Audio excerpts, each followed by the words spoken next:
between all of our teams, day in, day out. The PUBG Mobile World Cup, it starts right here, right now.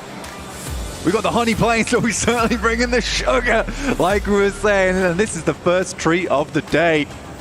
And all our players ready. Oh yeah, fan favourite for the region as well. Everyone was going absolutely ballistic in the crowd last year whenever they'd see Al Haji popping off.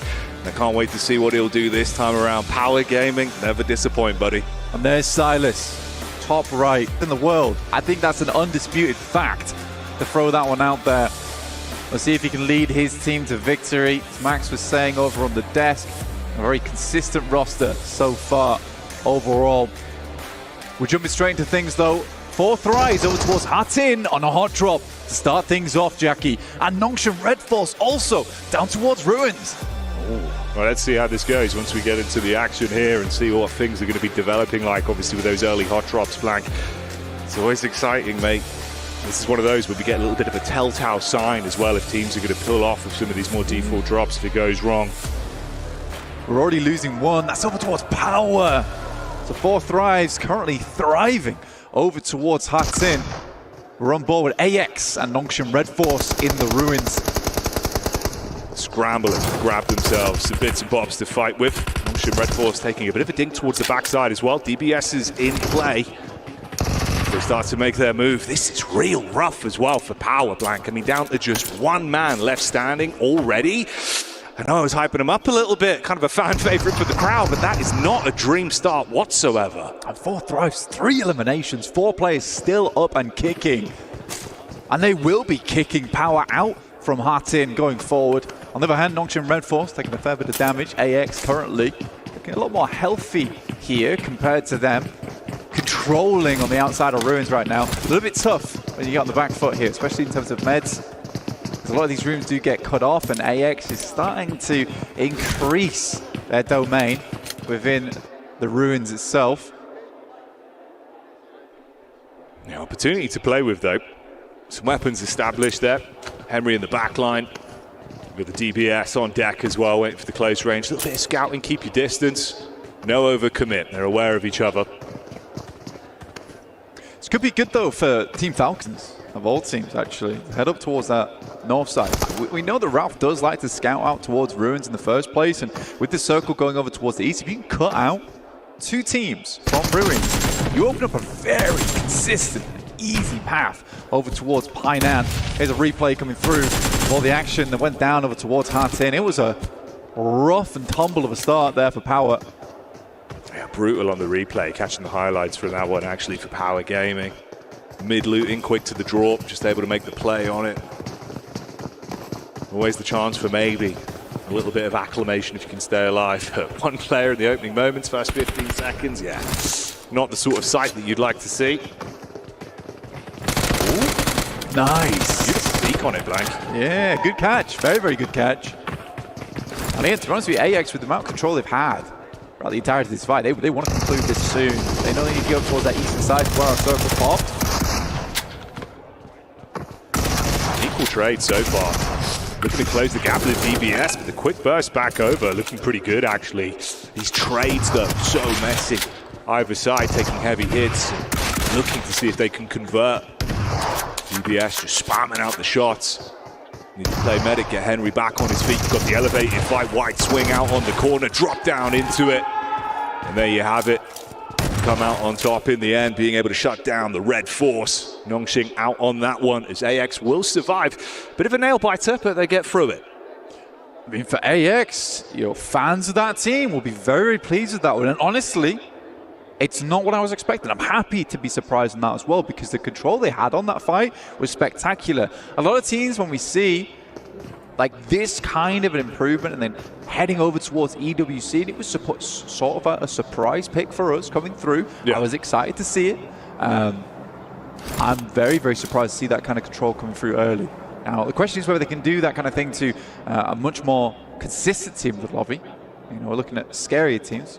Alpha 7, DRX, Ragnar Kaya, Weibo Gaming. Can they kind of have that success versus them? We'll wait and see. But to start things off, that was very, very clean by the books. Even just to get the nerves out of the way immediately as well, like the sort of, Yeah. the caliber of the stage you've immediately been thrown into, mate. It's one of those where that feels so good for you compared to the outcome of losing that. Especially as a special invite as well, because in a lot of instances when we have that invite come through, a lot of times that team doesn't do amazingly well, but it's nice to have them here. But this is a very keen team to start things off, so I'm impressed. I'm impressed to start things off. Here's Regnum Kaya on your screens. Currently up towards Cal right now on the north side of the map, locked in a fray though with Weibo Gaming. We might just be able to get some answers nice and early. Weibo versus Regnum Kaya, how that pans out. The well-known player, Order, star-studded player, in fact, in Order, has had so much success and consistent success over the years. Order versus Silas, that could be a very fun matchup. We can check in as well, of course, with our reigning champions at the minute, Alpha 7. Got Mafioso doing a bit of scouting work as well, the only player separated away. Squash, another big talking point that we'll develop into over the course of the event as well. Ciari's performing here. Bit of a new look. It's like 25%, I think the maths on that one, blank. Yeah. Well, I mean, that's always been the case for Alpha 7, is just finding that fourth player. It's never been easy for them. Squash is returning to the game after a year. Took a little bit of a hiatus from it, but they immediately had him back. Fair play. It is unfortunate to see McGrellan not in the roster though. McGrellan was a player that they had found massive success with internationally, and I thought that they would work with him, but I just think the team did not gel, despite the ridiculous amount of success they were able to find over at EWC. So yeah, weird. Weibo Gaming is going to give up the chase here though. They're going to head down towards that south side. Reckon Kaya don't take any casualties off the back of that one, which is good to see. Obviously, threw the highlight out there as well towards Falcons early. You can see they've had a relatively unscathed path up to this point. Going to go for the crossing as well on the bridge here. So potentially a bit of an opportunity for a skirmish to come up. AX as well making their move in now, coming over towards Painan. Again, not really had much of an encounter since. Nice to get the overview though with the map screen. You can see New Circle coming in and the shift for our teams here. It's a cool shift as well on the circle. I've never ever seen a Lakawi finish in my entire time of casting PUBG Mobile. So cool. We can go east again, end up in Lakawi. I'd be very happy. I think I've seen every other finish here on Sanok other than Lakawi. Fireflux, Falcons are heading up here. I don't know how they're able to get towards this position unseen. Man, that's an instant knock as well. Now, Valo being able to pick up pretty big impact onto this. Yeah, that's crazy. It felt like actually with the position they were in, there must have been some kind of visual contact from it. Really not ideal. 3 quick nades on the cast out. 2 knocks. Got one back over onto the Falcon side blank, but for what it is, a bit of a messy encounter here. I think the Fireflux, if I was looking at, I think they tried to regroup from that northwest side and then come back down towards Cave to get together. The Falcons have been so silent on their approach, despite having the vehicle as well. Yeah. So you imagine hear the engine, surely. And we're going to get our circle closing in just roughly 15 seconds. We're heading over towards the east side of Quarry. Now, Quarry is a big problem, Jackie, for a lot of these teams. It's low ground in there. You don't particularly want to head towards that position. There's a lot of sight lines from that eastern side of Quarry that are on the high ground looking down into Quarry. So you have to either go above on the north side or down towards the south. And it's going to funnel teams into awkward scenarios. So Falcons already taking out the majority of Fireflux. It's beautiful for the Ralph. Okay. Oh, mate. You say taking out the majority, they might actually just take them all down at this point. Being able to track them all down there, perfect peek in, gets the drop on them, literally. Now, there has been a bit of a proverbial dinner bell that was rung, and that's AX on the rotate over. They would have heard some of this gunfire release, trying to at least carve a path back around. Don't want to half commit to this, seeing the Falcons are up on high. I think it's a smart move from AX. I mean, Cave is a messy area to try and push, try and play around, get those third parties in. You don't have exact location either. So I think for AX just to head ahead, you know, and they realize this is clean. We're not getting in contact with absolutely anybody on this rotate. So they get ahead. They sit on the edge of Quarry. And Falcons need to make a decision on how they want to play through. A lot of times on this circle, they actually shift down towards the south side here, Jackie. before moving up towards the north. So I'll be interested to see how they do play out these next moments. 4 Thrives. They won their fight over towards Hutton versus Power earlier on, and now have come into contact with Weibo Gaming. Now, that's kind of interesting to me, right? If Weibo Gaming didn't spend so much time over towards Cow, potentially they were here a little bit sooner than 4 Thrives, but felt like the end of the game for 4 Thrives here was just to get into the circle ASAP. So it is a bit of a split as well with the scout. So we'll see if he can make his passage safely. The solo head count, obviously Scarface, the only man left from the squad after the cave shenanigans that we saw, tucks himself in, and then you have Easy on the long old quest. He tanked himself up, late loot, just trying to make his way down. Obviously that was Power Gaming losing absolutely everyone bar Easy in the opening few seconds. Come on, let's head north. Let's head north on this circle. Just show me one Lukawi, please. Fun area of the map right now. You got like a lot of high ground that slopes down over towards Kampung, over towards the Kari itself. It's a little bit open on those high grounds as well. There is more buildings down towards that eastern side, but that means you are picking up the low ground early on. If you have to move out that area, it is a death sentence. Playzone takes down Toshvik. Now that is interesting. I don't know how that's happened for Breaking Kaya. They have really damaged on their escape outward. You cannot afford to dilly-dally. It's time to lock in. And they're going to have 2 teams ahead of them as well. So the pathway forward is going to be a bit rough. Toshvik on the knock. You've got Weibo as well with the damage coming over the top. Before I get into close combat here, I mean, potentially with DPS, you've got the crossfire set up just on the doorway, but it's the nade usage that could make the world of difference. A few of them are back pocket, already a bit of splash damage over. Slight peek on the angle. Oh, hang on a minute.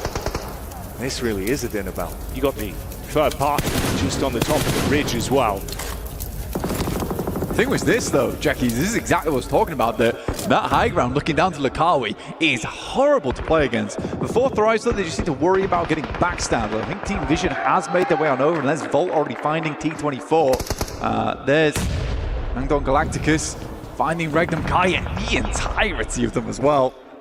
Goodness me, just waiting for them on the wings there. Yeah, fragmented, 1 knock into Toshvik, everyone else just being shot at from 2 separate sides, and it really does start to crumble. This was 4 Thrives who were setting themselves up to get the third party down from the top of the ridge. Like you said, they've been ran up on, and it's not looking good whatsoever. Quickly, they are dispatched. Mopped up like a spilt drink, Blank. It was a great push through from Vision. Honestly, Volt does a huge amount of work in that instance. I'm surprised that 4 Thrives fell for that so suddenly, and I think that's because they got a little bit too aggressive down towards the position early. And that is always the difficulty with taking that high ground, that your back is not protected. Horror though, no fear. Certainly feeling it now, it's a little bit. Soaz from DRX, of all teams, down towards the south side of this, actually getting slightly involved. And it's nice to see, you know, Horror getting aggressive, because it's exactly what Neptera talked about on the dares count. Teams maybe see them as a bit of a passive team, but no, they've got a little bit of a bite to them. Oh yeah. Don't want to get those hands too close, they'll bite back. It's rough for Order as well, how he was setting himself up. Actually quite nice with the cook on the nades. You can see he was trying to just go in for the knock, didn't expect the shot from the side, instantly downed, and then fully committed because of it. Yeah, DRX might actually have a little bit more to say about this one, longer it develops as well. You've got a good read on it. Oh, hang on a minute. Alpha 7 count, dropping over. Mafioso trying to bail out. Damage comes through. Quick damage on the Carrillo. There's the pre-nade as well. Oh, nearly, mate. Couldn't get it through the window. Yeah, I mean, that's a nade you should not be missing here in EWC, right? I don't think you should be missing those kind of nades. For Alpha 7, now they're surrounded. Revo, Mafioso, keep things under wraps. Team Secret, they're coming over towards that building, over towards Revo is. He's got a big task ahead of him. It was a cook on the nade, cast it out, doesn't look like it's going to be on target. Vision as well, scrapping. Meanwhile, on the left-hand side of the feed, it's all kicking off. Damage back down onto 4 Thrives. That was the replay that we had there with the real action here. Let's see how it goes. There's 4 teams in this compound, dude. This is unbelievable. You've got Yangon Galacticos, Alpha 7, Team Secret, E-Arena, all battling for control here. I think Team Secret picked their moment very nicely. I think Team Vision maybe missed their moment there. But they could have come down slightly earlier as opposed to looking over towards this fight happening between Weibo as well as Horror Esports in Lakawi. I think DRX does have a nice spot, you know, over on this eastern side. They can stalk the opponents on the west. Yeah, it feels like they've been picking their fights nicely as well. You know, the one pick they were able to find was good timing on it. They're not overcommitted if they're playing the long game on this one. With everyone being so closely grouped, there's a lot of potential for a big point earner the longer it goes on. A lot of chip damage being thrown out between these teams as well. Weibo going down in the meantime. Another squad eliminated as they are thrown to the wayside. It's been so rough as well. Mafio so consistent, just taking so much damage, having to tuck in. Green doesn't have an angle to fight from at all. Smile. Be happy with that one on the peak back over. Good tag straight up. Say goodbye. It's good unleash over towards E Arena. Very nice angle to play in. Mormon goes down after all. Maybe Team Vision didn't miss a trick after all, by the way. If you can clean out Horror Esports, they have a very nice ability to kind of sweep on this eastern side. But I'm very, very excited to see who wins out on this compound eventually. Here's Marcelo. Again, this is what they wanted to do in the first place. Get rid of Horror Esports, then they can start to move down over towards DRX. They will cut themselves out a huge amount of space on the northeast side. And even if it goes over towards the west, they do have a scout in Never Alone, currently playing in a compound on that northwest, keeping tabs on that huge fight ongoing inside that compound that you see on your screen right now with Team Sleeper Alpha 7. Yangon Galacticos, nice nade. Comes through again. 6 elims on the match. Yo, honestly, you've got to give props. Vision looking really crisp right now. That was a beautiful nade. Great timing on it. Ooh, hang on. Going to be able to get the full commit onto this, though. Looking for a window. Obviously wanted to get the pick back up. Couldn't do it. Sahora out on the adjustment there. Great work from Vision. Topping right now on the elim points. That's 8 that they're rocking with. It's a really, really nice start. And Sanok is particularly good for this, Jackie, where you're able to get a big lead at the start of the day just because it encourages one team to take control of the match. That was a nice step out from Borizin, honestly. But Devotee, the reaction speeds on that were insane. It's a good start for this teammate as well, the way they've read it. You play off the back of the nade into the peaks. You've got to force them into the fight. It's a good engagement, actually. Like, impressive stuff. They've been playing a relatively passive game rather than the hot drop that we sort of start off with, but rotations have been all right. The teamwork looked pretty good. Rough on the move here, though. Limited cover to work with and influence Rage. They take the peak up and do get the shot back over.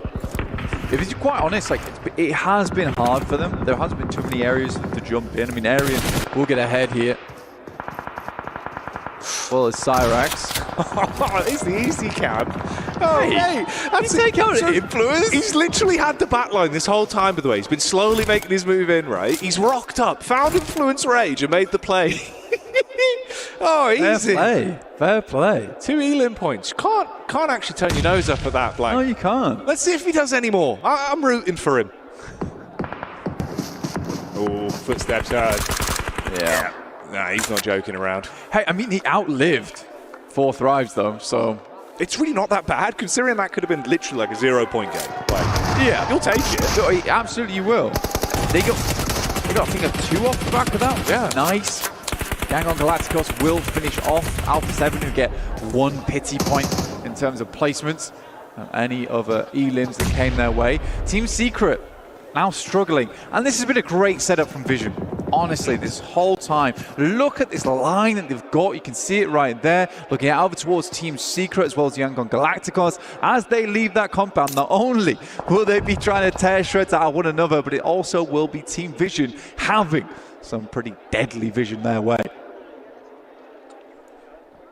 Potential stab in the back as well still. From Joker onto AX as they start to make their rotation over the top. Like you say, it's a good setup from Vision, but I'm also liking what DRX are working with. Oh, hang on though. Volt still keeping the electricity going.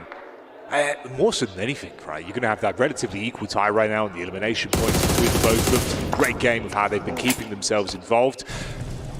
It's a nice sprint to at least have an understanding of the rotations in for DRX. Humbin was playing far further out as he's scouting down. Oh, nade onto the top. Never Alone takes a hefty hit from that one. Got to back up a bit. Team Secret caught in the crossfire as well.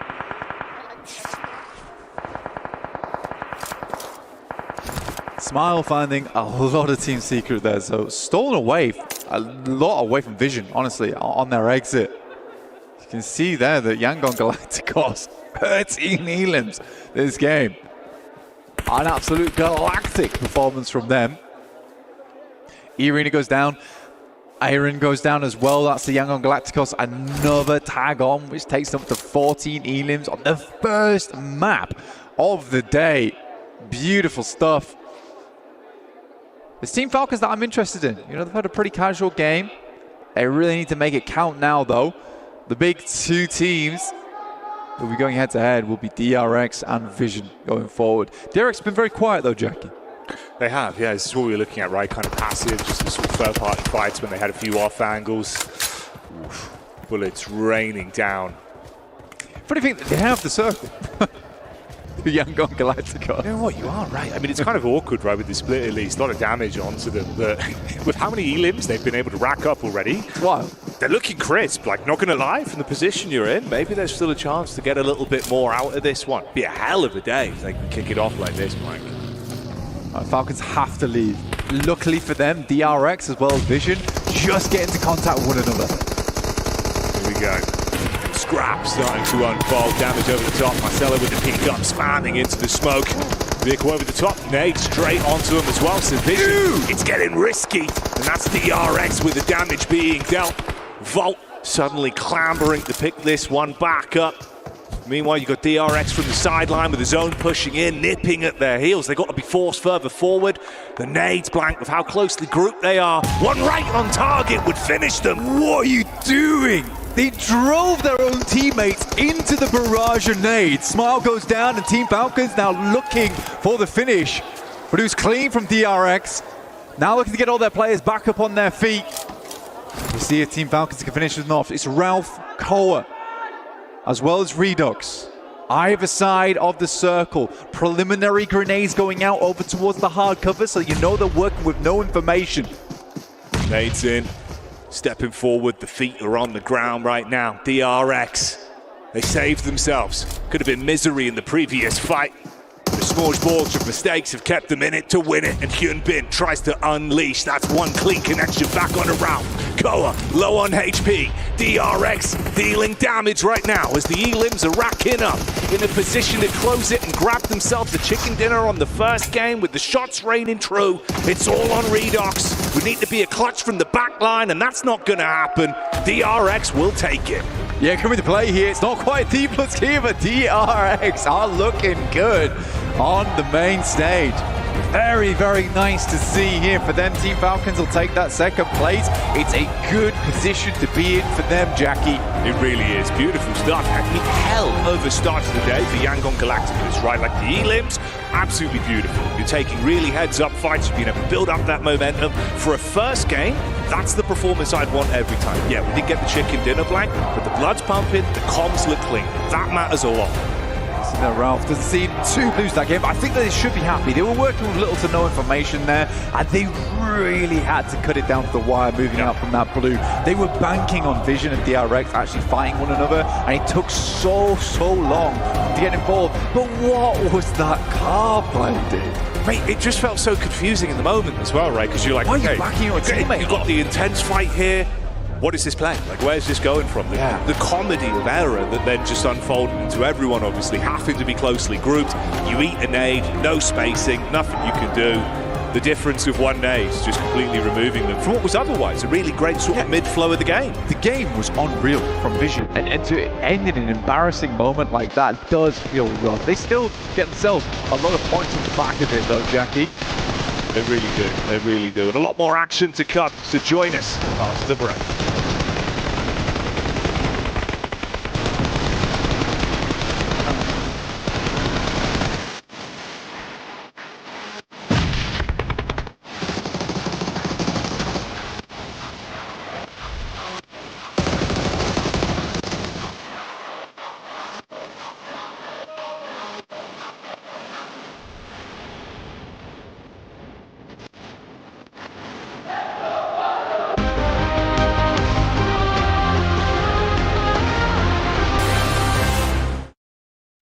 Cybertron's future is near.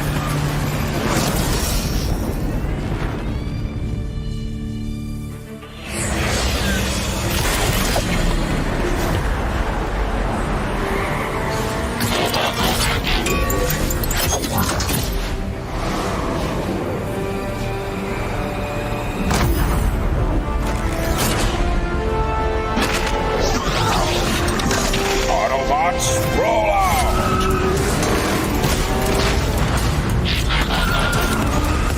This planet reeks of weakness.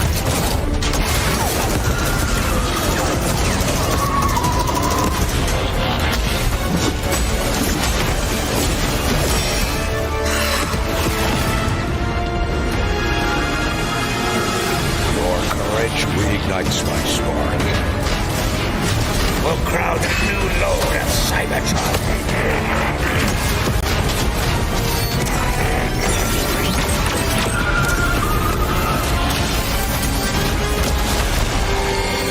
Roll for freedom. A victory for all sentient beings.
What a first match that we have had here at PMWC at EWC 25. Boy, I was not expecting DRX to get that win, Max, but they came out on top.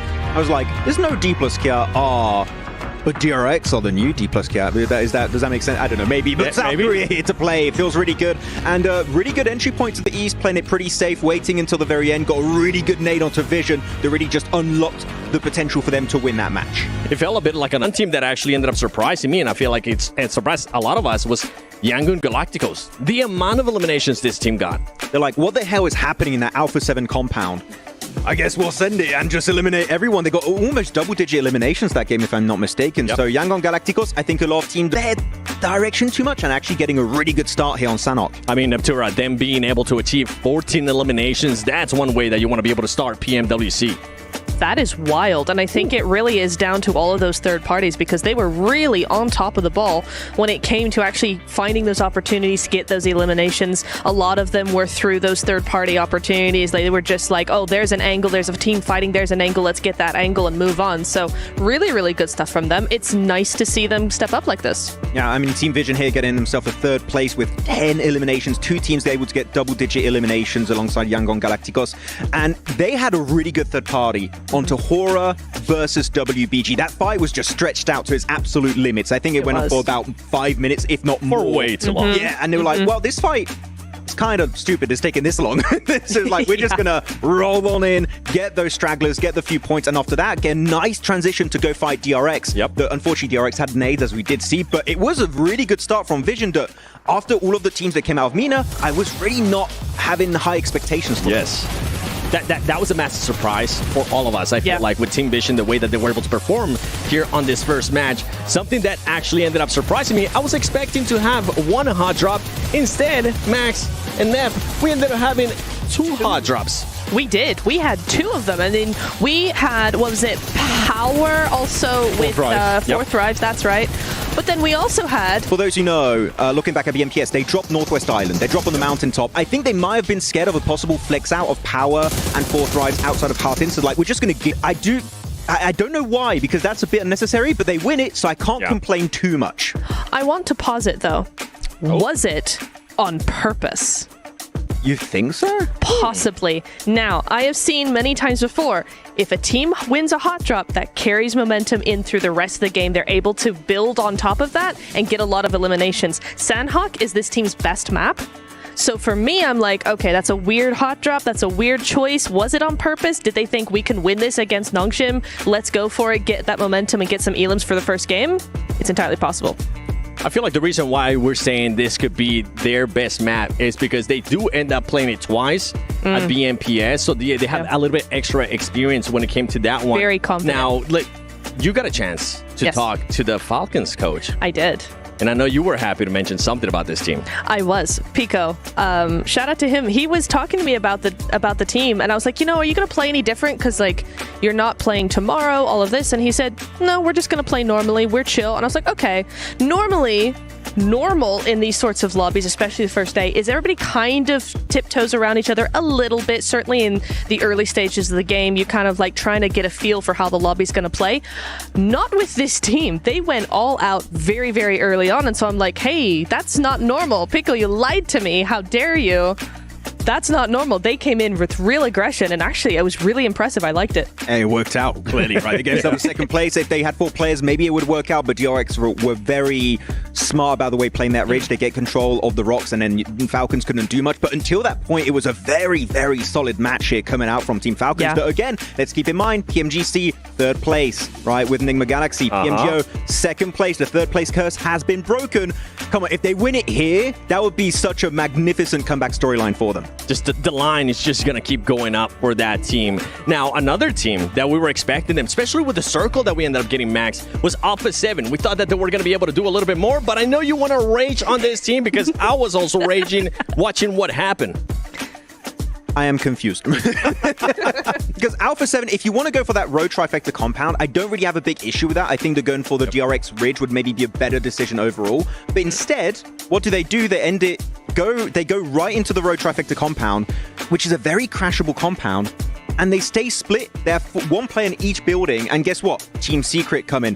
Yangon Galacticos come in. Another team come in right after that. I don't really know why they decided to stay split for that long when you know you're going to get crashed. Go into 2 buildings as a 2-2 or even have 4 players in 1 building. I don't care, but you need to be set up for defense because you are not going to hold 4 buildings as a full squad. No, it's a really, really difficult thing. But those buildings are so hard to play anyway. Like, it's so nadeable, so low ground. It's just hard. So it's kind of like you lose whatever you do, really. It was one of those teams that you expected that team to just stay a little bit compact. It didn't end up happening to them. But don't forget that from July 25th to the 27th and August 1st to the 3rd, log into Summon Airdrops and collect 2025 airdrop vouchers to enter prize draws for official merchandise, smartphones, BD partner rewards, permanent in-game items, and more. Every participant is guaranteed to win. Additionally, from July 25th to the 31st, vote for your favorite airdrop partner for a chance to receive special gifts from them. Don't miss this year's airdrop carnival and unbox your surprise. I know I'm going to be doing it. Max probably has already done it, and Neptura is going to be doing it too. Now, going back to this game, I mean, one thing that actually ended up surprising me in regards to what you were saying with Falcons is how they were actually able to crash on Fireflux and take control of that southern part.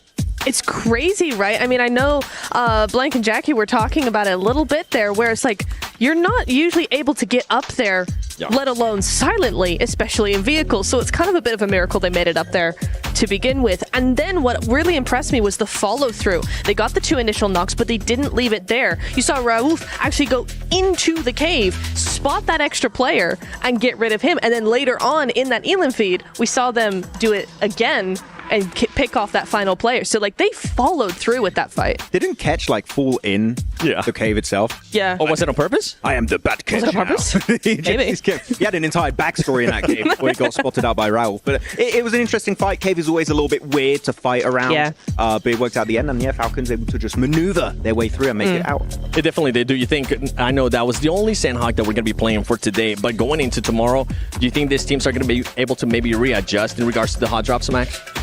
If you're talking about AX TMG versus Nongshim Red Forces like that one hot drop, I think that I want to see AX TMG give up on it. to I be do completely too. frank, because Even though they won? Yeah, because it's a 50-50, right? Yep. If they lost one player, guess what? Your chances of making it that far in the game is going to go down drastically. I think you go back to Northwest. Guess what? Camp Alpha is open. No teams dropped there, but we're also going to have different groups now, I think about it. So maybe you'd have to think about it a bit more. It might not be free tomorrow, but the previous drop was fine. Yeah. If you can go there again, just go and play your game. Now, Neptura, for this match, you got a chance to talk about Team Falcons. You got a chance to talk about some of the other teams as well. Is there anything that kind of surprised you from what you saw here happen in the first game?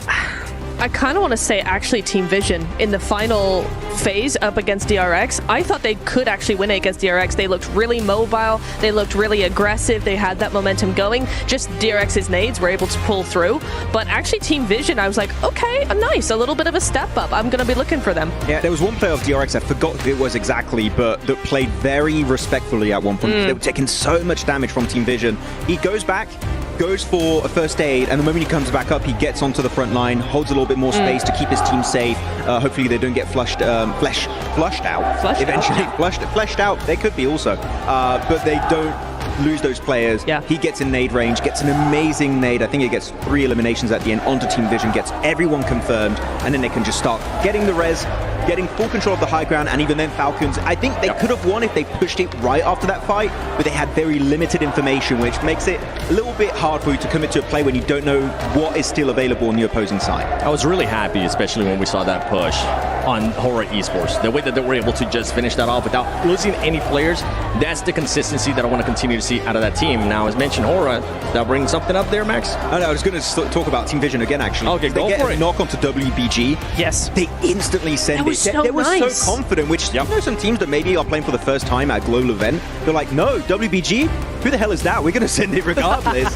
So I love to see a team like that. They're seen as an underdog. Be confident. Yes. That is what you need if you want to go for the trophy. I mean, the crowd is hyped. I'm hyped. I'm glad that we got a chance to see Falcons and kind of like, in a way, some of the top teams as well being able to at least put up some eliminations under here. Now, I want you to give me just a quick name. Going into Erangel, which team are you going to be looking at, Natura? WBG. Ooh, okay, Max. Regnum Karya. Okay. Well, you know what? Let's send it over to Blank and Jackie, and let's see maybe which teams you guys have in mind. Hey, thank you, Seven. I'm excited for this one, man. You know what? It's a spicy question. I'm liking it. He's not only desk hosting, he's cast hosting, he's doing it all. Go on, Blank. Who do you think? Who's going to show up here today? I think what I'm looking at least. I'm kind of looking at Power, to be honest with you, and their drop over towards Yasnaya, right? Yeah. Because there's a potential chance that they drop alongside with Weibo Gaming, and I'd be interested to see how that hot drop happens, because a lot of times, you can comfortably control Yasnaya on both sides. I do wonder if Weibo's going to be a little bit unhappy with a team dropping with them. We'll have to wait and see, because a lot of these drops can change. Also, Team Falcons in PMSL EU, they really struggle with Papada Supermassive actually dropping on top of them. In Pachinki, it really hurt their league stage. I'll see if because right now Kinotrope could drop on them potentially. But we'll see, because I do think Team Falcons needs that spot on the map to succeed, especially with Erangel being 3 matches a day. No, I'm lucky. I like the setup here. You give some sort of good thought there for some of the storylines, Blank. I think it's in. Yeah, no worries. I got you, homie. But I think it's a good storyline as well in the sense of power, because that is actually literally like a power struggle. If you think about sort of the opening result from the first game there, you do squeeze out 2 points with Easy being able to get the backstab off late onto Influence Rage. But outside of that was a hot drop that obviously was a heavy hand straight to the face, right? Another rough outcome here, another rough start. I feel like it compounds so quickly, dude. Day one, hot drop after hot to go wrong. You build a very slippery slope for yourselves. So I'd love to see them fix that before we're saying, oh, game 3, it's not looking great. You know what I mean? That's something that Power just can't afford to have. No.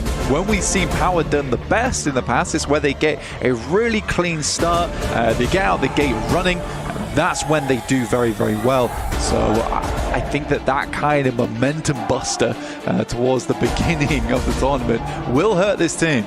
Yeah, you've got to feed the hot hand a little bit. You know, one thing that I think we noticed a lot last year as well was the difference in the body language from that team. When things are on, like you say, the confidence is there, they're feeling themselves, you see the happiness. When things aren't on, it does take a little bit of a different turn. Al Haji has this astonishing capability to either look like the angriest guy in the room or the happiest dude on earth. It's interesting. It's definitely interesting. Hopefully we get to see the more happy side of Al Haji. We want to see Al happy. That's what we want to see. There you go. Yeah. That's good. That's good.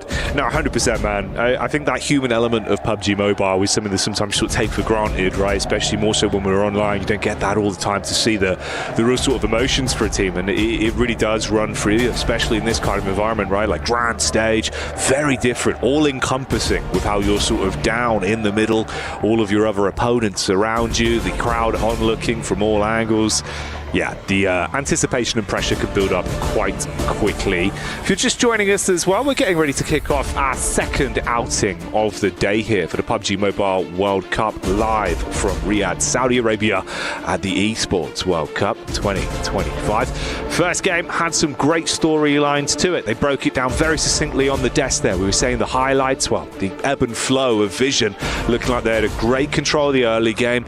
Good mid-portion with the fights they took. Late game, though, comedy of errors in that encounter where they sort of shoved themselves into harm's way blank. DRX being able to pull the wool over everyone's eyes. Very passive but smart fights. Little backstab, little moments, all building to good map control that resulted in them getting a great chicken dinner.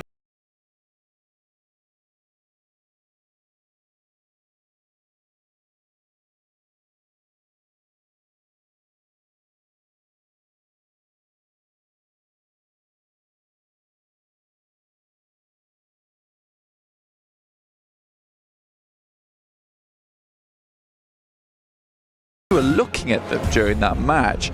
They were just compounding elimination after elimination. They went up to 7.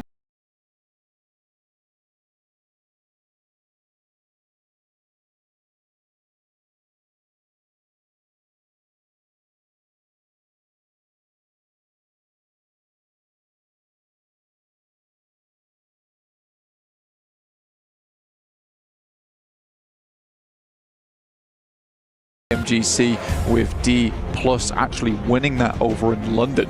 But for DRX, I do think that they have some very, very strong players on side, some very storied players on side. I mean, Hyunbin's been around for many, many years and has always been quite successful, and that's a good way to start things out.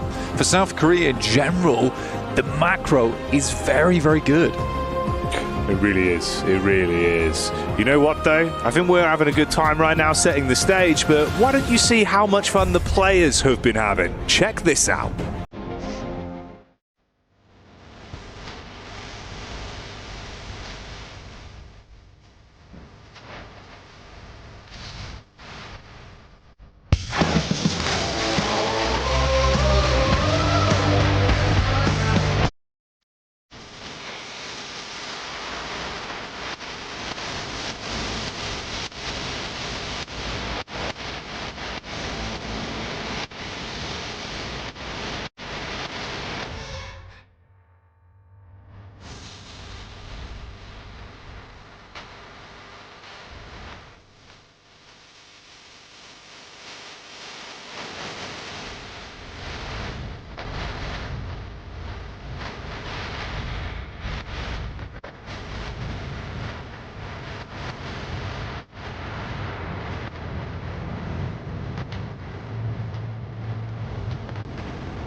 Oh yes, as you can see, they've been enjoying themselves thoroughly, Blank, winning prizes, showing us the spins with the basketballs, and exploring all that Boulevard City has to offer, it seems. Yeah, I loved it. You know, they took Regnum Kaya out. They had a great time. They were on the basketballs, and then they put Team Falcons in the dark room. Yeah, that's where they went. They went keep off. them guarded, you know, ready to come back and defend that title. Hey man, there's a lot of fans. There's a lot of fans for them, you know.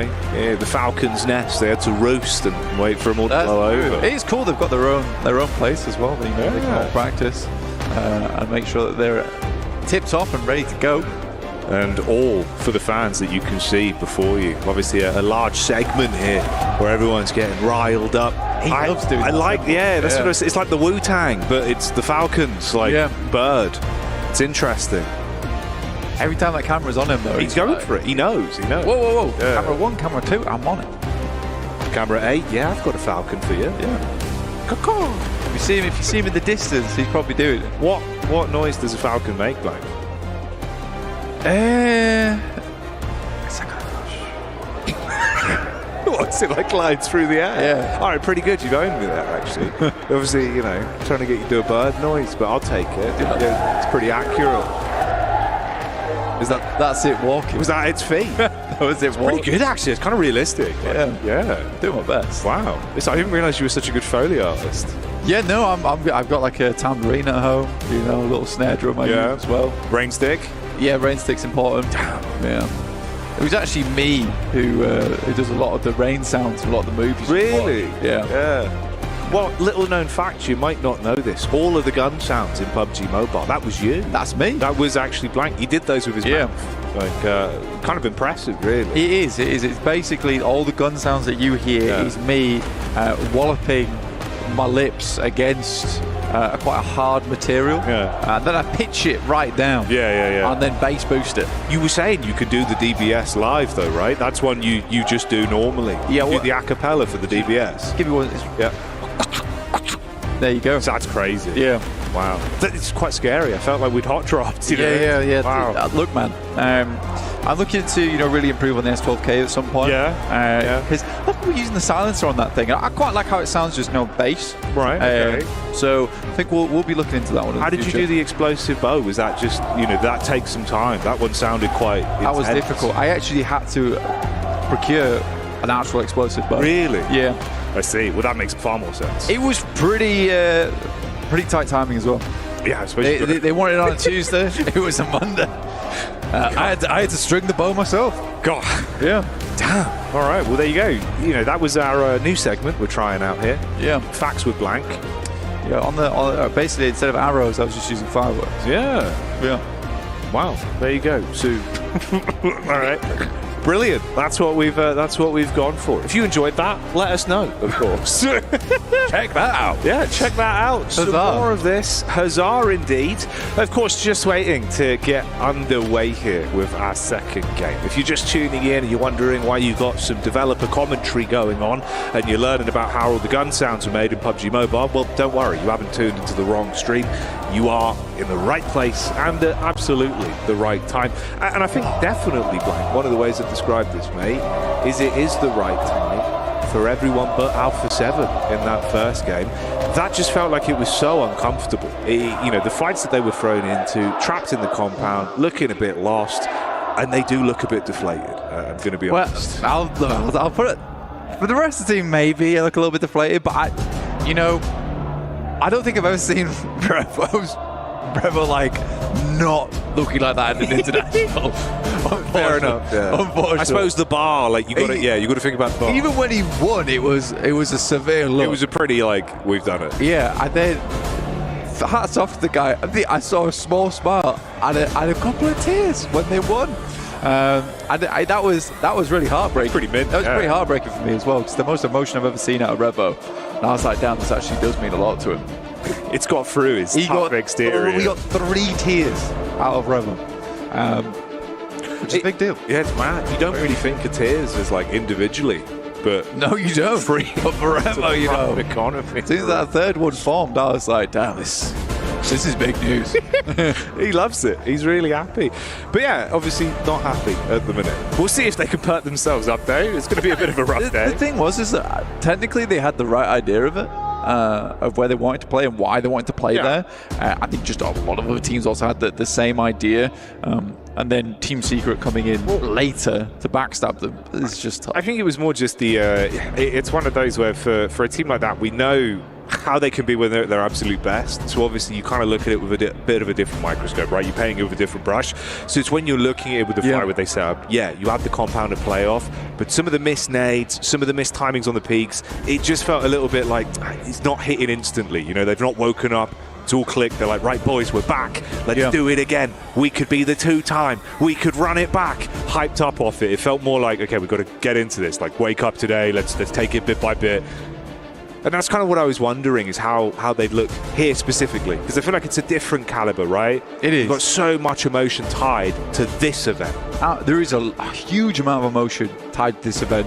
And funnily enough, we actually got a little bit of a surprise interview for you with Team Falcons. I'm going to check in with them, see how they're doing coming to this tournament.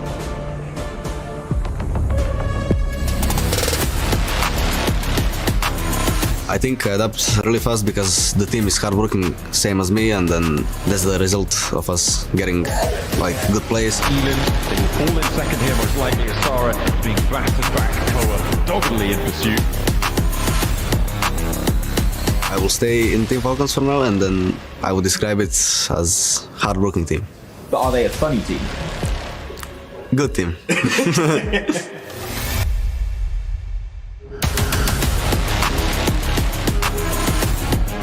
To be honest, I can deal with that easily. I don't have any pressure, even like between the fans or anyone. So I want to be remembered as PMWC champion and MVP. There is a sense of circle there for them. The confidence came from mostly from all of us training together, grinding, and every day motivating each other. It all depends how my teammates play, because nobody can play alone.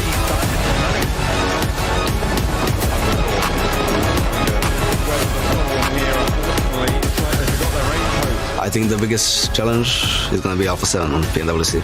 Thank you all for following us and for supporting us, and see you on the next tournament.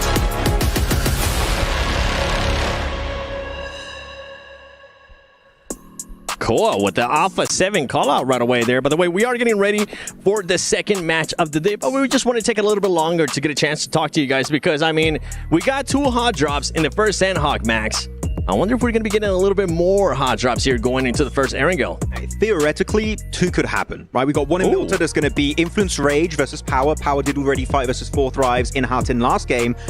I don't think they want to do 2 back-to-back. They lost versus 4 Thrives, so hopefully they can avoid that one. But the very important one here is going to be Regnum Karia versus AXTMG in Rozhok.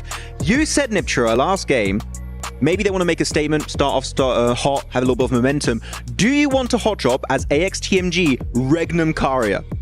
Absolutely not. I thought you were going to say just absolutely. I was like, No. are you crazy? As much as I love Nongshim and Regnum Karia, 2 different breeds of cat there, especially on an Erangel, right? Sanhok, it's all up for debate really anyway. You can drop somewhere, but it doesn't really matter. Erangel, these drops have been decided, have been practiced time and time and time again. It's just the map that is the bread and butter. So you better be really confident that you're going to win if you're going to hot drop Regnum Karia on an Erangel. Especially Rozhok. When I think Rozhok, I think Regnum Karia. That is the first team name that comes to mind. So if you're AXTMG, if you want to go there, you better have a game plan in mind, because that is not going to be an easy hot drop like early on Ruins. I mean, if they're going to go for it, we know that they can win a hot drop. They were able to showcase it, but I want to refresh everybody's memory and just take a look at the match ranking from the first Sanhok, so we see where everybody's currently standing. I mean, DRX coming out hot there with the win, 19 points. Yangon Galacticos, we mentioned it earlier too. Just what a massive surprise for me and Niptura, being able to just collect those 14 eliminations and then you just keep going down that list.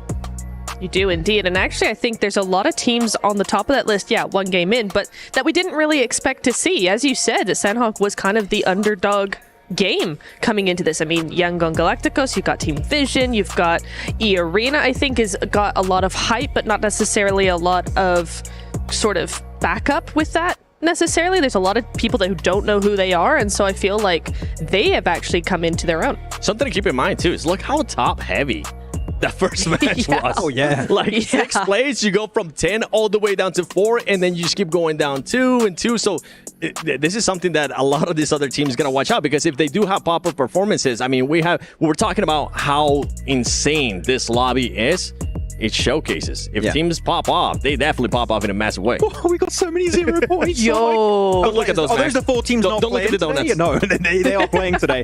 Please, sir, can you spare some points? We would love some at the bottom of the ranking. But it was, as you said, Seven, then very top heavy. Actually, we saw some decent points coming in for Team Secret and E-Arena. I had a very funny chat with all of the SEA talent lineup. And the Indonesian talent, I asked them, do you guys think there's any team from SEA that could win here at PMWC? And they instantly, I'm talking not even a second to think, all said no. They think no. They said E-Arena, maybe they could win, but they said Team Secret no, and the side of Alter Ego no. So that's quite surprising, because they have been favorites in the past, but even the local talent said it ain't happening, bro. I mean, it does seem like it's gonna be just one of those things.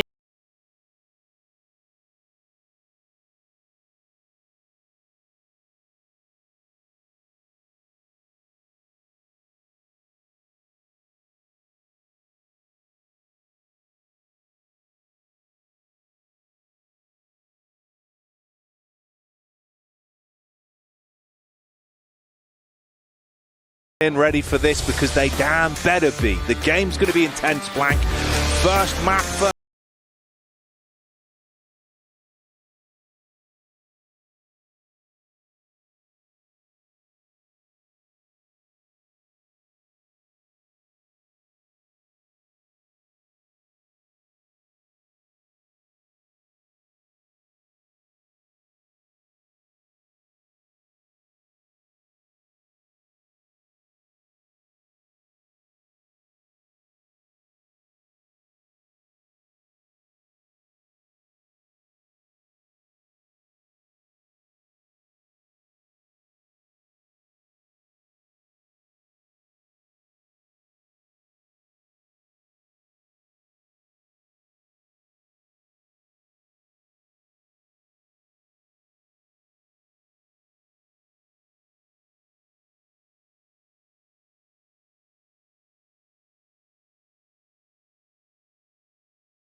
A groin-splitting split. I don't think like what was his name?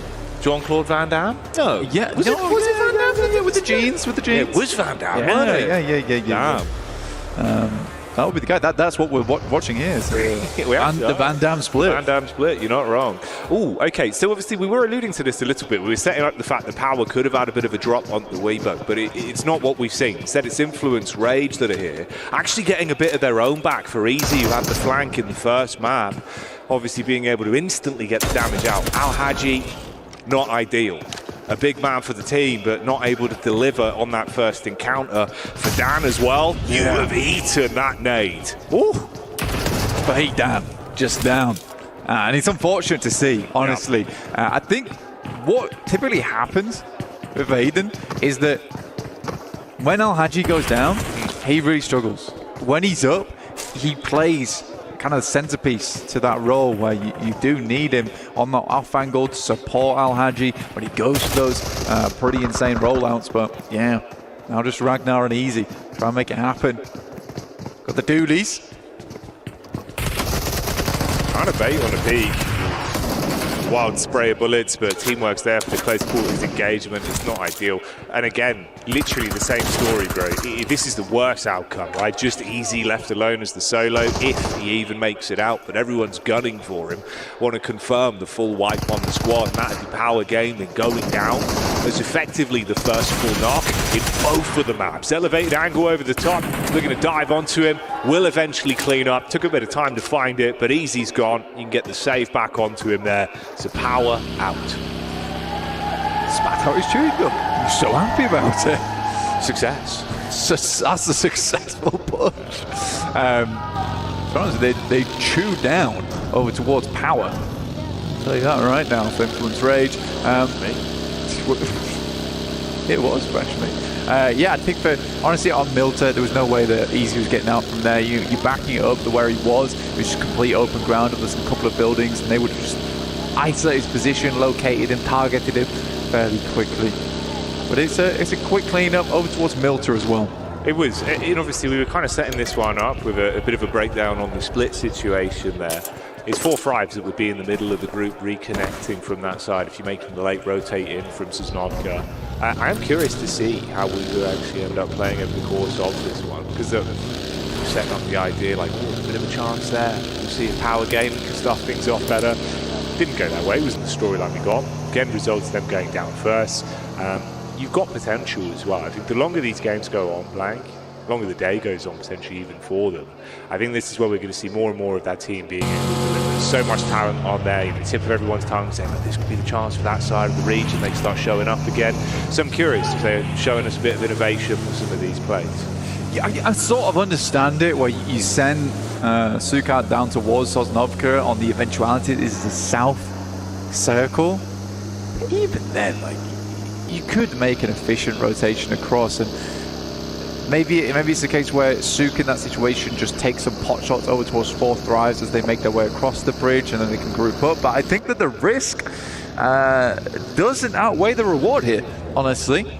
It's going to be difficult to get back together. There's potential that Suk can take some vehicles, take a boat back around towards them, but by then you have delayed your rotation by a ton. For Falcons, on the other hand, no hot drop over towards there. Though my main takeaway from this game is because it's such a southern playing path, it doesn't really tell us too much about the drop spots, because these were a lot of backups being used. Yeah, it's fair enough. It's fair enough. It's a good point to keep in mind, obviously, in terms of how it's going to affect things here. Give us some different results over the course of the day. I was stressing going into the next match. They're like, do we want to drop Yasna? That's what I'm saying, though. That's the awkward part, because obviously once it kind of is forgivable and it feels a bit rough and you can fix it, the second time it happens, that's when it is instantly like, we're at the halfway point of the day, boys. Like, yeah. It's already creeped up on us, you know? How do you fix this? You have to get the screwdriver and kit out, figure out where the loose screw is. I suppose at least the only blessing, like Max was saying, there is a decent gap. If you look towards, obviously, what, 6th upwards, it's not that much of a difference with points, right? So, like, obviously, if you just actually start to build your way back in, everyone else doesn't have a crazy spread, then maybe it's not the end of the world. But the likelihood of that obviously has a lot of bells and whistles attached to it. Yeah, and as we know, Jackie, for the group stage we're starting off with, it really isn't that unforgivable to go down too early. We're going to get 8 teams going through towards straight through, and then we have 8 teams going through to the survival stage, battling it out, right? That's what we want to see here. So there is still a lot of chance for our squads to remain in this one for a long time.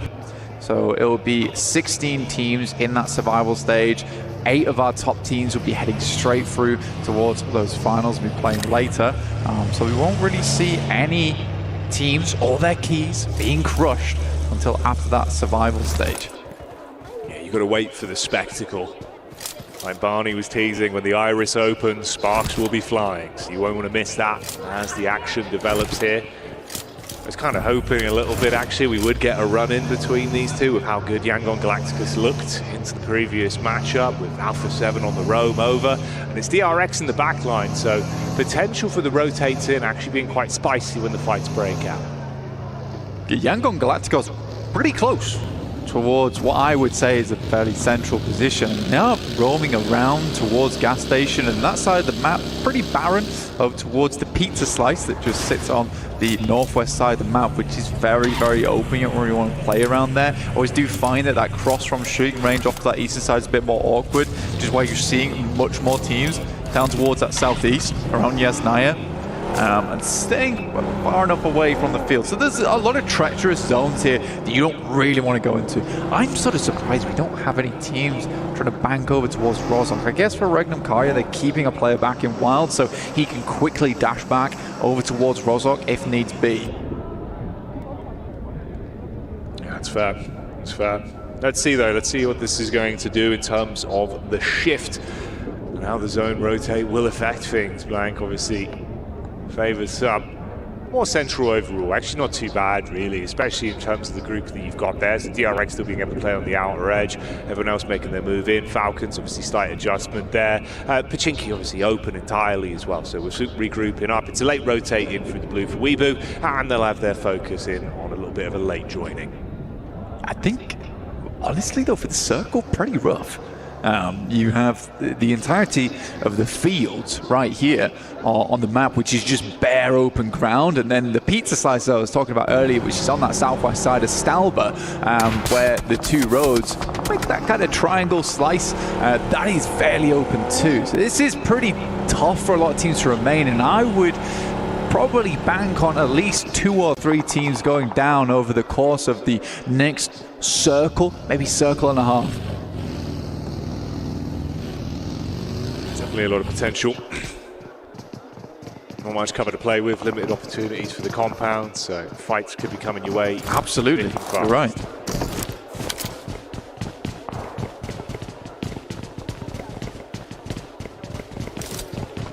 Team Falcons down towards the southwest edge. Like you said, Chinky was free as they'd left it quite early, but they're going to have to get past school right now. They're over towards apartments.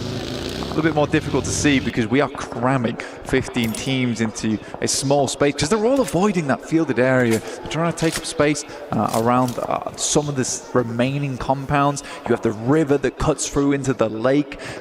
It's a weird circle. It's a very weird circle. I do like this position DRX has, though Alpha 7 is waiting in the wings. Mafioso underneath. This typically is a really good spot to catch teams playing on those outer shacks and outposts just over towards the western side of Yasnaya on the lake. And you can control a lot of area from this top side. Now, how will DRX handle Alpha 7 though? Because the rest of the team is making their way on over with Creo, Squash and Revo just off towards the west. It's Mafioso just playing on the lip here of the rock face. He's had the vehicles approaching, the engine giving that away. Just tucks in, has to play on the off angle realistically. If they peek into him, he seems like he's got a good read on the situation at least, but spacing from the teammates relatively far. DRX trying to get a lay of the land, assess if anyone else is coming in from the other side. Didn't actually find him. He pushed up towards the rock face as well on the peak. He leaned in for it, but neither one gave away the info fully. So obviously it's just the audio he's playing off for now, staying tucked in. If they push ahead of him, could backstab them really nicely. They have no idea. They're properly confused on what's occurring. We're going to get our next circle. And it wasn't as treacherous as I thought it was going to be. This one is going to push a lot of teams away from the field, at least from Yasnaya, so teams could be happy about that, but it's across the river. Jackie, over towards AX, E-Arena. Weibo's made a good wrap, actually, as well, over towards this north side. They are coming through that open ground, and Alpha 7 could chime in over towards that western side. We'll see how it happens, but Alpha 7 is so focused on taking over towards DRX, but DRX is left. Join now with Alpha 7's POV straight back in, and this is what you were saying, the rotate over there, taking shots from the back line. Squash, we know that he can be talented, and unloading at the minute, snapshots over the top just as they tuck into the compound. A lot of chip damage onto them, yeah, massively so, and you can follow up from it as well. I mean, Warder in a horrific position, they just keep finding these knocks. Late game rotate, like it's been nice for them, but it results in this. That's an important knock over towards Yangon. Galacticos coming through from RCB. But Weibo Gaming can get themselves back up. This is a Hail Mary of a play, Jackie, all right? In terms of where they are on the map, it's very, very central. They'll take the Wizard Tower here, which works out nicely. But they need to basically hold this position for the rest of the game. The vehicles are shot to bits. The tires are going to be all popped by the time they get out to them. So Weibo game is not moving. At least not until the end game. No. Well, what are you doing? Mate, he actually made it in. Oh, it couldn't have been better timing on it. Straight Benny Hills out up the stairs, wanting to get himself into the high ground. This is a risky play. No, it's meant There's no one there to help him. He just went for it. It's like, we need the high ground. Yeah. We need to play up the high ground. I've got to go. I've got to go. I've got to go. I've got to go. And he did. Go, he did. Yeah. So that was literally a player. I guess the reason they do it is that making that play later, you're going to have 3 or 4 teams looking at you. So this was the only time to do it. I respect the fact that, you know, when it's crunch time, they're ready to play inside the crunch. I mean, like, honestly, they've been kind of subverting expectations already with this matchup, even if it hasn't been just off the back of like, oh, we're seeing some crazy gun skill. They're keeping you guessing a little bit, which at times, thriving in the chaos, can be incredibly beneficial. Seems like non-ship Red Force taking a knock there, though. We've got a bit of a follow-up as well, with AX getting thrown into the fight. Falcons, of course, here having a whole load of shrapnel thrown towards them. Narvalo is down. Still in a position where he can tuck around the back of the stairs and be saved, at least. Arian trying to just throw out some bullets to keep them guessing. Does he actually want to push up? It's a nice nade over towards where Koa is. He cooked this one perfectly. Chuck it in top. Ooh, it's pretty nice, actually, yeah. I think for AX, they're way more concerned about this next circle. Jackie, the amount of water in this is staggering, only for it to be over towards that southeast side with the fields. Yeah, that's a ridiculous body of water. You think about the limited amount of space you've actually got to play with in the zone because of this. Okay. I mean, this has already been a bit of a cheeky one, right? So let's see where it goes. Nongshing Red Force here, just eating bullets, trying to use the water as some sort of additional cover to work with, throw it off, but no. I mean, Alpha 7, eyes like a hawk at the minute, dialing onto them. We do say goodbye to another one of our squads here. Going out second, of course, with Power Game be the only full wipe that we had way back at the start of the game. That's why there's so many teams still in play here this late into the matchup. And this is a really interesting position from Regnum Karya, where they're underneath the bridge right now. They're playing the bridge, but the fact that no other team has really challenged that position as well is a staggering thought to me, honestly, because a lot of times you'll have teams on either side. So Regnum Karya to hold this, it doesn't seem like the best position in the world to be literally on the iron girders underneath there. But it does keep you alive a long, long time. Doesn't always necessarily give you the winning position of the game, but I think for a lot of teams, survival is quite important in this particular match with this kind of circle. Okay, here's 2 names we haven't had to say too much during this matchup, but of course we're very prevalent in our first outing of the day. You've got 4 Fribes and also Vision. They're both fighting down towards the outskirts. Similar kind of setup here, actually, with some of the teams that could be going head-to-head relatively soon. AX on the force down with E-Arena coming in from the back line. Henry might get caught. And you've got Falcons that will be waiting in the wings as they get lower down towards the roadside as well, with Vision onto them. Oh dear, Blank. Potential for some interesting little bouts here. It's a wide spread, though, from the arena. So they've got a lot of a lay of the land onto it. They can try and get a bit of vision onto the backside with DRX and Alpha 7.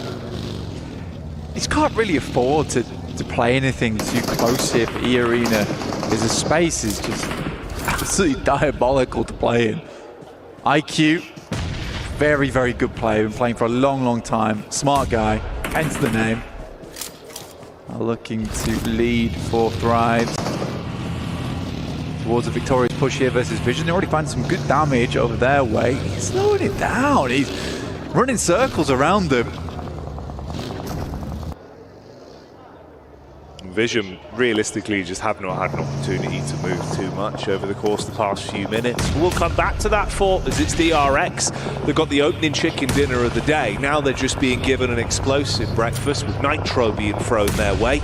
Nade after nade on top. Weebu as well, still being able to get stuck into the fight from the side as the bullets hit. Hyunbin on the nade back, good for 1, but he's got a full army coming his way. I mean, this is E-Arena, the wall of smokes in front of him, effectively just him left. Everyone else has been taken out, so DRX, if they want to get the back-to-back wins, it would need to be an unbelievable effort just from Hyunbin with an awful lot to get done. Yeah, he's in a bit of a struggle position. Luckily for him, Arena is getting walloped from the sidelines. Oh, what a problematic smoke there. Dissipates. And his eyebrows raise and are visible to Arena. Falcons somehow make their way in front of AX here, which is nice, and obviously take out the opposition. But what a disgusting circle this is. All lake, all field. Fireflux currently holding down towards Vision and 4th Drive, so even if one of those teams gets away with their life, they're still going to have to deal with shots coming through. But Vision actually able to sneak on past using that ridgeline on the west towards the roadside to make that happen. Nade after nade. It's good damage. AX being able to find opportunities to fight on their terms in both matchups we've seen today. Going for the full crash as well. The Rhino maneuver with the vehicles over the top side, hitting heavy onto the Falcons. Now Valo at least with the reply back, good for one. No. The nade on top of the team. Oh, Henry goes down and so do the Falcons. Oh mate, feels like no one really wins there. To be honest, I think that should have been an AX just wiping out Valo. Plays a risky game, drops a nade at his feet, finds 2 on the knocks. Somehow it happens. Team Secret, Little Boy will go down. That's Jaiki in the back there. This is Team Secret all the way on the northeast side, coming out from Yasnaya. Alpha 7 made a big swim down towards the center of the circle. As we said before, Weibo have just not been able to move all that much. Their vehicles are shot. It is Yangon Galacticos still making this one happen, though they lose Say Cloud. It's nice seeing the energy as well from Team Secret actually into this one. A lot of yelling already from them on the player cams. You can see they're trying to keep themselves fired up. Opportunity to steal away a couple of elims so far. It's put them in a pretty good spot. I mean, you know, Influence Rage, top spot with 6 points, but you're at a close second, still able to build more as well. We've got 4 players alive. Now, off the back of what was a crazy dive in, Order still from a position to find more impact. Team Secret still popping up there and again and again. Regnum Karya, they've got a lockdown on this western side of the circle. It's such a nice place to be in where you really don't have much competition. They can get involved when they want, playing off from this bridge position. And again, a lot of teams didn't put stock in this, and I don't know why Regnum Karya was the only team to make that choice earlier on to pick this one up. And to be honest, it's a bit of a change, honestly, from their usual play. I think that they took their time moving from Rozhok a little bit further across towards apartment.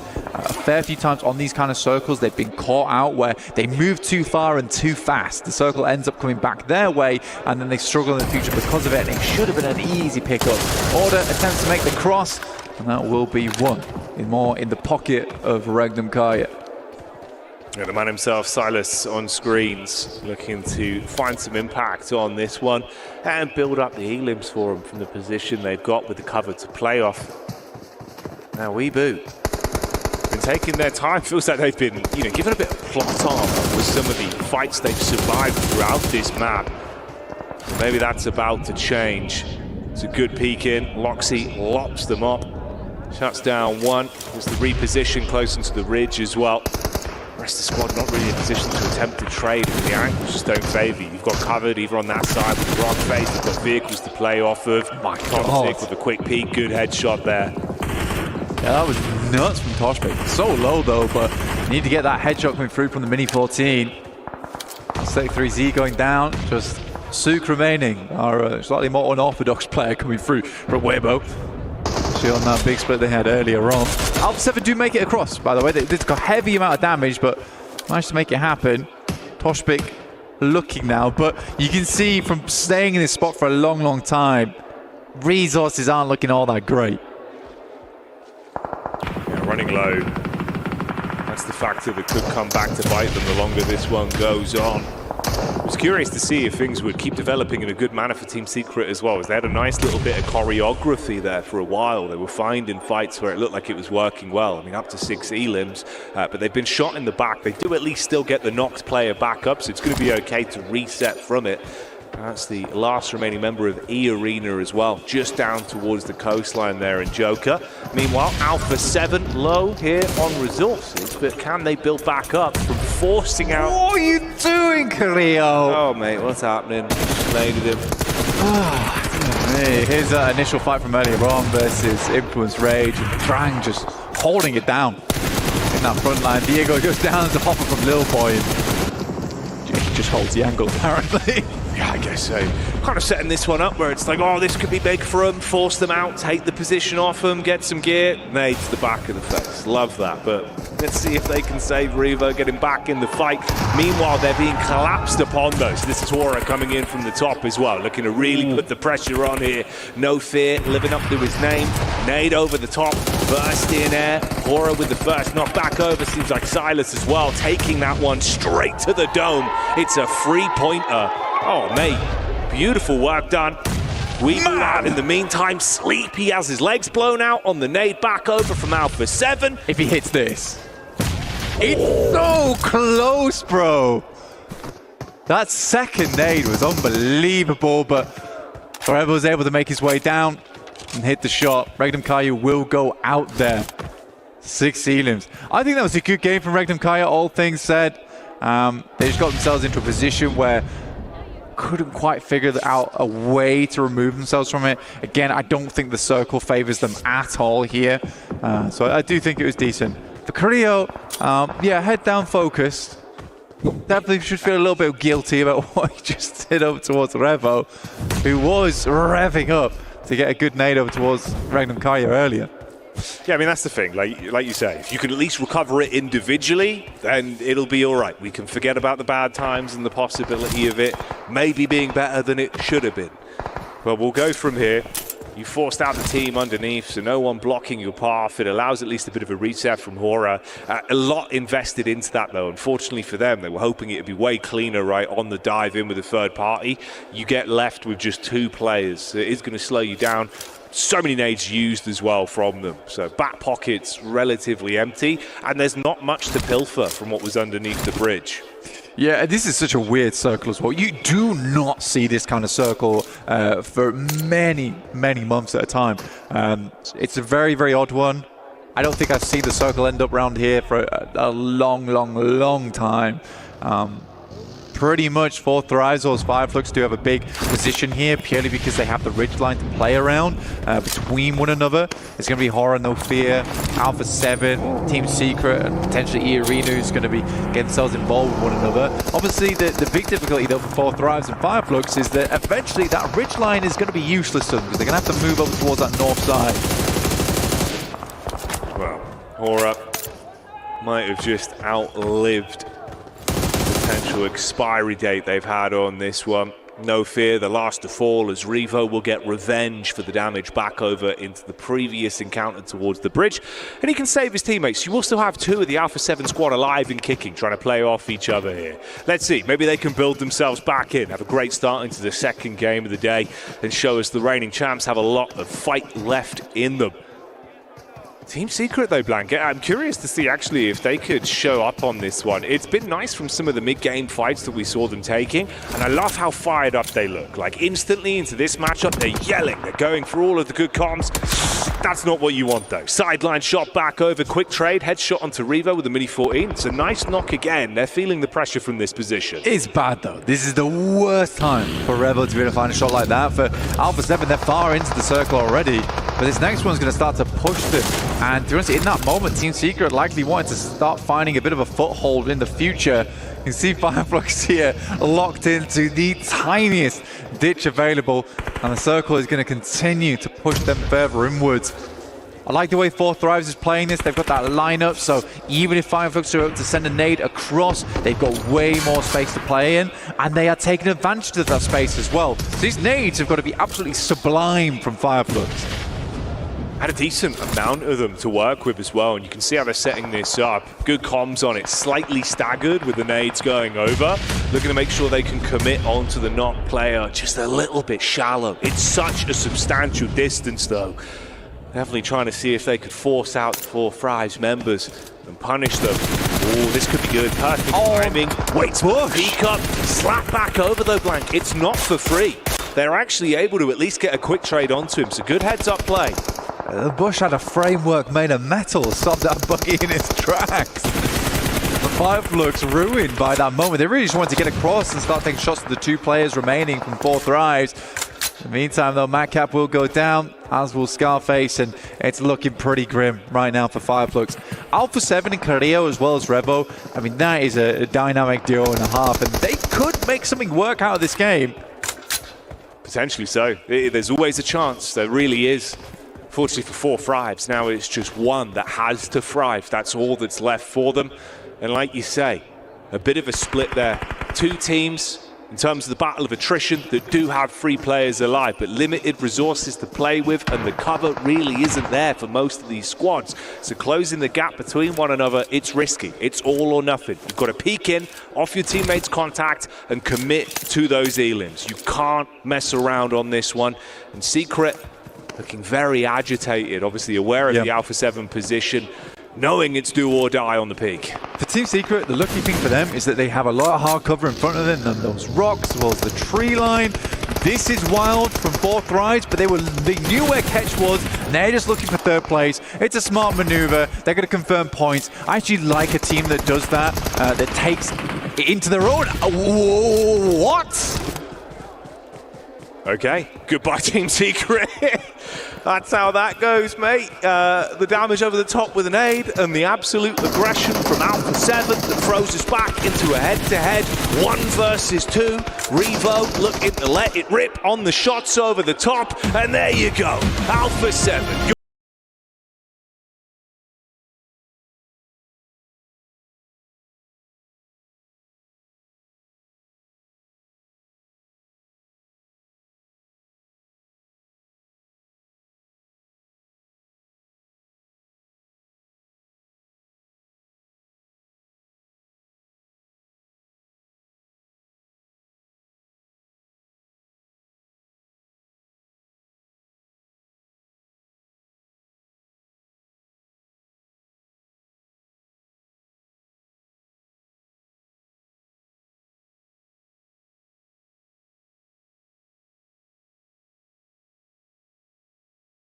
Better chance towards that late game, and I think it was just that menacing characteristic from Alpha 7 that kept Team Secret in an odd spot.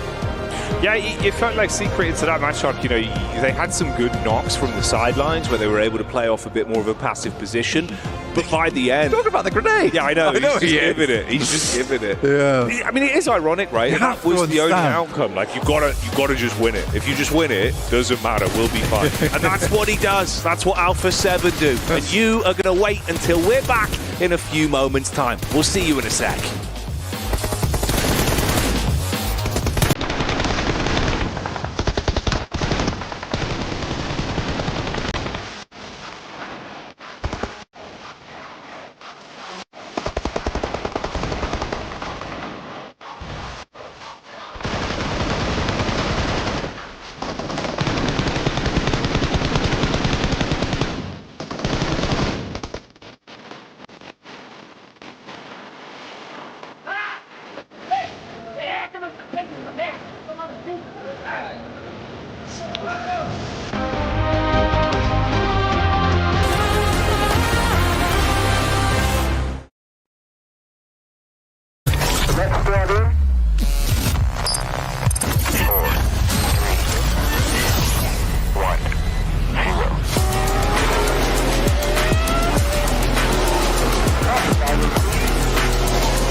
The defending champions making sure they show up in the first day, and boy did they end up showing up in a big way as they were able to clutch up a win here on the first Erangel of the day.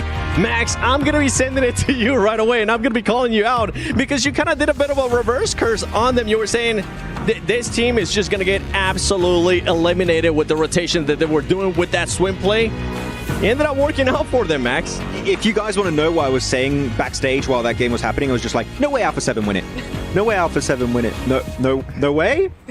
Right? Like, I really thought there's no way in hell that swim across Yasnaya Lake was going to work out because you had Influence Rage still behind them. You still had Arena, and they lost 2 players because of the rotation. But then the best romance in PUBG Mobile Esports happened in Revo and Carrillo constantly healing each other and just creating space and winning as a duo against full squads. What was that? I got a little bit more. If you didn't think that swim was the right play, right? I felt completely different to that. What do you want to see from that team in regards to just that play? You don't want to see them swim, then what do you want to see? So I do like the idea to swim across and get access to that ridge. I think that's a good idea. The timing was a bit off. I would like to see them defend the northern side against E-Arena and Influence, because if they eliminate those 2 teams, maybe they survive as a 4-man team and actually make it to the ridge and have an easier time to get that chicken dinner, maybe even get more eliminations. So I think that clearing the backside was lacking here and could have made that play even easier to execute.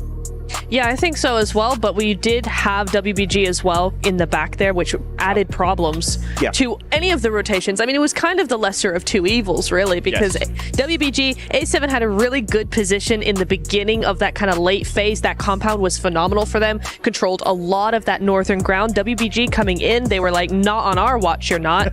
But actually, with A7 swimming across, WBG were actually able to turn the tide and go, actually, not on our watch. Yeah. We're going to take you out. So it was a little bit of a back and forth there. One thing that ended up helping out Alpha 7 was that Regnum Karia was there in a way to stop any WBG push. And I feel like that was the turning point. And then on top of that, Max, or Neptura, we did end up seeing a bit of a third party by Hora Esports, which we weren't too happy about. It's a little overextending, wasn't it? They went, oh, we have an opportunity, go for it. Wait, no, nades, help. I do like the idea of third partying, but you got such an open, flat terrain between their position of Regnum and their own little gas station that you can just play it very passive, wait for them to push out and just nade it, Molotov the position. I don't really care how you want to do it. I think you want to hold that spot to then go fight into 4th rise. But looking at the match rankings here, 20-point bomb here, dropped by Alpha 7 here on their second match on Erangel. Really, really good game, and again, as a duo here, so doing a statement at the very start of the tournament. Another team, too. 4th Thrives Esports, one of the dark horses, at least for me.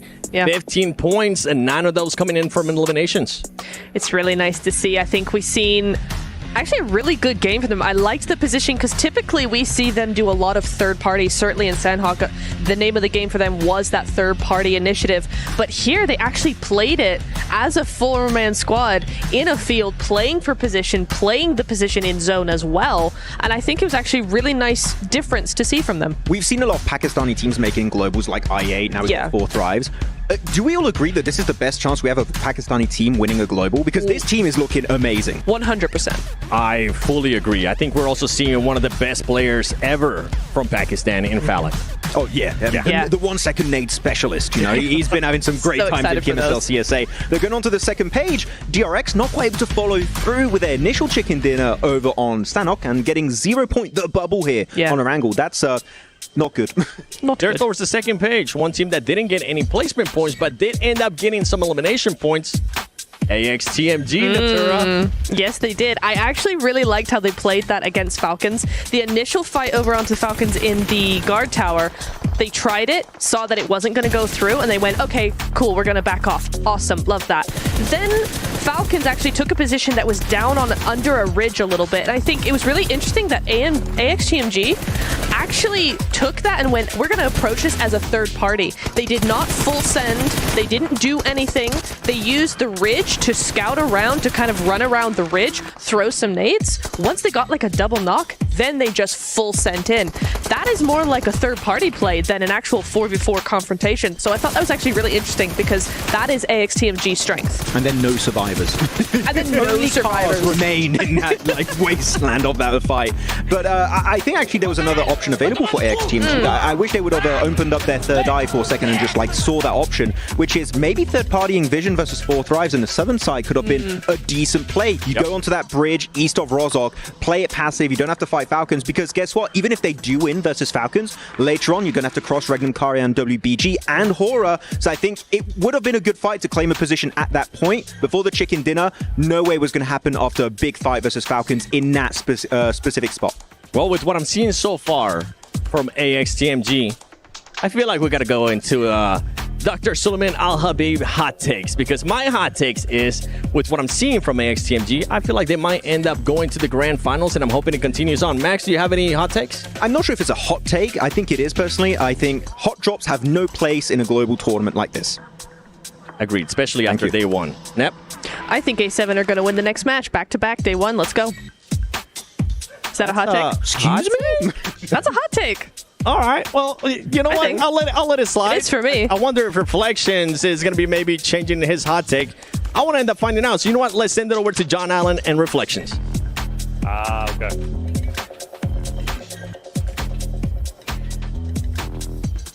And welcome, ladies and gentlemen, to the Kadia Esports Arena. Things are kicking off quite nicely when it comes to PMWC. Alpha 7 coming off a tremendous win. We got to be watching out for them, the returning champions. But since we're 2 maps deep, I think it's now a perfect time to do our Dr. Suleiman Al Habib's hot take, because things are starting to get spicy. I'm Taylor Reflections Noble, joined by John. And what are we seeing so far, man? Because Alpha 7, that win was huge. That was absolutely brilliant. 2 players against so many full force squads. They held their nerve when it mattered most, and they came out on top. Let's get into these hot takes, though, all right? And I'm going to kick things off nice and strong. Maxman is going to say Team Spirit instead of Team Secret at least 10 times today. Guaranteed. That TS abbreviation, that's tricky. It is tricky. That's why we're casters. He's not. I do question, though, why is Maxman getting so much hate? He was tied up, thrown on the couch before the pre-show, and then now you are also bullying him yourself. What's going on, man? Hey, look, the man needs to stay humble, otherwise he'll predict teams more and more, and we all know that we do not want that to happen. Humility. I think we all could use a little bit of humility. Alpha 7, though, I was actually coming out the gates before that win. I was going to say my hot take was they're not making it, or they're going to the survival stage. They're not just going all the way through to the finals. I got to change that. So now I'm going with Revo. I think he's going to get 50 eliminations, but can he surpass it? We'll find out. Let's head back over to the casters.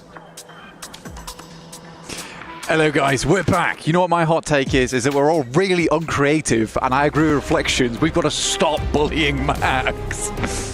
Here's my hot take. I love Maxman so much. That's such a cold take. Everyone knows you love Maxman. Yeah, but you know, what else am I going to say? You're freezing right now. You're freezing cold. Look, I just want Max to know. You're -5. Max, you're amazing. All right, Stop this it. is specifically for you, Max. I'm talking Stop to you right now. fanboying right now. He's so cool, though.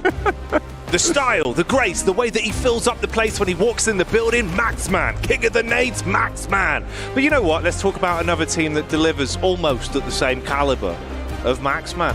Alpha 7, that was a hell of a comeback from them. It was a good show-up. Yeah. Right? I was worried. I was saying, like, game 1, right, looked kind of sluggish. Everyone looked sad on camera 8. Least now, kind of happy on camera 8. Reminiscing about the misplay with the nade, but in a positive light. All blown over, all still mates. I threw a bit too short, you know? Oh, it's fine. We won. My finger was a little bit sweaty. I'm sorry. Yeah, it's all right. But he did clutch it, came home big with it, hit the straight slick 3-pointer. Everyone's living. Although, how's it going to go from here? Obviously for us, third game of the day, last game of the day for us, only the halfway point. You recap some of the things we're seeing, right? Again, global trends on this one. Point differential, not that crazy. Mid-portion cap, right? We still got a good half of the lobby that can get a bit of a shift on in this matchup. Power gaming, though, not looking great, Blank. I'll be real, and that's a shame. They're unshimmied right now. Yeah. It's bad. It's bad. And again, there are some teams here that are looking just as clean as the Mr. 7WG himself, but others, they're just not doing so hot. And I think that's going to be the base of this whole cast. We're just going to be really nice to everyone and everyone. Yeah, it's super friendly. Yeah, we're just super chill cast. It's nice. As we head in towards our third match of the day, there was a big point that we wanted to bring up, which was on that first Erangel that we saw there. It was a very southern playing path. Forced a lot of teams to head over towards some of the backup drops that they had. Now, I do want to see something that's a little bit more central, you know, even a vertical playing path I'd be pretty happy with. I want to see a clear-cut decider of where the team's going to be playing, because it is not unlikely that you have a day where all of these playing paths are really awkward towards the side of the map, or not allowing you to swing far off towards the west or the eastern side because of where they're situated over 3 matches today. And not only is that difficult for us to get a read on the players and the teams and where they're dropping, but it is really tough for the teams who are going to go home tonight and put a lot of that analytical prep that you see the caliber from Neptura, for instance. No, it's true, dude. It's true. You know, I think it's one of those, Blank, where already at this point today, we're seeing some squads that are being able to thrive with more passive gameplay, some of the heads-up reads where, again, actually a good callback, like Neptura was saying, right? Like the idea of kind of getting over the hump early, where you go in, maybe force yourself into some aggressive hot drops just to see if it gets the blood pumping. You know, obviously, that I think the term is from Moneyball, Blank, it's feed the hot hand. It's one of those that makes a lot of sense in this kind of environment, because obviously, other side of the coin, you see what's happening with power. It ain't working right now. Yeah. It feels like they're cooling off. Colder than those takes about Max Man. Other side of the coin, you had DRX there that bided their time into an explosive finish. That's nice. It's going to amp you up. Sure, game 2 wasn't as great, but then what happens? Alpha 7 starts saying, let's play a bit more aggressive. Let's actually take fights. One of them was very aggressive. Extremely so. Yeah. I think that, for a lot of our teams, they're just going for things at the moment. And there's little to lose here. We've already discussed it in the case that, you know, no one's going out right now. You're either going through to the main tournament or you're heading through to that survival stage where 16 teams will be taking part. So the 24 teams will be going through. Right now is the best place to be when it comes to experimentation. As we head into our match number 3 of the day is Erangel. We're going to have one more Erangel after this one, followed by 2 Miramars over on those Dusty Dunes, and it'll be Reflections as well as John taking you through that one. But for now, let's get right into this third match. And look at that play path. Yes! Far more central, mate. This is what we were hoping for. Obviously, last time around threw us off a little bit with some of the hot drops we were expecting and some of the rotates we were seeing. So the secondary drops were called out. Things should be a little bit more cleanly cut here, and we'll see if there is overlap. In a weird way, again, it does actually kind of scare me if we do see power going for the potential play that we could expect here with a hard drop. We'll see, mate. We'll see. Heading straight back down towards Milta, but Influence Rage is going a little bit further here, so Power should be able to hold on to this one. That feels bad. Yeah. But Influence Rage is not going back to Milta Power despite just demolishing you in it, so it's kind of like a pity play that you've been sent your way. I am curious to see if Pachinki is held solely by Team Falcons this time around.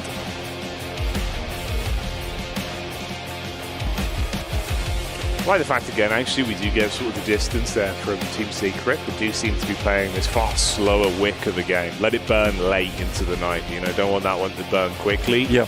Although I will say the problem was the minute they were actually throwing a bit of a broader sword, it was panic stations. That's where it went wrong. Well, right? there was no parries. No. There was absolutely no parries involved there at all. Even the dodge roll looks sluggish on the side of Team Secret. Heading on towards the Puffker as well, and I do have something to say about the Puffker, is that although decent position, it's all right. You do actually see a lot of pro teams these days like moving away from the Puffker as a spot. If you can get somewhere further in towards the circle and comfortably play towards that, you take that. Even though that means holding over towards one of the west or eastern side of Yasnaya, that's fine. But yeah, we'll see how teams play this now. It is a pretty packed map already. But I think that Team Secret, after seeing that, playing in the Pop Cup means you have to push through a lot of teams just to get towards the initial circles, and those initial circles are over towards the southwest side. It cuts a lot of Sosnovka in, which is a bit of an awkward one, where you're not sure if you'd be heading across or not. It would be cool to see a Sosnovka this early into the tournament, though, Jackie. Yeah, it'd be fun, man. It'd be nice if we actually do get it thrown into the mix. I do love these wide splits. Sorry, just a highlight there. I know, obviously, map feed-wise, just looking at how Weibo are going to be able to rotate on this one. Nowhere near as drastic. Backline of the DRX late. But anyway, we'll focus up with what's happening here. You've initially got the POV of Alpha 7.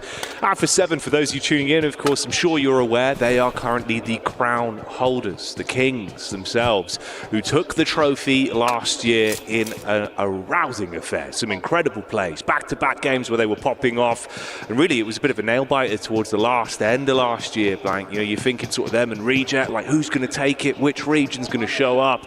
Coming into this one, I was a bit worried with the result in the first game. Glad to see a massive show up, even with it just being a duo that had to get so much done. Some diligent PUBG Mobile shown from them the previous outing.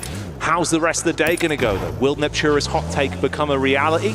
A back-to-back chicken dinner for them would instantly be the landslide of, all right, maybe it is going to happen again. Like, that's the sort of hype you want on a day one.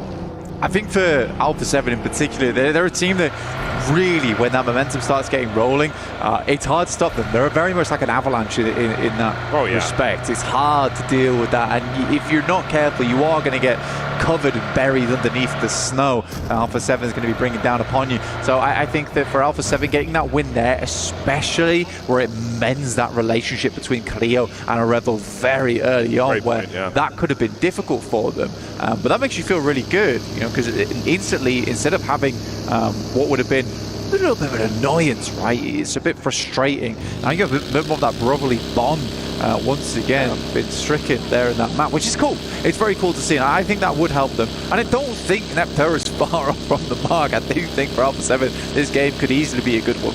No, absolutely. Even though she was smirking while she said it, the point does really reign true and could certainly have a lot of credence.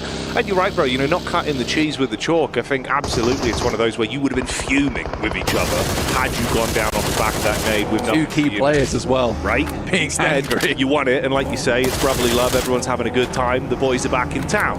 DRX, they were in town for a second there, but one of them has instantly been shut down. You've got the drive-in from Falcons that have spotted a weakened target. Solo and isolated. Blessing from that, you do grab another vehicle off the back and get the 1 point. Yeah, unfortunately, DRX went to town. You know, it's like a boys' night out. You're going to lose one of them eventually. Where's he gone? You find them at home later. So I actually never came out. I was at home the whole time. Sorry, guys. Stayed in the plane. The DRX down to just 3 players there. They had a good start to the day, but if you look at that, 19 points, that's all the points they earned there on Sanok. True. They earned nothing on that last game, and I think that for Erangel, it's a very important map to be able to perform on, so I'd be very unhappy to see them go to Erangels with nothing to show for it. The Falcons, though, we were talking about earlier, you were talking about feeding the hot hand. I like what the Falcons are doing. I do worry a lot of times about the Falcons in terms of their more passive gameplay. I think that there are definitely moments where I think Redox and Narvalo certainly need to take a leaf out of Koa's book and just be a bit more aggressive. And it's funny that one of those passive players on this team, historically at least, Ralph is one of the players who I think has been the most influenced by Koa's gameplay. So yeah, I think that that's what I'd like to see from that team, especially here where they have the ability to experiment a lot. But it's nice to see them having just continued success. Yeah. It's hard as well because it's a double-edged sword when you have such a really infused fan base like Falcons do, especially when we're here, right? Like we're in Riyadh, we're in Saudi Arabia, and you can see the excitement that's going on there. Everyone's cheering after they get an elim, after they make a play. That goes both ways. If suddenly everyone goes quiet, you notice it, and you know it's for you four alone. Dude, even in PMSL EU over towards Turkey side, right? When they were playing there, they looked stressed on their bad games. All eyes on you, bro. They look stressed on their good games.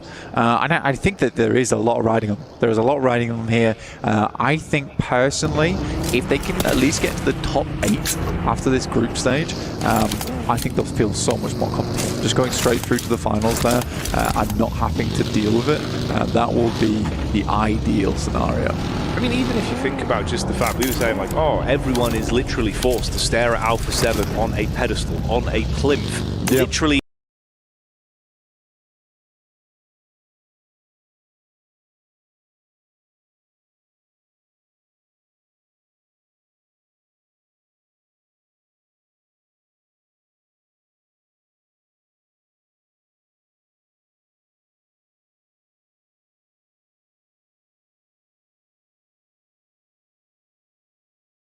In the arena, they were called out by name.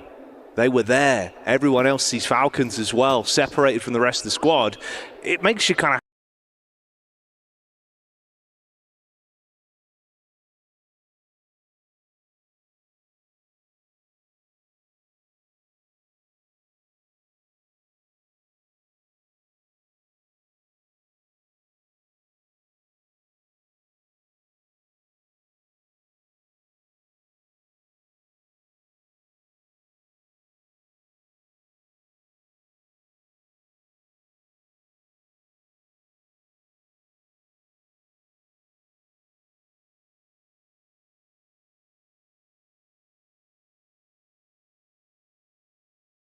have that animosity of, we should take them down. We should make sure, you know, that extra oomph on the other teams, where some people thrive on that, Blake. Those little elements come into your mental game. It affects how you play PUBG Mobile. Suddenly it starts to change a little bit.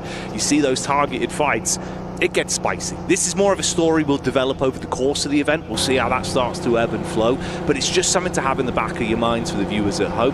Weibo, I think it's been, I'd say, nice, at least in terms of the way they have been playing to their strengths. They've had some really crazy dives, crazy rotations, but they've made it work, so I can't fault it too much. It's obviously just not been the best in terms of converting it into actual placements or eliminations.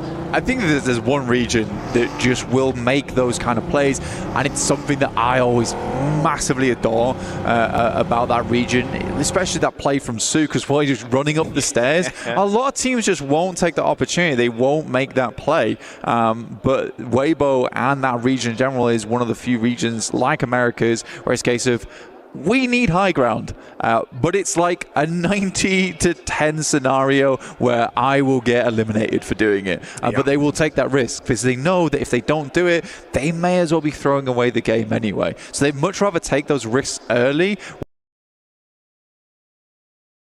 which I think does put those teams in a much better position. And I think it's a type of squad that could get a very, very high elimination game over the course of this group stage. We'll have to wait and see. AX currently very central. We're heading around Gatka at the moment and just south of Pachinki. It's a bit more flat around this area. There is fielded area 2. You don't really want to be heading down towards Ferry Pier because you're cutting yourself off the sight lines. There's a fair amount of water in this one. We were worried that it was going to go down to Sosnovka. It didn't do that. So a lot of teams can now consider coming back up. Power, I think it's reasonable they head towards Sosnovka. It was one of the few plays they had in the back pocket on the happenstance we did go down towards that part of the map. They would have had a fantastic position.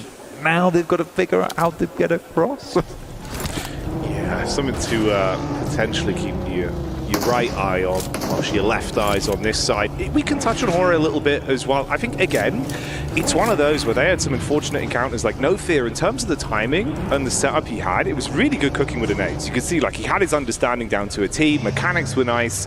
He was just hit from the side, where it was a really sick off angle for DRX back in game 1. Again, I think that's a team that potentially, if they're not sort of showing up too much, maybe you start to underestimate them, they'll find a way to start to climb, because there's a ton of talent there.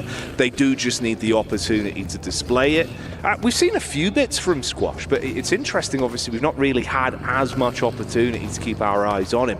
I'm curious to see how he's going to build over the course of the event, because I feel like, again, man, it's a lot you're thrown into here, you know, like the live environment for him, you're coming in, all the pressure on, as you've got the trophy, your team won it, you've got to live up to that again this time. Showing us the moves at the minute.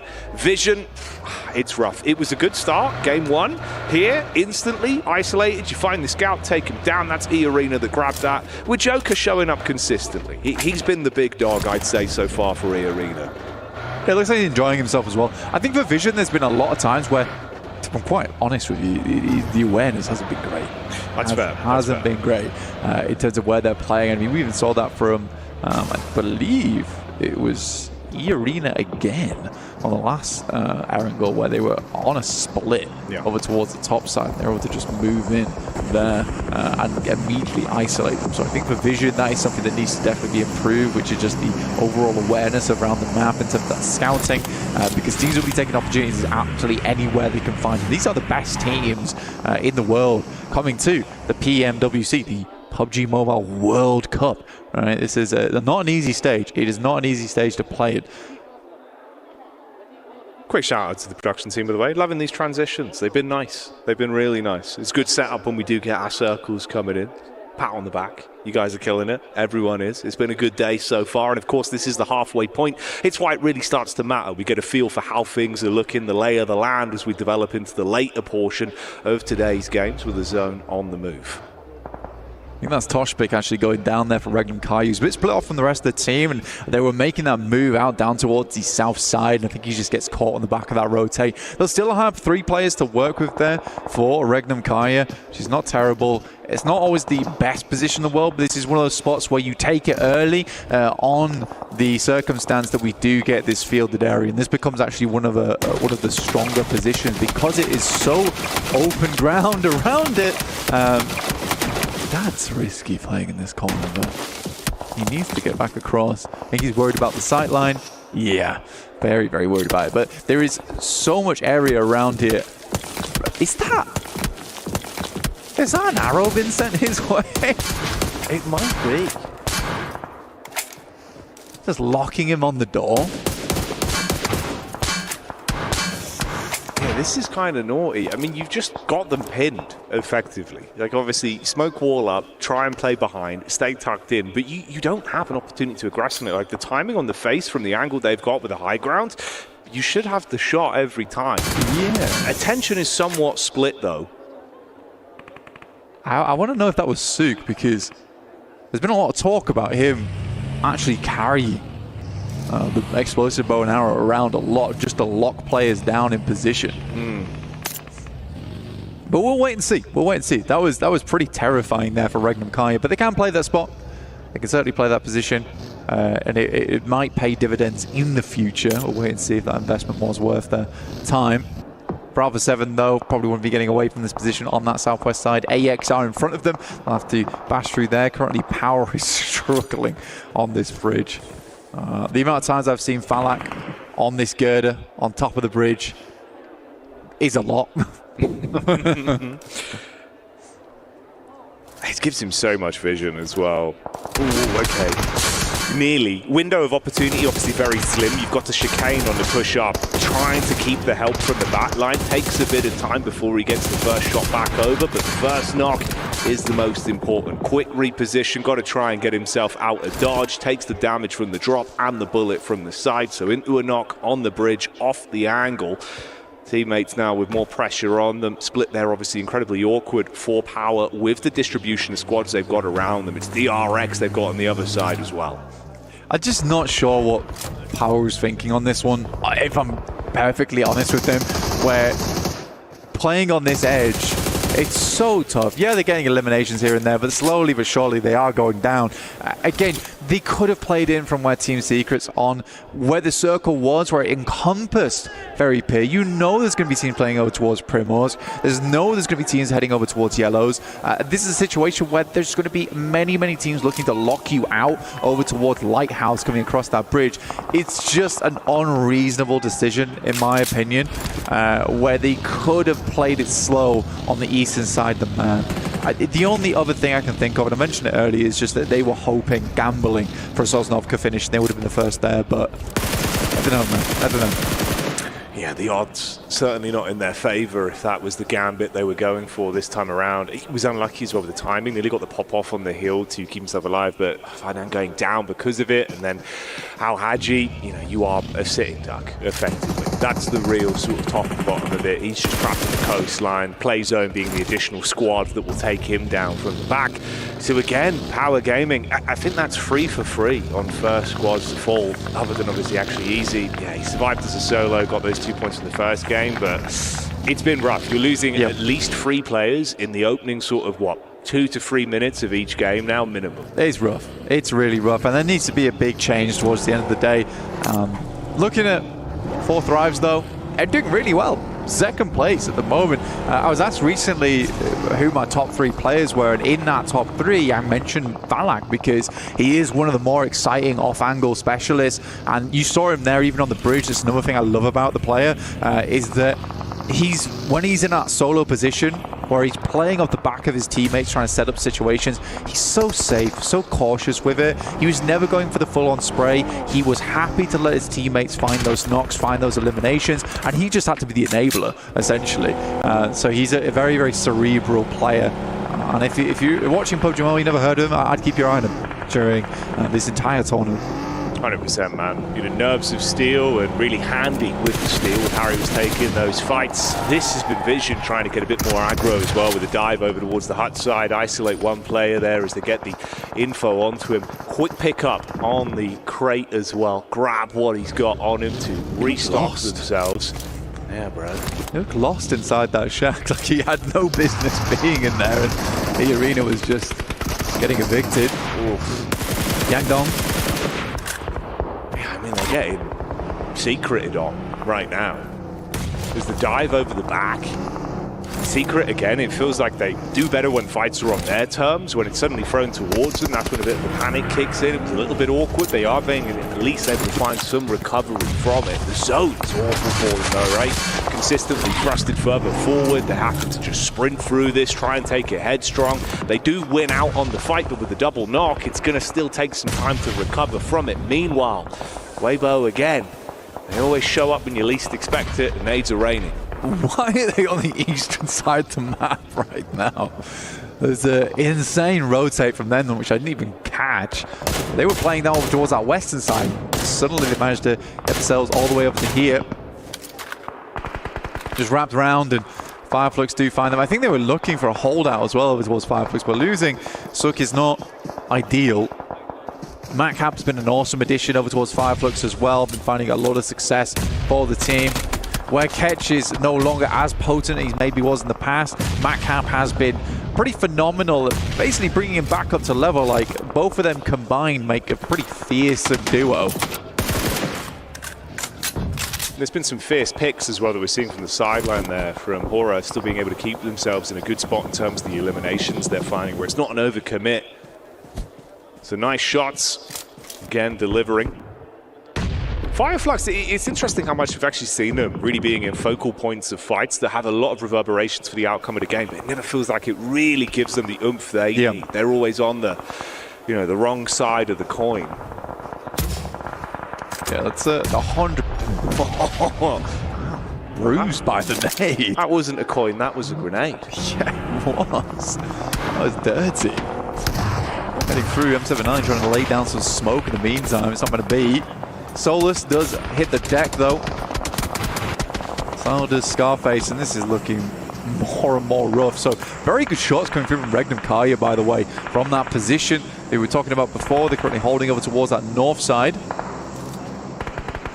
Shame for Secret as well. If Team Secret were looking to build and compound off the points they were able to accumulate into Game 2, it's not really going to work out as well for them here. You go down relatively early, third squad to exit stage left. Did a massive cool-off as well over on the side of Yangon Galacticus, considering how impactful they were with that opening game. But let's dial in here with Alpha 7. Mafioso, clean connection over the top side. Wow. AX giving as good as they get. And fair play to them. It's actually been impressive how good they've looked in terms of the amount of pressure that must be on this squad. You've got to deliver.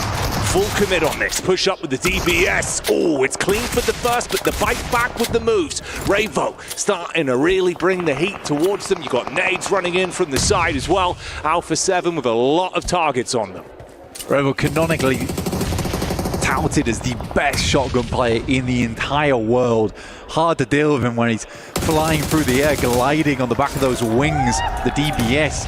Only taking shots over towards you, but it's 4 thrives, the backstab, and Alpha 7 was stuck between a rock and a hard place there. Noki once again playing anchor down towards that south side. I think honestly 4 thrives have a very, very good position here in the circle. And Balak with 4 elims so far during this game. I do think they have a good chance here, and now taking away first place spot. Neptura unfortunately mistaken on that call, but this is a big push coming through from Hora. And where is Silas? Where is he indeed? Hora as well, just getting away with absolute liberties at the minute. They're going for some big commits. They're actually completely flipping it on its head of saying, oh, you're kind of playing this passive game where then you suddenly throw the heat up. The tempo control's really good for them. They keeping the other squads guessing. Been great fights. They're starting to find themselves opportunities for eliminations. And again, like you were saying, as much as this is great for 4 Thrives, you've already been able to build up some points. Rest of the squads that in the overall rankings for the day, they're all gone. Anyone else that actually accumulated a nice amount have already been taken out. You can see it's the bottom end that is still alive with the overall points here. This could really have some chance to leapfrog you up. So this is a big game for a lot of the squads down towards the bottom side right now. Absolutely. For AX particularly, they want to jump further up the rankings here. Horror as well. Want to show a lot of these teams what they've got to offer, but 4 Thrives could bump themselves massively up in this game, getting a lead of something like 20 points on the 3rd match of the day with Alpha 7 and Yangon Galacticos being down early and Vision's only just breaking into the 20 points now. Laura's still going. I mean, that's Vision being completely removed, blinded by the power of Horror Esports again here. No Fear living up to his name as the rest of the squad's playing with that. Sleepy and Sky back-to-back. 8 eliminations combined between the two of them. Some impressive maneuvers. And we've been obviously sort of touting, 4 Thrives, they're in a good spot. If AX were able to find an opportunity to get the drop on them here, sort of pick them to pieces from the sidelines with the scout setup they've got, it could be a bit of a change of pace. They've not looked too bad over the course of the day so far, but taking down a team like that would be huge for them. There's been a nice reset for 4 Thrives to get back up to all 4 players. That's unfortunate. You're trapped on the edge, nothing you can do. That's the last man going down, so we do wave goodbye to Fire Flux. They've been stuck out on that eastern side for such a ridiculous amount of time. It was not easy for them, but Weibo, despite showing off some pretty cool moves around the map and having some decent rotates into position, they've just not had the staying power in these matches at all. Not been able to dig those boots in to the ground. Felt like we'll be taken down by Sky, which is, to be honest with you, the speed at which he went down, that was an unbelievable spray coming through from Sky.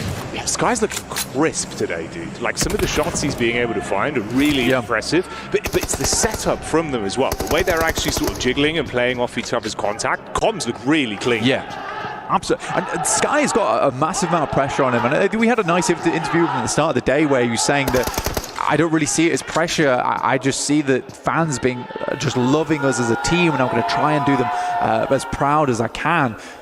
For Sky, he's always been a phenomenal member of multiple different teams, and I think he's found a very nice spot here on Horror. Yeah, he is the star figure on that team, but by no means is he not backed up by some of the other players on that squad. I mean, No Fear's been around for a huge amount of time, and Sleepy and Jiggle here really feel like they have melded into the team very, very well.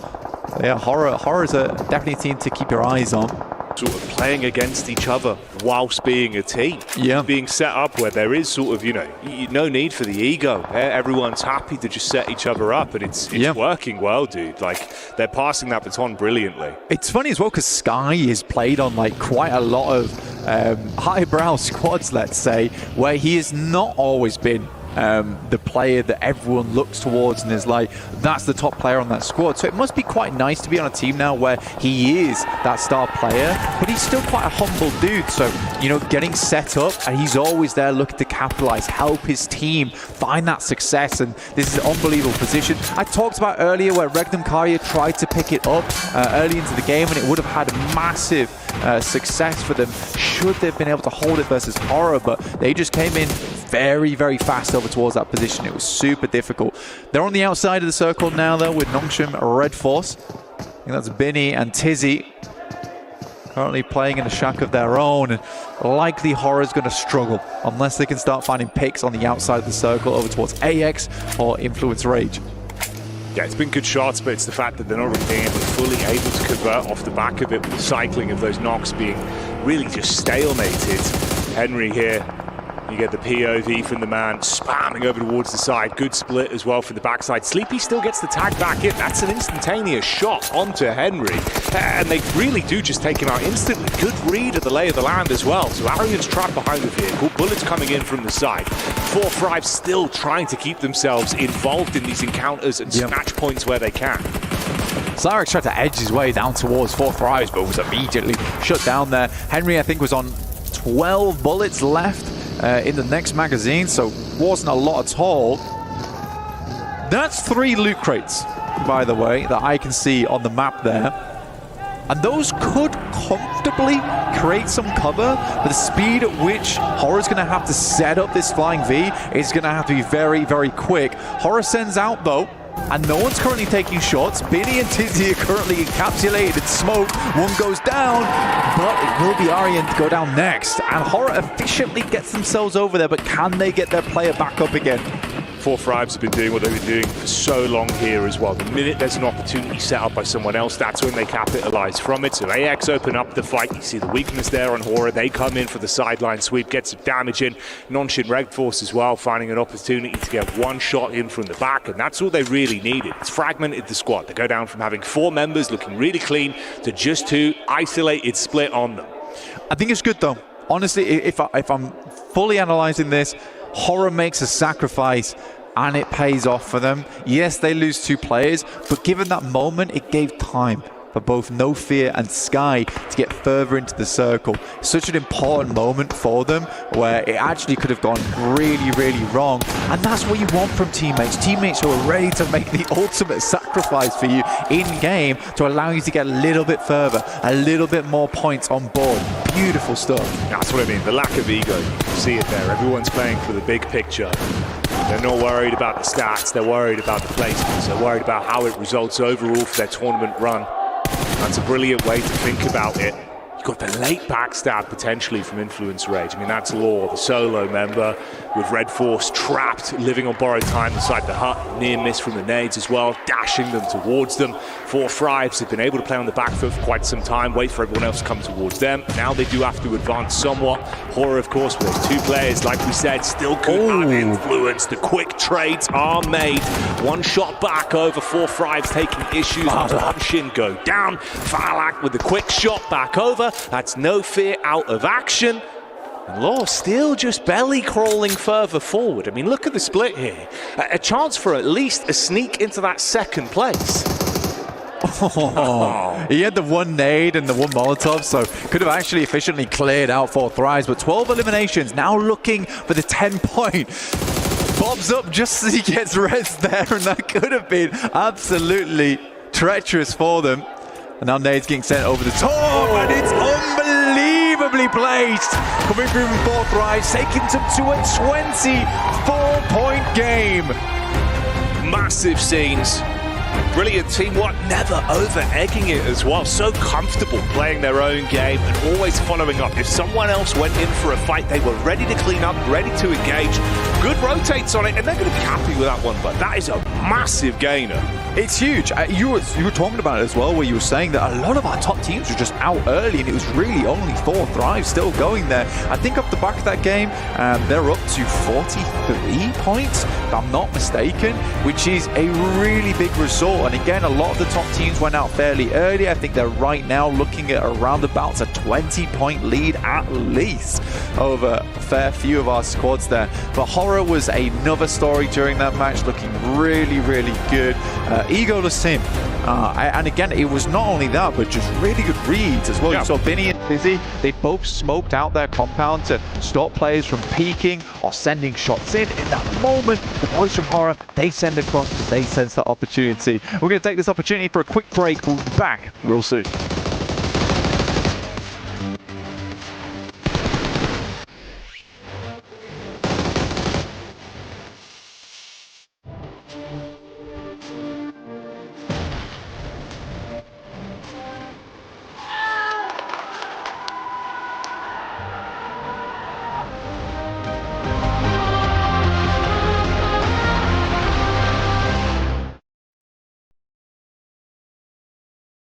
Let's play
Pulsar Legionnaire available now. First outfit with special head animations and voice lines. The Pulsar Legionnaire set comes with its own super cute voice lines that can be toggled on or off.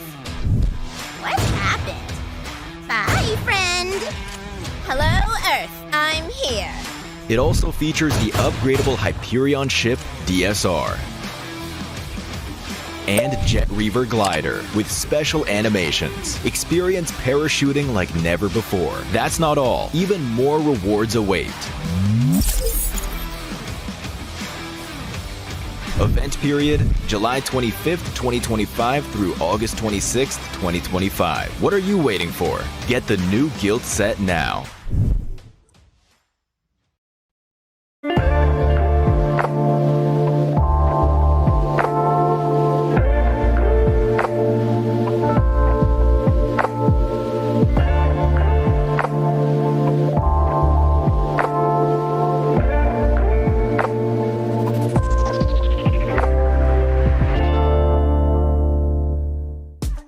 We start off our day in the Qiddiya Players Lounge, where they come for rest, relaxation, and refueling. And we have this gorgeous Qiddiya photo booth, of which we have a replica of none other than the key itself.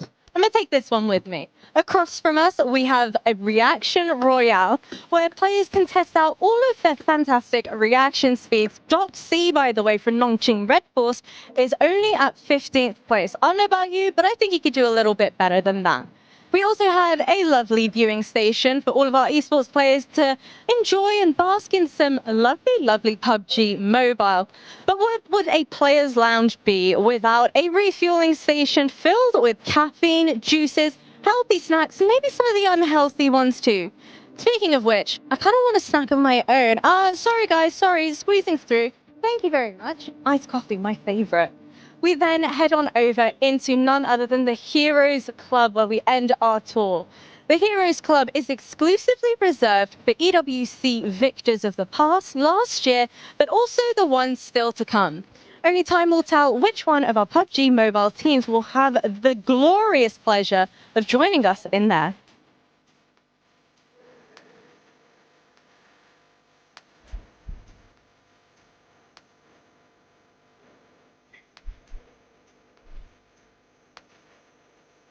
Oh, Max. Hi. Thank you. Hello, Sorry, guys. I was mimicking there what Alpha 7 did, but you know what? We're gonna talk about that last match because, boy, did Pakistan show up with 4 tries, being able to just take advantage of APG not being here and getting that win, Max. Hey man, Pakistani here for the win, really. The best Pakistan has looked in the global. Such a good win here this time around, because from the very word go in this match, Alpha Gaming's not playing this match, right? So they're not going to be dropping a military base. They're not going to be contesting the western side. So 4 Thrives, this game was pretty much from the start put in easy mode. Even though it was not quite that easy a game, and just like that fight in particular was normally making it a bit hard for them back in CSA. But the control they had with Falak on the beams, able to clear all of power, man, 4 Thrives, I was scared them going into global after CSA. How are they going to perform? All of my doubts have been already cleared that they know what they're doing. They have a game plan here coming into PMWC. Yeah, I mean, from the interview that I was able to do with Falak, that player is just oozing confidence, saying we're not really feeling any type of pressure. Everybody has experience, and that is showcased here in that last match. 24 points, 14 eliminations, being able to back it up there with the win. On top of that, you have Hora Esports, CSA pretty much just taking over Neptuna. They really are. I mean, we love to see it, right? Yeah, and again, it's very top heavy. All for CSA, look at that, 24, Hey, yo. 16, 10, and then 7 and 5 and down below. So, I whoa, mean, wow. yeah, Influence Rage, kind of the silent partners there, even though they got the double elims. We didn't see too much of them. But yeah, 4 Thrives and Hora coming in clutch there. Some really, really strong performances. Hey, I thought Hora were going to win the whole thing. I really did. But we can get onto that later. No. Let's get into it now. Get into it now? Okay. Hora overextended. If they had pushed over onto that player of AXTMG as they should have, then yeah, I think that would have been really, really good for them. They drive to the player, take out that player, take that player's position, and then they have full control of that northern side. They should have won the game there. Yeah, I wouldn't call it them overextended. I think they just mispicked the right location to go for that overextension. If you go for the player of AXTMG, as you mentioned, they have already a car. They can crash it into the car of that one player of AXTMG. You have a little bit of a mini fort, and then there's no way Falak is going to be able to just shut you down in the process. So it was a good idea, but I think there was a slight mispick as what position you want to go for, because if they do secure that, you have a solid 2-2 split, you're fully controlling all of the fields, Fourth Rise can't really encroach on your terrain anymore. I think it would have been a Nepali win. I know CR7 during the watch party would have loved to get that win here for his team, but maybe later. Okay, it'll happen. He's going to be happy. You know what? Match ranking, they were second. Being able to clutch up a lot of points, too. That's what you want to be able to do for some of these teams. Because remember, there's going to be one group at the end of day 3 for group stages that's not going to be playing. So you might as well just be able to do as much as you can. Now, I want to rewind a little bit, Max, towards phase 2 of Fourth Thrives. They were doing that 2-2 split. You were mentioning them. They're taking advantage of APG not being here. Yeah, really, they're just, oh, well, we know we're not going to have to fight Alpha Gaming at the start of this match. Let's just go for this very passive 2-2 split. No one's going to really try and contest it early on. If it goes back to military, we regroup south. If it goes north, which ended up happening, we'll send it back up north, have a very easy transition, hold on to Lighthouse, hold on to the gas station, hold on to the warehouse. They almost had too big a split, but because they're so experienced around this kind of terrain, they're just like, we know what we're doing. I mean, 9 times out of 10 in CSA, what we saw from them was them holding that exact position. So they absolutely know what they're doing when it comes to that. But I actually really liked the split. I can see what you're saying. It was like almost too much, but I think the control they had, the control that they garnered from actually doing that, made sure that they had so much info, they knew exactly how to play the next few phases. Yeah, I mean, talking about the next plays they did after, I think you want to talk about their third party on Alpha 7 and XTMG, because that was a beautiful play from Fourth Rise. Yeah, it was. I thought it was playing to their strengths. If you're a team, as a team, you want to play to your strengths. Not every team knows how to do that. So for me to see that, to see them go, oh, A7, AXTMG, they're popping off. They're going at each other really heavily. We need to third party that, use that our strength, and then to not overdo it and not go over to AXTMG. Just take A7 and go, okay, we're done. We're going to go back. Really, really well thought out from them. I mean, one player that absolutely popped off for Fourth Thrives, and I mentioned it. I'm glad I mentioned it right before. I was like, the best player of Pakistan ever, Falak, popping off with 7 eliminations, 1,000 damage. Okay. He's cooking. More than that. Oh, yeah, we'll have to learn how to say in Pakistani. We might need to need it for Falak in particular. Yeah. In the chat, tell us. We'll need a little bit of help, guys. But 7 eliminations, playing early on as the gatekeeper of the bridge, on the beams, trying to eliminate all of power. Luckily enough, he did get rezzed by one of his teammates, so he was able to play until the late game. But he was not giving up any angles. If he saw you, chances are you're living for 5 seconds maximum. Falak is being ruthless here in PMWC, and we're just 3 games in. He's off to a great start. Absolute eagle eye, right? And the thing is that this is usually what you want to see out of your star player, Neptune, right? You want him to be able to put up stats just like that. You absolutely do. I think it was a really, really good thing coming in from him. You know, we were talking to him. He was very confident, as you said. That confidence is starting to show. It's not being the overconfident. It's just really confident. And his team is backing him up like a champ. I mean, they have got that synergy down. So it's really, really exciting to see them coming out of here. Yeah, and you said they're confident, but they're also very respectful of this lobby. You talked about the third party with Alpha 7 and XTMG. They take Alpha 7, eliminate them. XTMG, that's maybe a bit too much. You know what? We're just going to take it back, and a lot of teams might have just fully committed and pushed in like, oh yeah, we're just feeling pretty good after eliminating Alpha 7. No, they go back, we have a strong position, we're going to play it safe. I like when a team can be both respectful and aggressive. That is the true mark of a champion in my eyes. One team that I do got to give a shout out to that you just mentioned was AXTMG. This team is not shying away from fighting top dogs. That was the big question mark.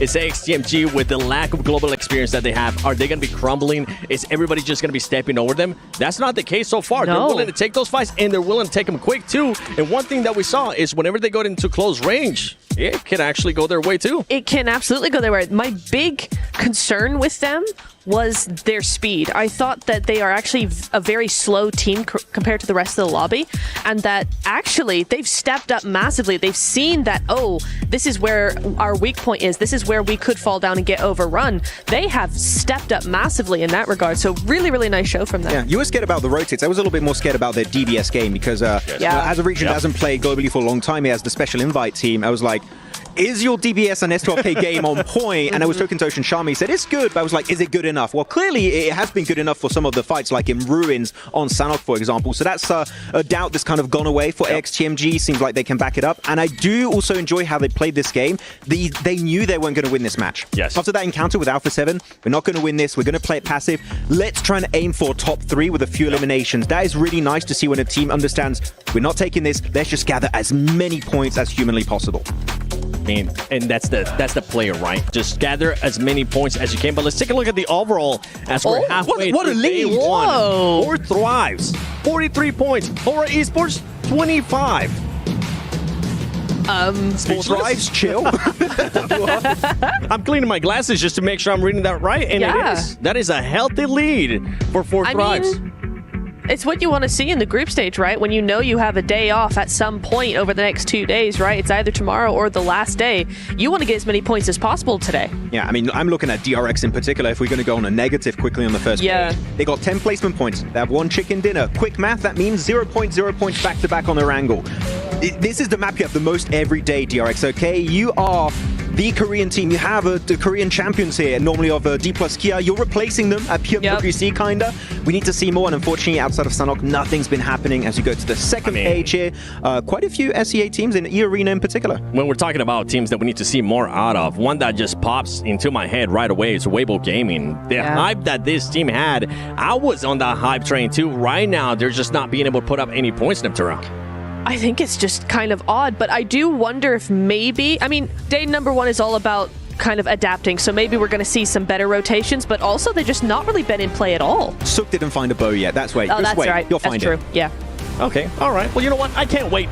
Let's send that over to Barton because I want to see what's going to be happening here in Erangel in the next match. Welcome back to the Qiddiya Arena, where we are halfway through our first day of the group stage. But don't worry if you're only just joining us, because I'm here to break down everything if you might have missed it. Game 1, we had Sanhok, and we opened up with a bang because AXTMG hot dropped right next to Nongshim Red Force. AXTMG came out on top in that fight, but ultimately at the end of the map, it was indeed DRX that went up against Team Falcons in a 4v3. DRX came out on top in that fight and managed to secure the first chicken dinner of the competition and 19 points. Next up, we had Erangel. Erangel kicked off from the start. Team Secret were looking strong, holding the east side of the circle and ultimately not letting anyone come in behind them. However, it was Alpha 7 who had one thing on their mind, and that was survival, with the duo of Carrillo and Revos reviving each other constantly throughout that entire map and ultimately defeating Team Secret in the final fight and securing 20 points for them. Map number 3 started off a bit slower, a bit cleaner, because it was indeed a lot of people switching up their drops, as I am lowered down in the stage. And 4 Thrives have to have an honorable mention for having such an impressive day, taking out Alpha 7 as well and managing to secure their first chicken dinner with 14 eliminations. What a first day we are through so far, but we're only halfway, 3 more maps to go. So let's hear some energy in the arena, because we're going to go into our next map very soon. There it is. We are halfway through. That's the important talking point. Halfway through today's maps, number 4 of 6. We hop back into Erangel, as Neptura said at the beginning of the show. That should be the bread and butter for multiple teams. However, it hasn't been. But we do have some top dogs at the top, Alpha 7 being one of them.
More importantly, I love military, but most likely going over to the mainland. But I do want to focus in as we've got two teams maybe about to skirmish out over on military, of course. Talk about Fireflux, and you got Team Secrets most likely going to be running into each other. They could have a truce. Maybe they say, hey, you go over to the right side bridge, we'll take over to left, and we'll just go our own way. But if I'm Team Secret, I've been on fire today. I'm not going to be intimidated by anybody. And you want to talk about being on fire? Fireflux is quite literally there in the top 3 running. So I'm looking at them to potentially be one of the front runners in the engagement, but who knows? We'll see how it ends up unfolding. What else do we see? At the moment, yeah, it looks like Team Secret might just be heading out to the east, disengage. West and east bridges both available still.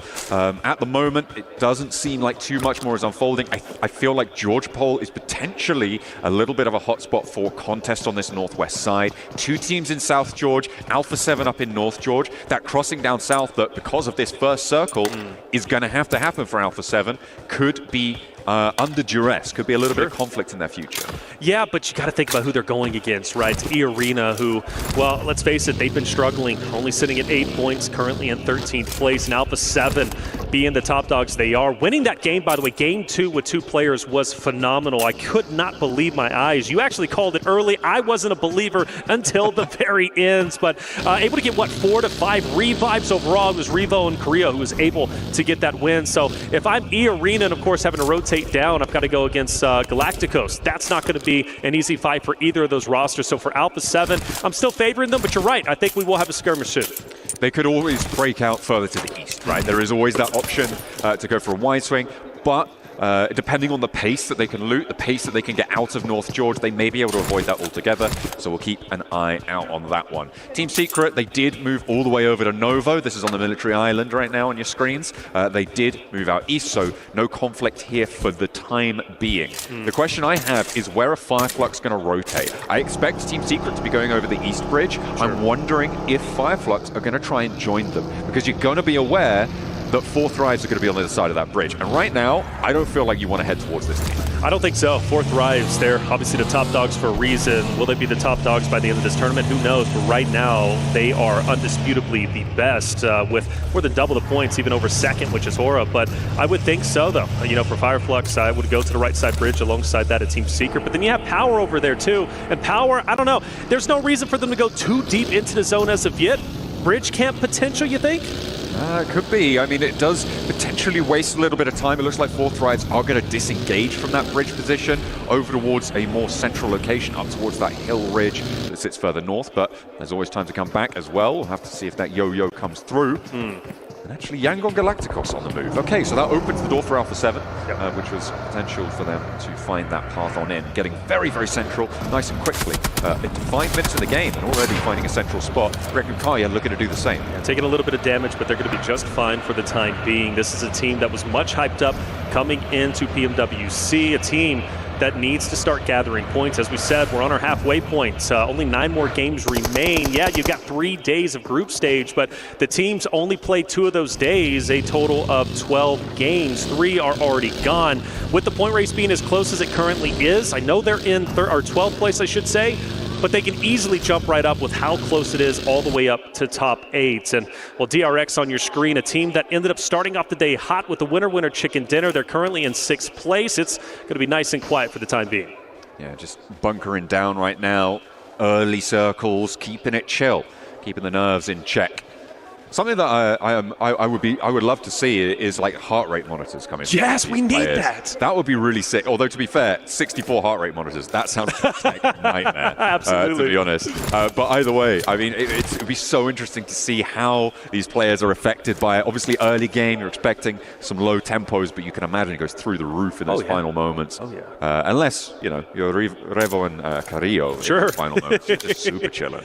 You know, Alpha 7 is one of those teams that are just always so relaxed, it seems, and you got to appreciate that. I think that owes to their success. Falcons getting active, which good on them, the home team. I know the crowd's been going crazy for Team Falcons, as you would expect. A lot of the crowd set up actually right behind the Falcons roster, so they're hearing the loud roars every single time they pop off. For Team Falcons, they were center zone. Of course, they've got a lot of teams around them, but I do believe where they're currently at is, again, they're going to be chilling. Not a lot of teams want to fight at the moment. They'll do it if they have to, but for now, it's all about positioning into stage 2. Absolutely. For the Falcons, they came into this tournament obviously as the winner of their region, coming in from Europe and qualifying through there. They won via a smash ruling. So if you want to take a look at that, make sure you go and check it out. But not yet, because we've still got more game to play. Unfortunately, it felt like some of the time, especially during the earlier stages of that tournament, they weren't quite as cohesive as they need to be to take on the global levels. They moved into the finals, and it felt like they had pieced it together, right? At the moment, they've got Redox, Koa, Narvalo, Ralph playing on the roster. It felt like sometimes there was a little bit of disarray in and amongst the roster, but right towards the end, they did show up. I was worried coming into this tournament that those early stages would come back and that performance would recur.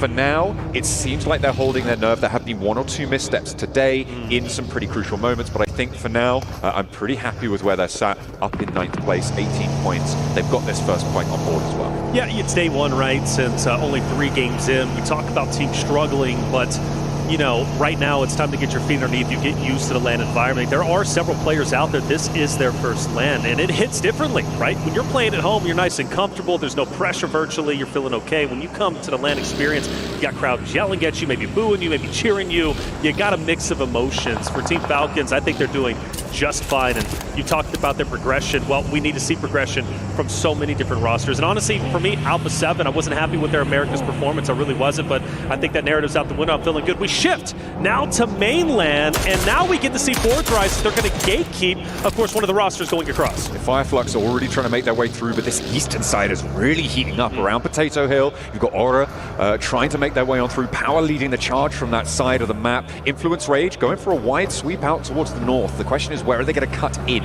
Are they going to go all the way out? Maybe challenge Alpha 7. There's potential there, depending on how far they go. They know they'll be on a home ground fight, right? Influence Rage versus Alpha 7. These two rosters will be familiar with one another. Yeah. They could have a little bit of an edge in this fight, potentially, or the same could be true on the other side. Influence Rage on your screen. Been happy with this roster through America's second place. They played so very, very well. In fact, even outdoing that of Alpha 7 during the PMSL Americas season. Well done for them. They've not done too bad. I know they're in 10th place, but again, that point gap, that point spread is just so incredibly close. But we're talking 4 points from going from 10th up to top 5, right? So for Influence Rage, happy they're going to be on the dead side of the zone in the north. I'm very curious how that's going to end up paying off for them. I want to see them make a deep run. I feel like Influence Rage is a roster.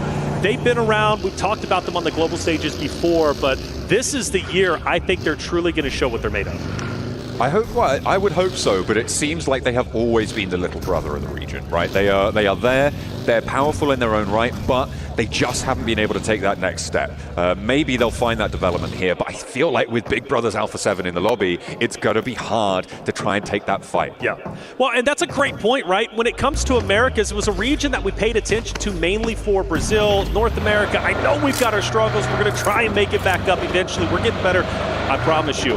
But when you talk about the Big Brother of Alpha 7, I saw a massive improvement across the board from all the rosters because they know they've got Alpha 7 to battle against. Trust me, they wanted to win PMSL Spring Season 2025. And unfortunately, of course, some of them didn't, but for others, they did dethrone Alpha 7. Alpha 7 barely made it to this stage. Let's put that into perspective. They're doing great now, but I really do think Alpha 7's performance, them winning last year at EWC, truly made the other rosters say, I've got to step it up. You talk about little brother, they're looking to be the big brother now. Absolutely. Try and have a little bit of regnal combat going on through. Take that throne away from Alpha 7. We'll be making sure to keep up to date to find who will be able to take that top spot. But is it even going to matter, right? Because at the end of the day, it's about that global interaction. Sure, you can increase the quality of those lobbies, but then how does that playstyle move into the current stage of gameplay? And with the experience that Alpha 7 has at this level, right?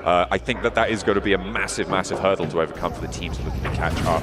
In a regional stage, sure, it's intense, sure, it's a lot, but when you put the international stage together, it changed the game entirely. It changes how the lobby plays, how it feels, everything about it, the lights on the stage. It can be a real task to overcome. Hard southwest shift on this circle, all the way out towards a pretty similar location where we saw this last match finished as well, out to the southwest side of Pachinki on those hills. You've got DRX slap bang in the middle. They've been hiding there for a long time, Reflection. They have, and they like to play it slow, but hey, make no mistake about it, they can get active if need be. You push into them, you've got a heck of a fight on your hands. Half of the lobby, quite literally half of the lobby, have to now rotate into the next stage, and you got a couple of teams who are set up. And talking about the couple, well, you've got them right here, right in front of you. Alpha 7, we talked about this fight. When was it going to go down? E-Arena landing up top alongside that of Alpha 7. Now they finally come, and they bump head-to-head. Mormon with the first blood drawn there. Revo goes down, and immediate, looking for the refrag through the window. Not going to find it. Sliver of HP still there.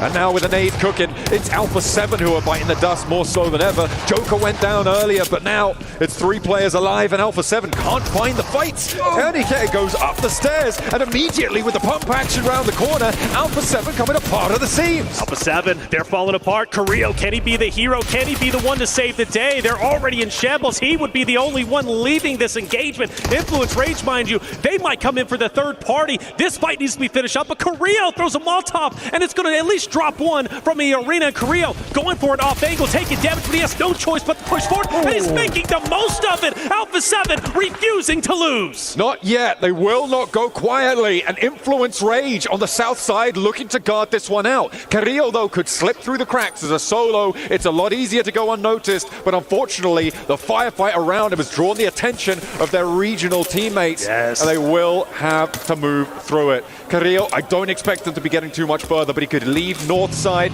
try and get in amongst it. Well, they did it as a duo. Can Carrillo do it as a solo? That would be even crazier. Don't count him out, but I agree with you. Now you're going for placement points. You're in survival mode, and luckily for Carrillo, Influence Rage has backed away. It doesn't look like they're going to crash in on him, so should be just fine. And while he'll be a solo, wreaking havoc on the remaining rosters. Falcons moving in as Course Vision now wants to take on the Falcons. Let's see how it unfolds. A double roll up again as teams start to move. This is what hard shifts bring. Action left and right. Redox on the inside goes down first. The pump action from Never Alone and the flush as well. So Falcons fighting with 3. Navallo wins the trade. The pump action winning the day, and a second as well. Koa's there for the backup. There's a nade. It doesn't sit, and Navallo can now look for this healing on the northeast side. Aura are nearby, and it looks like they're going to roll in for the fight. There it goes. Hey, Order wants this. They need it. Points so valuable to catch up. They're already in top 3, but they want a little bit more. Vision taking damage on the stairway, but don't worry, because you got Narvalo from the Falcons who's been holding it down, and you mentioned Horror. Well, here they are. Sleepy, no fear, starting to take the house opposite of Team Falcons. We've now lost a roster, and all attention on Falcons versus Horror now. Massive pickup on the back line of Horror as well, meaning they're 2 players on the inside. Losing that off angle is huge. It draws the attention out that way, and a knock on the forefront as well. Falcons are splitting the difference here on the fight beautifully, as they will look for more.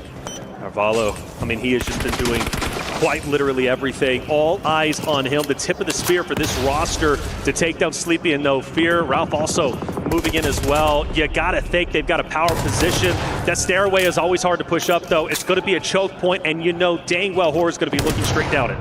Immediately finding these flushes as well. They beautifully split the attention. An off angle, the third party coming through from Power as they sweep through the back line, and it is going to be turning tail and running the story for Horror now in the rest of this match. 2 players alive. Sleepy's not long for this one. Yeah. The point gets stolen though, and it goes over to Power. So now it's Jiggle Sky. They're going to go in and dip. They're going to get within zone. They're going to play the survival game like Alpha 7's Carrillo, but I'd rather have 2 than 1. Either way, that's how it ended up unfolding. Power Esports, who's had such a struggle throughout our tournaments.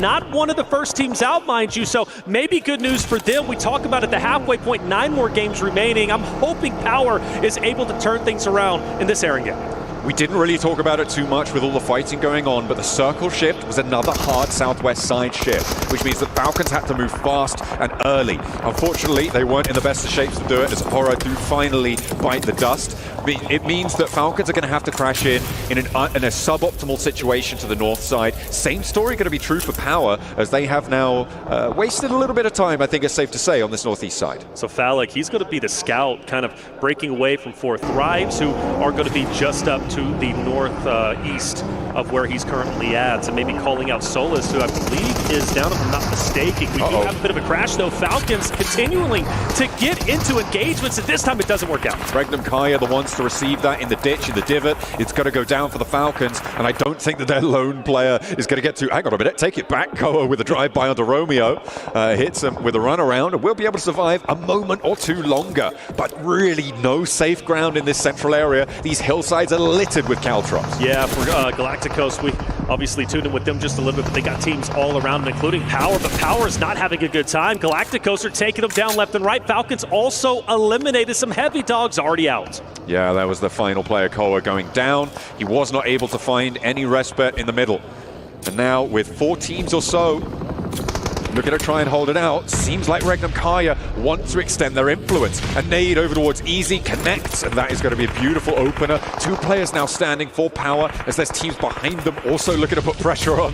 Rolling on out, Regnum Kaya not going to let Easy go down, and the 2-2 roll around will be good for it. However, there is a sideline that they need to be worried about. Get the cover in. Wild low as well. The vehicle's going up in smoke, and Loxy's down all of a sudden. Yeah, he's down, and I believe that was a third party from DRX way off in the distance, getting some shots out. And well, we got Team Secret also trying to survive. I mean, you got so many teams in shambles, and when you got to go to these shacks, I call them the Death Shack, you're in a lot of trouble. But the teams have spread out quite a bit. I'm actually surprised we've lost so many rosters and players at this stage of the game.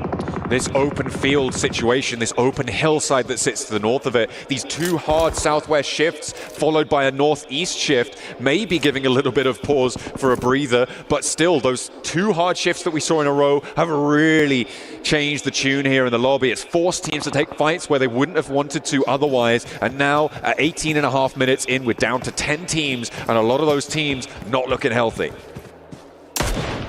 Take a peek at Fireflux racing against Papa Blue. Influence Rage just above them.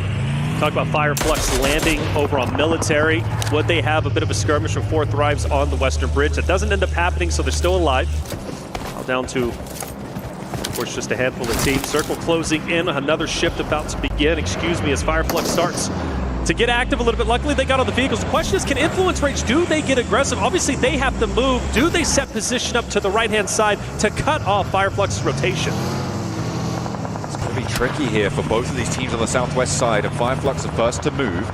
For the moment, Influence Rage still holding in their compound near Quarry, and they're going to have to try and go in a little bit later. So Fireflux, where are they going to opt to crash in? They've already sent 2 players towards this Regnum Kaya stronghold. I don't know how that's going to go for them. We know that there's third-party angles on there. They're already getting lit up. Scarface with a slow roll around the side, but the vehicle takes him down. It's Regnum Kaya and Nongshim Red Force on the crossfire. Now the 2 remaining players of Fireflux going to try and send Long over to the north side. A straight cut through the circle on the western flank. And in the meantime, in the wake of that rotation, Influence Rage push in from the west. Yeah, they're coming in, and they're going to be coming in hard. It's going to be a big push from them. Regnum Kaya needs to watch out, of course, as Influence Rage, a dominant team. Fireflux, I cannot believe that they're still alive in this moment. It's so unfortunate they lost 2 of their players, so now they've got to go at it. And well, Influence Rage actually looked to be crashing in on Korea, who's been a solo for the longest time.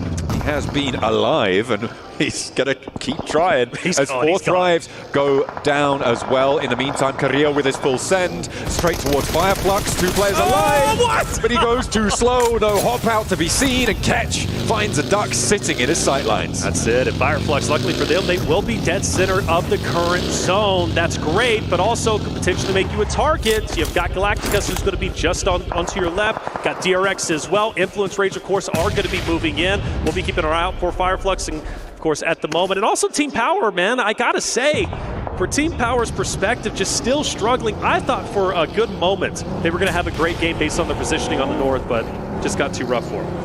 They weren't quite able to convert here. Fireflux do finally go down. The last 2 of Regnum Kaya sidle on in, but Silas needs a little hand here from Wild, as they only have 2 players to go. Yangon Galacticos on the northwest edge also can put pressure onto this location, but they're being a little bit slow with it. They're more concerned about Influence Rage on the west side, who have been, again, very slow, very tepid in their rotational pace here on the west edge.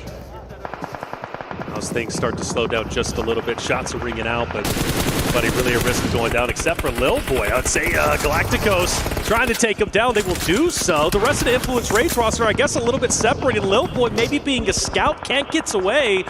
And that's so unfortunate because they had such a strong position on this side of the map, and now they've got to recover and make a decision. Do we go for revenge, or do we just continue to play the dead zone, get in there, and maybe watch our backs? Because, of course, you know, Red Force, they're going to be moving in just behind them potentially, but I think that's an oversight, leaving Lil Boy out by his own. But they're going in, they're crashing. They may have expected Yangon Galacticos to go further forwards, in which case the Lil Boy would have been in prime location to take those backstab shots when Influence Rage needs to move up north.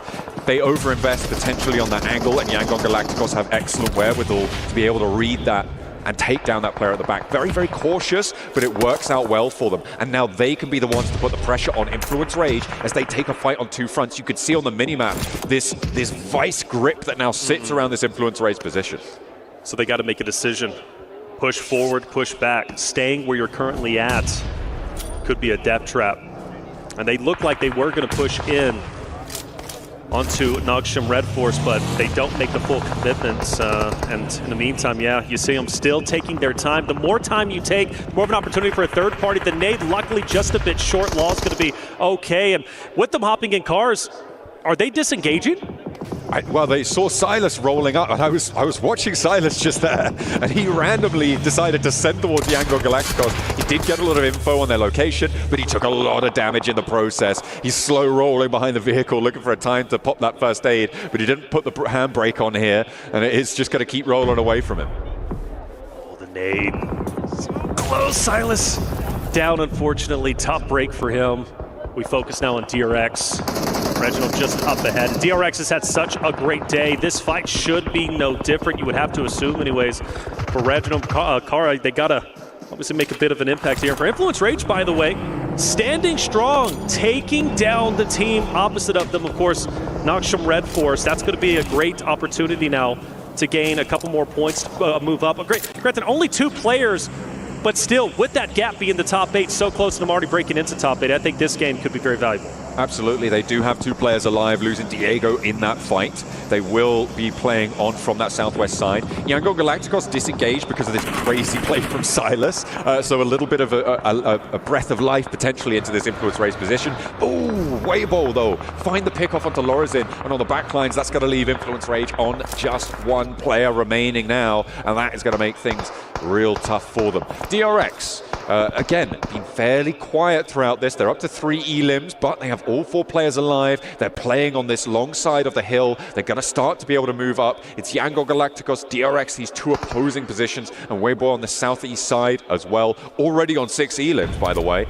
Having a brilliant game so far, who have a more central position here. The rest is dribs and drabs, ragtag bunch of solos.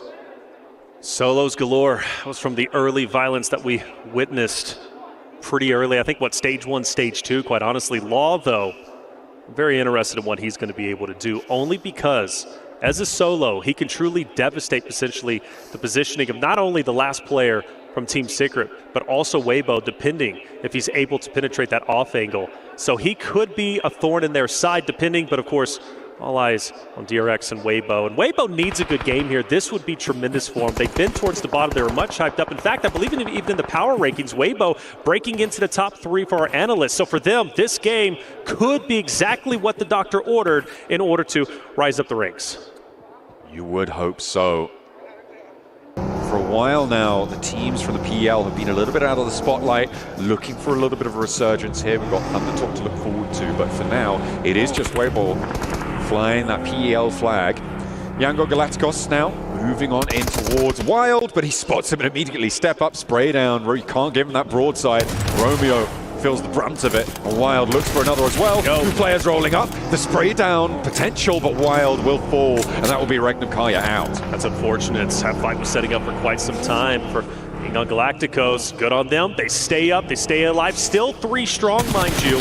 So a chance to take this game is in, but now DRX also getting active. Weibo onto Yangon Galacticos up ahead. If I'm DRX, I'm now crashing in onto Galacticos, taking them down, because really once they do that, they control the entirety of the northern portion of the next stage. The difficulty is what sort of angles do you expose to the south side here. There's this big saddle that Yangon Galacticos sit in. You can see DRX a little bit hesitant to go for the full send here. They're moving out to the west side as DRX do manage to keep that fight penned on in. Yangon Galacticos fall. They don't need to full flush. They have control of the north side entirely here. And now they can move back out to this eastern side and start to put pressure down south. All right, so Team Secret, one alive. Meanwhile, you got a good old-fashioned 4v4.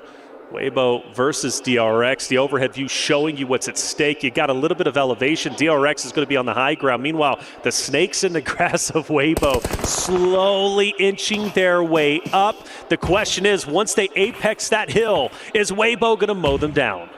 It's all on the smokes here in these final moments as Team Secret losing their final player. Well, hang on a minute. Take it back. Sorry, hang on a minute. Oh, no. A little bit of miscomms on the spray down. Finally, orders there. The Sook can't quite connect. But now it is a full 4 versus 4. DRX, who have moved back out to this north side, have it fully under control. There's still an off angle played for her on that southeast side of Weibo Gaming. You can see that movement now coming up the hill towards that shack. And DRX looking to extend their influence here for South Korea. Forder.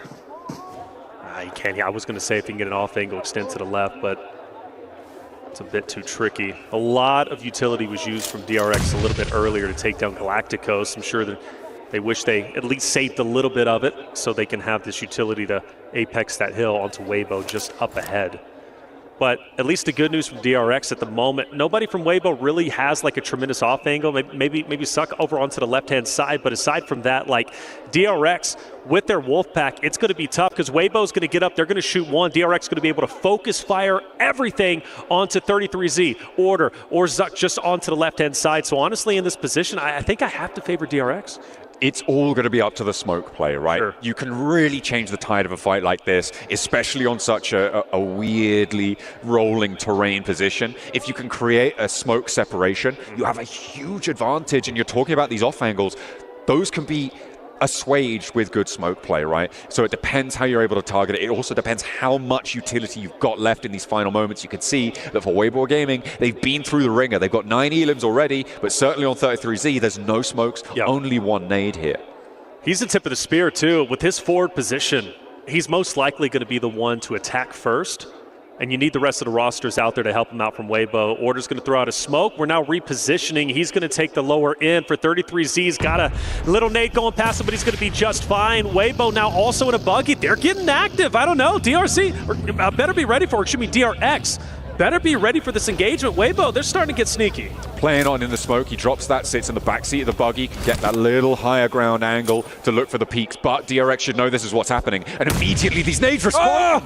DRX read it beautifully. They're like, what's that smoke doing there? What's that buggy doing there? Well, I think we know what we got to do. 3 pins pulled and 1 player falls. 33Z now looking to try and get an answer here. This res is going to be so difficult, Reflections. I don't think they're going to get it. There's no way. Do you fully commit for that? Because you have to assume DRX is going to capitalize off of it. They're taking it slow, but once those smoke dissipate, they're going to get active, and DRX takes down yet another one. Another one will fall, and this should be the ending that DRX is looking for. This is beautifully played by DRX, immediately capitalizing on that knock into the smoke. These smokes bloom on the top of the hill. They create sightline channels that they can play through. There's a res coming through for Weibo, and they do manage to get 3 players back up in an action, but Scissors forward now. 33 spotted, gets the knock. Is there an answer? Order looks for it, and they do find the challenge that they were looking for. Hurt is there as well. Look for that backup. In a 3 versus 2, though, DRX still have the numbers. DRX has the numbers, but do they have the wherewithal to figure out where Weibo is going to be up to? It seems like the forces are falling, and I think this is finally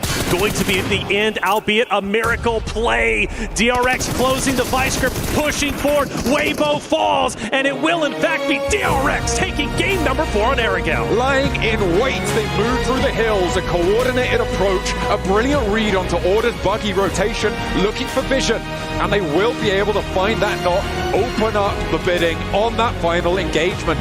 Not enough utility from Weibo to be able to survive that final fight. They've got plenty of points though on the match, and they will be nearly level with DRX to find that one. 16 points for Weibo, and DRX up on 18, so a fairly minimal Elim chicken dinner.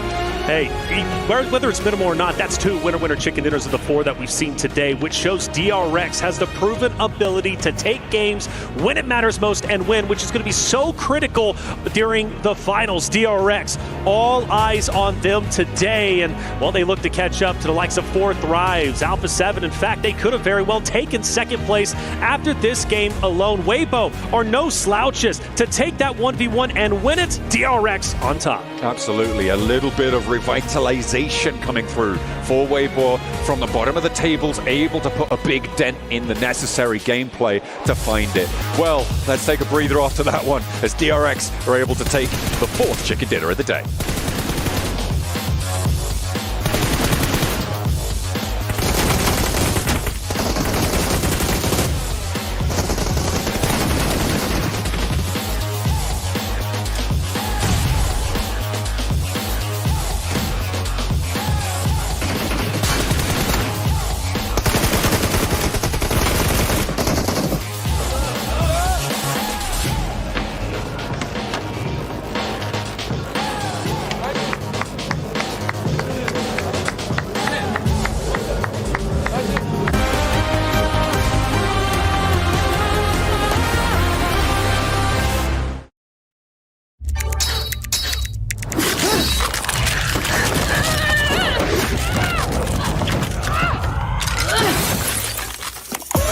Reach your impossible, Lenovo Legion.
The highly anticipated addition to the Mummy series outfits is here.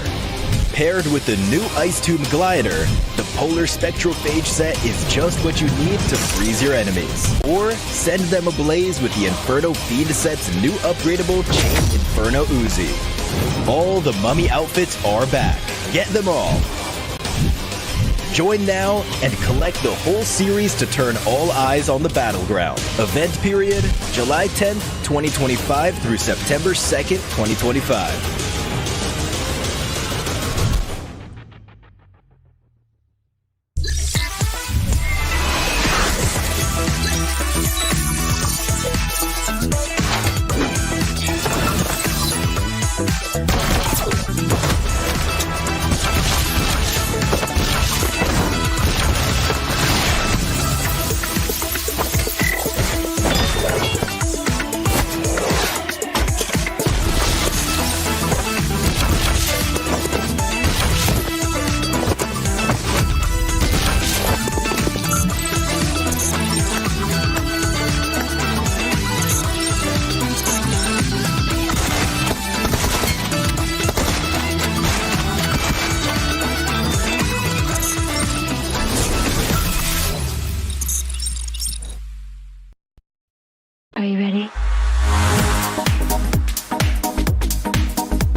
One thing is for certain, there is an abundance of fans here in the arena. Influence Rage, talk to me. How has the performance from the team been so far?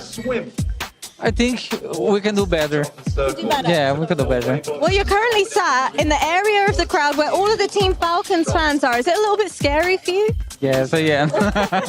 Well, is there anything you want to say to the Influence Rage team right now? They need your support. Let's go, Inf. I believe it. I believe. Let's go. You believe in Influence Rage? Yeah.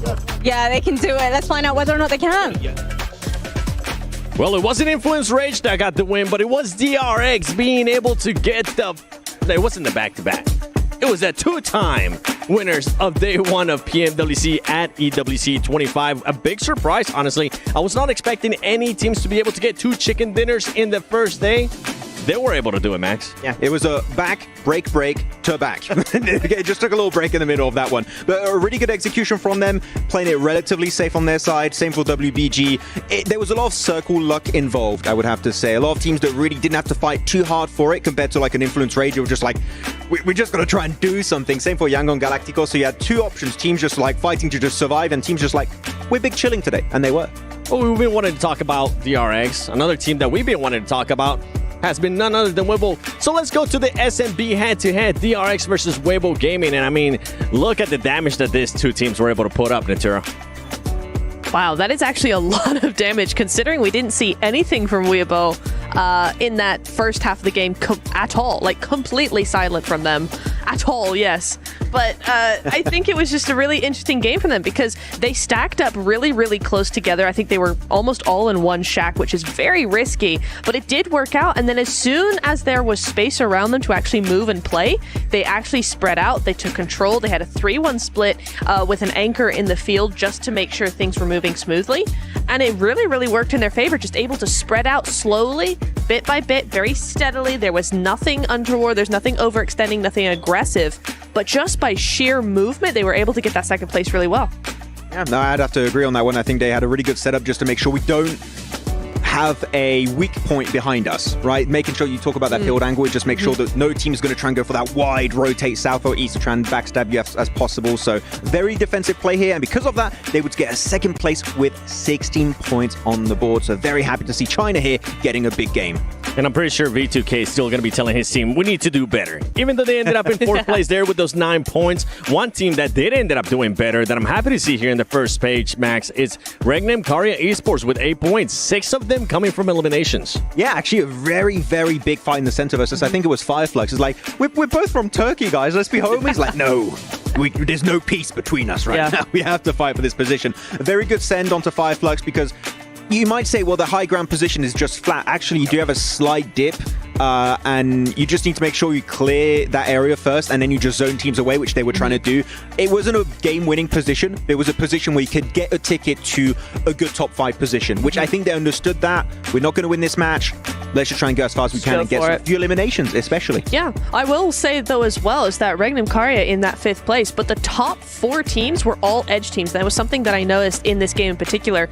Everybody kind of just crashed to the center, except a few teams, and it was those teams that ended up getting that top 4 spot, at least in points-wise, at least in that match ranking, right? So this game was very heavily sided onto those teams that actually held off from that original fight and just kept it to the edge, kept that quiet space until the end game. I mean, there was one team that you wanted to point out, too, in regards to Team Secret. They had a 1-2 split for the longest time. Yeah, they did. They really... I'm surprised they survived as long as they did because, like, you had a one player off into the hills right in the middle of where all that action was happening.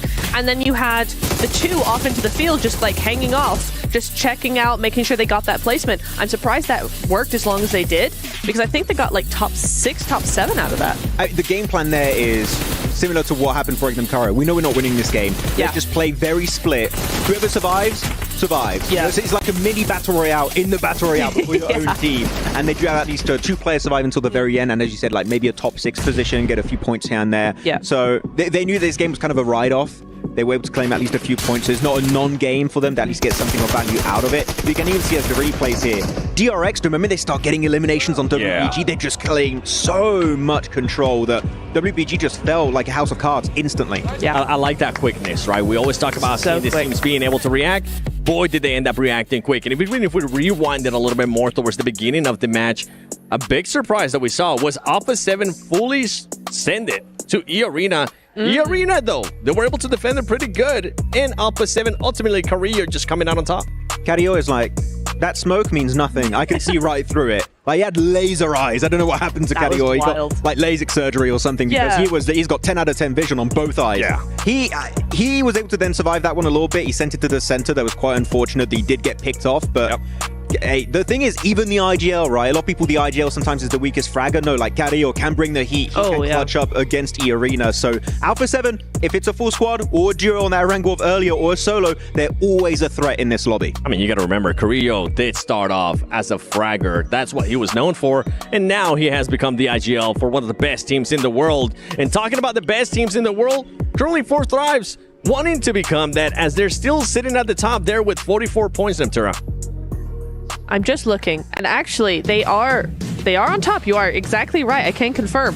But what I'm looking at is actually DRX moving in. We had a big gap before this game, and DRX have managed to just smash right through that, double their placement points with that extra win. And now they are kind of threatening 4 Thrives' position at this point in time. I will say though, just over halfway point, Max, none of our power rankings are looking particularly accurate at this point. Yeah, as of right now, our prediction game is very off, which I would say is on brand. Pretty bad. So, you know, I wouldn't talk about it too much, but Yangon Galacticos, I was not really expecting much, but they are such an aggressive, oppressive team going into this. They're not scared of going for fights, which I like to see, because a lot of times you see underdogs just being a little bit too scared in lobbies like this. Like, we don't want to fight, we purely want to get placement points. No, Yangon Galacticos, if they see a team that have a very clear weakness, they will not be scared to go for that engagement on that position. So Yangon Galacticos, seeing them be this confident early on, is a very good setup for what's coming next. I mean, and they showed it right away. They showed it from the start. Yeah. One thing, though, for everybody currently watching at home, from July 25th to the 27th and August 1st to the 3rd, log in to summon airdrops and collect 2025 airdrop vouchers to enter prize draws for official merchandise, smartphones, BD partner rewards, permanent in-game items, and more. Every participant is guaranteed to win. Additionally, from July 25th to the 31st, vote for your favorite airdrop partner for a chance to receive a special gift from them. I'm going to be doing it. Max is going to be doing it. Neptura is going to be doing it. Don't miss this year's airdrop carnival and unbox your surprise, because we're all going to be doing it, and I can't wait to see what surprises we're going to be unboxing, especially when we go to Miramar. And I kind of want you to go with the Dr. Suleiman Al-Habib hot take. Are we going to be getting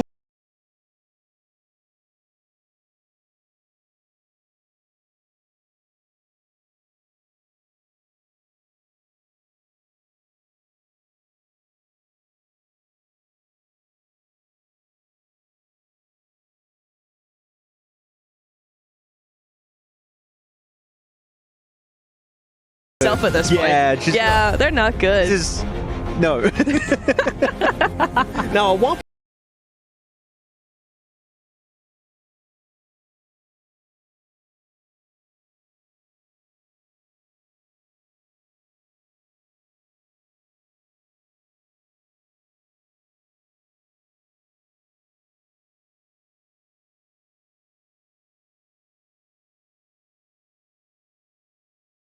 more proactiveness from them. They did have a surprise though, Max. Fireflux came in from military base, and I think that they were not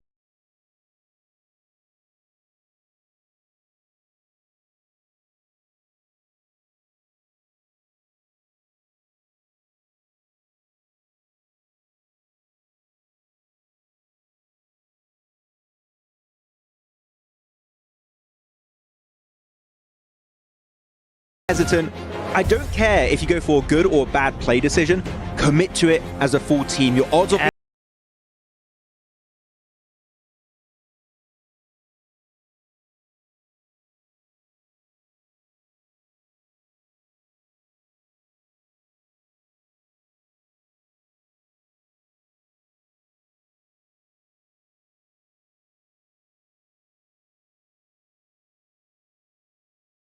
over to Reflections and John Allen. The tables keep on turning, and we will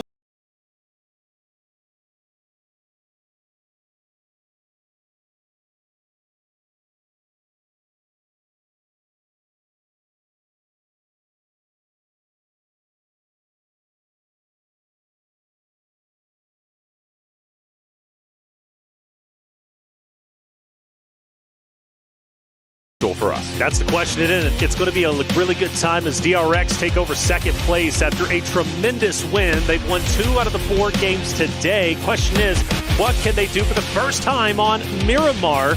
A map where teams start to wake up, more specifically from the Americas region. Influence Rage do very, very well on Miramar. Alpha 7 as well. I've seen them drop 20-plus elimination games on Miramar. That would be insanity if they do it here. But top 8 is what they're shooting for currently. Top 6, still very healthy. But you want to finish off day strong. You want to finish off, in top 8. Doing so will then set you up very nicely going into your next group stage matches. We've got a pretty standard playing path, which means we shouldn't see too many crazy drops. Yeah, we are going to be fairly fair on the start of this Miramar here in terms of achieving that top 8 towards the end of this tournament, right? Well, the first league stage, rather, of this tournament. You're going to be looking, as we said, during that last match, probably around that 80-point margin, which sits you at 6 2/3 point average if you're doing specific exact maths. Sure. So if you're looking to get above that, you want to be putting up 7-8 points average, right? To feel a little bit more comfortable when it comes towards those later games, if you're able to keep that up. So over these first 4 matches, you're going to be looking up towards the mid-30s right now to be looking a little bit more healthy. Obviously, 32 points would be really nice, but not too many teams have been able to break that 30-point barrier just yet. However, it is always more dramatic, the curve of the point scoring going over this one. A pretty dramatic circle shift as well coming on through all the way down to the south side here. I said standard. Well, it's not going to be. We go all the way down low to the south, which for all those rosters who are still up in the air, right, going to their original POI, their landing POI, now have to rotate towards the south, which, of course, you know there's going to be a lot of competition going your way. And so for Hora Alpha 7, maybe going to run into a bit of a scuffle. For Team Vision, they've got the longest travel all the way up towards the top side, but that's just the way it goes. It's going to be relatively slow until the very end. But for DRX, another great position inside stage number 1, which could put them in an amazing spot to potentially win 3 out of the 5 games today. That would be pretty incredible. And the fact that there's 2 chicken dinners and they're not in first place is kind of miraculous. But, you know, that's just how Fourth Thrives like to play it. And Fourth Thrives didn't have a great game last time around. So DRX certainly have stiff competition, letting themselves down on those non-winning games, right? And when we talk about averages, you really have to look at these lower performing games. And for DRX, that is what is currently dragging them down. They would be miles ahead of the field. Doing miles for your benefit, of course. You know, I appreciate your freedom units, baby. Absolutely. But they would be absolutely streets ahead of everybody else in this lobby if they could bring up those averages. I always give this comparison, right? You can look to earn 12 more points in 1 match, or you can look to earn 1 more point in 12 matches. And it is if you could do that every single time consistently, that will build up to the same result. Sure, you can look for those 18 elim chicken dinners. Yes. Or you can look to put 2 more points on average every single game. And those are the small differences that really start to bring up these averages that can really power you through these tournament stages. It goes back to that consistency conversation, right? You can have a great flash in the pan game, but if you only have 1 out of the 12 games you're playing in group stage, that's incredible. Yeah, you'll be up 40+ points, and well, then it starts to dwindle away, and by the time you reach the final game of your group play, now you're in trouble. You've got to go for another Hail Mary attempt, and well, it might not work out, and typically it doesn't, so you'd rather average a better position than, of course, have just a good flash in the pan play. By the way, thank you once again for doing the miles. We were talking kilometers the other day, and I'm trying to think to myself, what's the conversion rate from kilometers to miles to teaspoons? I couldn't tell you because I don't even know the difference between a rock and a ficus, man. I get so lost in the conversation. It's about 17 millimeters, somewhere around there. DRX, though, they might have had a central position, but Yangon Galacticos getting aggressive, like Max was saying on the desk, trying to take that from them and immediately taking down one of the South Korean players there, losing and going down to 3. Smiles on the chase as well. He wants more. He wants more, and he might get it. Shots potentially connecting a bit shaky. It's far out there. I don't blame him, but he at least says, hey, I'm still here. You cannot take any respite. You cannot rest. Keep on going and get out of our location. But the question is, who else is going to be around them? Because this is a pretty tightly contested area. You got YG, you got Reginald. You also have, of course, Weibo, who's going to be just up ahead. Now they're honestly going straight into Falcons, who are going to be just below them, who might be rolling up into them. Could potentially be, but we'll have to wait and see. They're still a couple hundred meters out. That backstop for DRX is looking to be maybe contested, you're right, but it seems like they've fallen short. Up in towards Chumacero, which is where Weibo and Regnum Kaya currently sit, they are less likely to be pushing further south, right? They're less likely to be moving up into these hills right now. It's a difficult ascent when you know there's teams already in there. It will be difficult if it goes further south, but I imagine they're going to look potentially to split around the sides. Currently just looking to hold a little bit more pressure there. They'll have the high ground in Chumacero, hopefully under control, fingers crossed. But for now, they're just trying to keep the teams moving in from that north side out and force them into these coastal rotations. Falcons in a great spot, looking pretty good. They need a decent game. Feel like they've kind of fallen a little bit behind, but still relatively healthy within the top 9. As we look at their position, the question was, would they be able to see DRX? And they can, way off in the distance, but for the meantime, there's no reason to get antsy. For the teams who are down here towards the island, like, they're chilling. There's no reason for them to engage. There's no reason for them to get too crazy, unless you're trying to, of course, overtake one of the hillsides. For DRX even, despite an early loss, losing a teammate, I would still say they're relatively healthy, right? They've got 3 members up. They're still relatively center zone.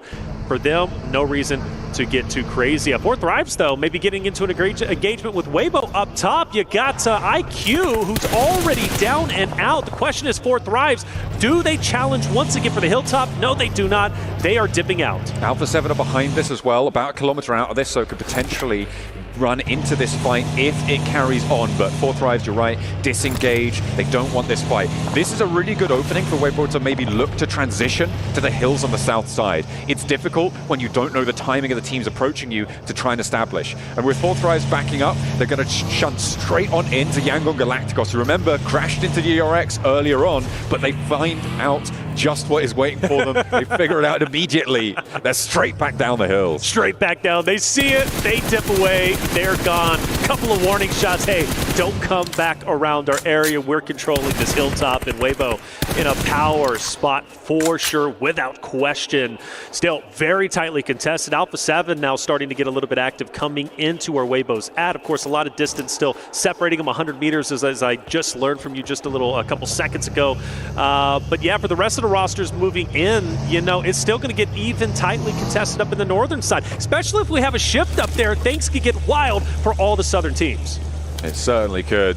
It is going to be the South Chumacero Hills, still the focal point. I'm waiting for this second circle to pop before we go a little bit crazy here, because we do have that potential Partona finish. That Minas del Sur area could potentially be on the cards. It's a little bit unlikely. In fact, I would say bordering on impossible, but it could be the case, right? The second circle shift can be pretty titchy when it comes to the cutout on the area. So we'll see where we end up. We've still got about 20 seconds or so before that one comes on through. And we'll have to see where that drops. Could go over to Los Leones as well, or center up on Chumacero to the north. Find out very shortly. The arena set up nicely inside of a compound themselves. Team that desperately needs to finish these two Miramar strong. Take a peek at the map as it will be transitioning very shortly. Every team very, very healthy. We do have a shift towards the south, which is going to be great for DRX. Honestly, even better for Alpha 7 as far as I'm concerned. They've got Horror moving in, but for Alpha 7, DRX, some heavy hitters still looking strong in this next stage. I was interested to see if anyone is going to go down to this south island, like Falcon, try and head on through. It looks like they might be taking that option, or they could. I think they're just wrapping around the coast for now. But potentially could branch out. Alpha 7 down to Carrillo as well. Carrillo, I mean, they're moving. Yeah, they're moving. They're still just on this coastline, but it could be a crash between the Falcons and Alpha 7 on this coastline. Influence Rage trying to send straight on past. Weibo allow them through here and trying to get more central towards Yangon Galacticos. It looks like Regnum Kaya have a similar idea. Teams are moving fast. Fast indeed. The question is, when do they run into each other? Eventually, they're going to have to. Influence Rage still has a lot of distance between them and other rosters. It looks like Carrillo has backed away, by the way. I got a little bit worried because if you go back to the last area we casted, Carrillo was isolated by himself. from his teammates, and that was really unfortunate. You don't want to see too many teams splitting up as much as they do, and Alpha 7 does have a tendency to do that. Granted, typically they hold their ground, but running into a full-fledged unit of Falcons would have been scary for Korea, but they get back together. Here it is, Influence Rage, Magnum Kaya also going to be very, very close to each other, but for the meantime, it looks like everybody is settling down. Loxy defending this new roll-up position for Regnum Kaya, all four of them in the same spot. They're going to look to start to extend their influence over the compound, establish some sight lines. Silas now repositioning on the vehicle, and it looks like they just want to get on the inside of this warehouse. Holding out these sight lines is going to be good news, but actually breaking out back, that's interesting. They're going to try and put pressure to the teams moving in behind them as everybody's still on this mad dash. Falcons, Alpha 7, still safe from one another for the time being, right next door to each other on the tables as well. We'll see if they can conclude it. AXTMG moving in from the east side slow with Team Secret on their south edge. Yeah, Team Secret's right next to them. I'm sure this fight is eventually going to conclude as soon as they get closer and closer into the next stage, which therefore opens up a potential for a third party. But for Team Secret, trying to stay as close to the edge they possibly can to avoid any potential shots from AXTMG, which surely are going to be coming through. As far as AXTMG go, where do they really go? I mean, there's not a lot of real estate inside of this next stage. They're going to have to fight, and I think, if I'm not mistaken, they're going to have to either go through Team Secret eventually, or, I don't know, maybe Fireflux, who's just up ahead of them. There's also the option of holding and playing for the next circle. The bridge that sits between the South Island and the mainland can play around that a little bit. It does force you into isolation. Team Secret, look at what Team Secret are doing right now. On our minimap, we're looking at Team Secret right now because they've just broken down south side to Partona. You can see that rotation led by Zerus on that south edge. They're looking to try and ruin the day for Falcons potentially here. You do have that bridge approach that you can take further into the circle. It pushes further away and keeps that Via de Mar bridge in the circle as well. Alpha 7 wants more in the center, but this is getting messy now. Very messy indeed, and Team Secret, all eyes on them because this is such a unique play, something I personally wasn't expecting, and they do have a bit of a piece of the next zone if they do go up towards that left side bridge, as you mentioned, and could be the bridge trolls themselves. We focus in on Influence Rage, who is opposite of E-Arena, and also Falcons, who's been standing up against DRX. DRX taking a couple of shots, but they're going to be just fine, you would have to assume anyways. I'd say that, get out of the car, and unfortunately Sykes is going to drop down, and another one taking too much damage. Now the question is, does anyone take advantage? Well, Alpha 7's a little bit too far away, so they should be able to recover, but my goodness, could it be any slower? Falcons going to try and take some advantage here. Soez rebuffed from the windowsill. Alpha 7 are still taking shots in the roll-up on Navallo. Makes the cross. Koa not so lucky. Navallo goes down as well, and maybe with the hold, the assist coming through from Alpha 7, the Brazilians playing spoiler to the Falcons approach here. They try and fly on in, but instead they have to divert, head out to the west, but Alpha 7 aren't done. Another volley of fire, and they aren't going to quite connect on this one, but the damage is done. Oh my goodness. Oh, and actually still taking damage from a distance, and they're going straight into Hora, as Hora is going to be gunning down Falcons. This is surely the end. Only one more player remains, and Falcons, unfortunately, unfurling right before our eyes, the first team to be eliminated. And you know what's kind of spooky about that? That could have very well been Team Secret too, if they would have stayed right next to Falcons, because they were at one point and going in the same exact direction, the same path, before Team Secret decided to drop south. Well, let's see if AXTMG can change the tune, because they're doing exactly that. You could see they are now positioned where the Falcons were. They're looking to push maybe towards DRX, depending, or they could just hold in this longhouse, hold in this compound on the edge of the circle, wait for E-Arena to try and make some moves, or Alpha 7, very unlikely that they move out from their spot right now with how central they are. It is only, of course, stage 3, so they are going to be looking to try and hold things down. AXTMG, I think, had the right idea. I don't think Falcons had to move here. I think it was a little bit of a misplay. They felt like they wanted to be more central, and they paid the price for that. Teams can crash in, they can go center. We've seen it earlier, right, with Influence Rage, who just went straight on past multiple rosters, but sometimes it doesn't work out, and that's the risk you take when you play against Blue Zone. It will tank damage away. Obviously, at this point in the stage, it's not too bad, but I think Falcons could really feel the pressure, and once they started taking damage, and that first initial fight just didn't work out for them, they just went haywire. They weren't thinking things through, and everything went blank, and, well, once they pushed in, they were done. Hora takes them out. It's really unfortunate, because Falcons have played so well today. Still in a great spot, though. Don't get me wrong, top 9. They're going to have to finish strong in the final game. I believe in them. Power now with 3 players forward, 1 on the backstop, looking to push past Fireflux on the east edge. Another shift out west means that they will have to get a shift on after this circle. But they have to conclude first. Power could potentially divert, but they've got Influence Rage to the south, Regnum Kaya at the front. It is really a cage match right now.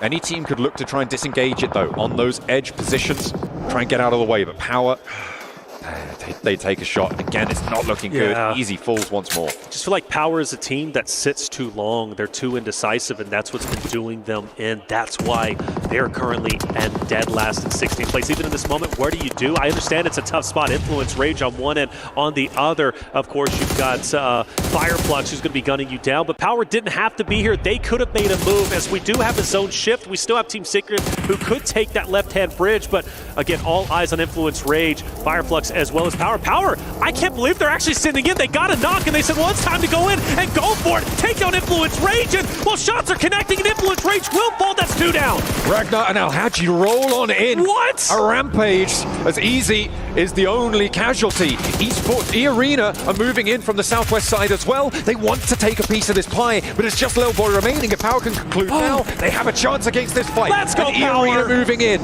trying to take this third party, but instead they just turn, they get a little bit more west, and they're trying to play choke on this fight now. They're trying to slow it down, bog them down towards the blue zone and take these points. Power, they can go north though. They can avoid this entire fight if they choose to do so. E-Arena though, they most likely want to take this, or they could disengage themselves. It's a question of what they want, but for Power to push it on Influence Rage in the fashion they did, good on them. I was talking about their indecisiveness. They finally got active and it paid off, and look at them. They're still alive, they're repairing, and they're moving up. This is what we need for Power to turn the tides around. They are still only on 3 points on the match. I don't though. care. The placements aren't quite there. Carrillo with the roll-up. They've been tracking this fight on the mini-map this whole time. AXTMG had tried to do the same thing, right? DRX moved out, who, by the way, are still surviving as a duo.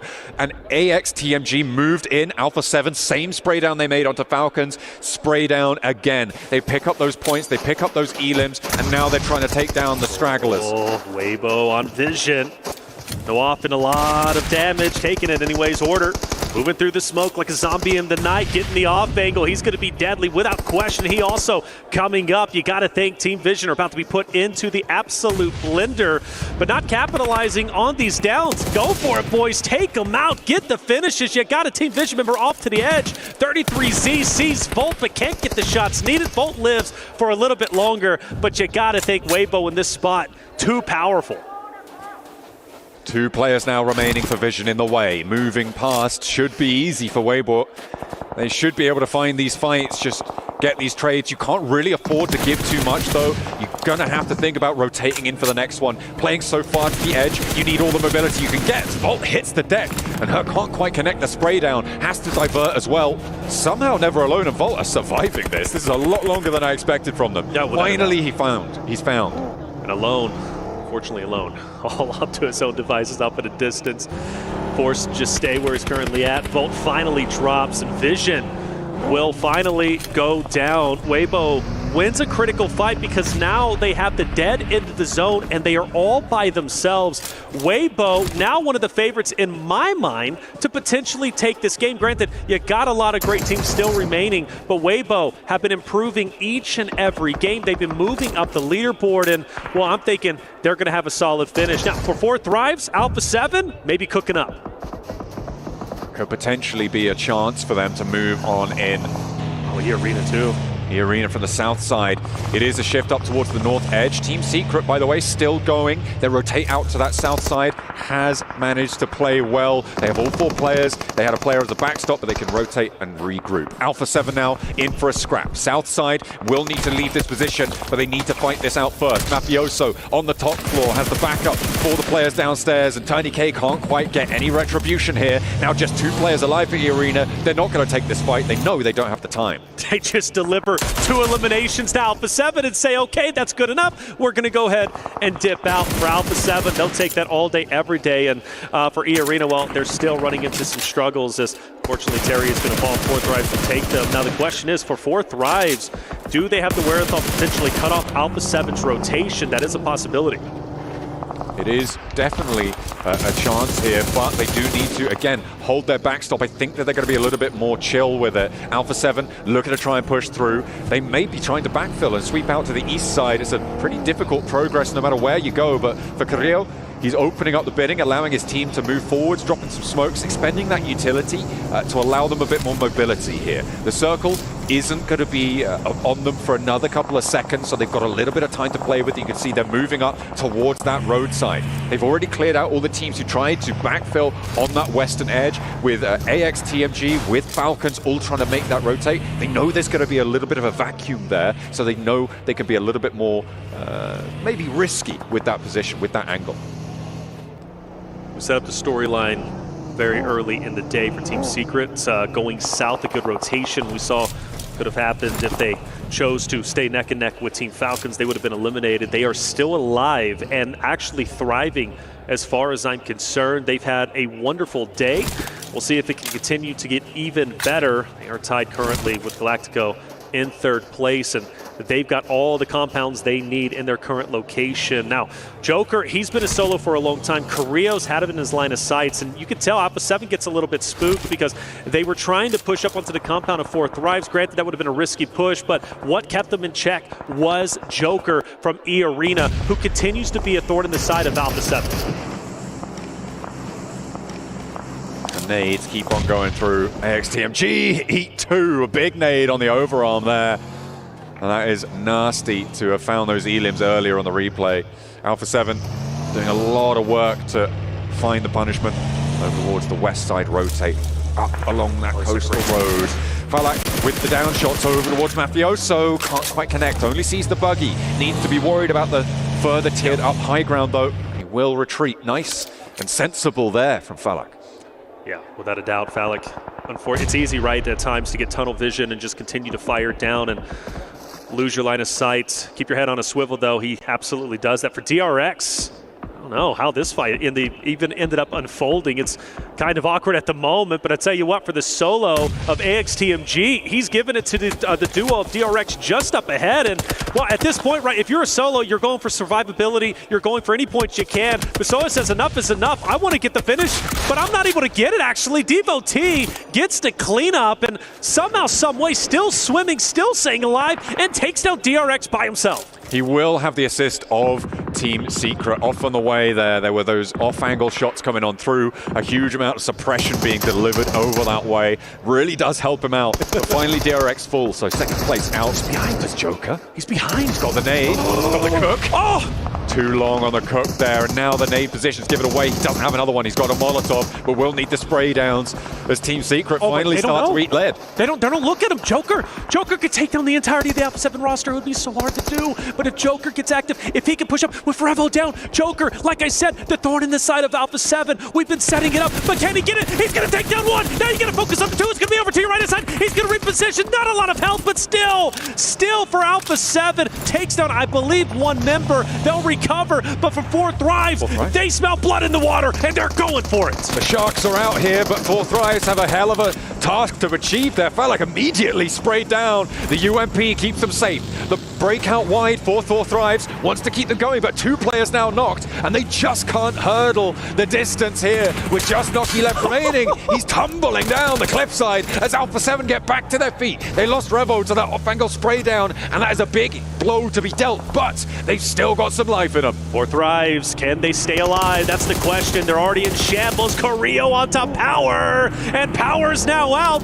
Alpha 7 is this team that miraculously finds ways to get back into the fight with infinite reses, it seems. They just know how to keep together. They are sticking to it, sticking to their guns. And with 8 E-limbs on this game, Waybor, Regnum Kaya, Nongshim Red Force, the 4-player teams in this one, it feels like they've got a good chance. They are sticking to this edge-style play. I know Seven was talking a lot about how he's expecting them to try and stick to that over the course of this tournament. It looks like it's working out for them here on Miramar. All right. right, so Alpha 7 have effectively won the hilltop. Yes, I can't believe you still got the one solo from AXTMG in the water. I don't know how much of an impact he's going to have, but at least against DRX, he was the Grim Reaper and took them down. 4 Thrives currently in first place, but with only a solo remaining, he's most likely not going to be able to do much. So this gives the opportunity for a lot of the teams who are towards the bottom end of the standings now to finish strong and potentially break into top 8.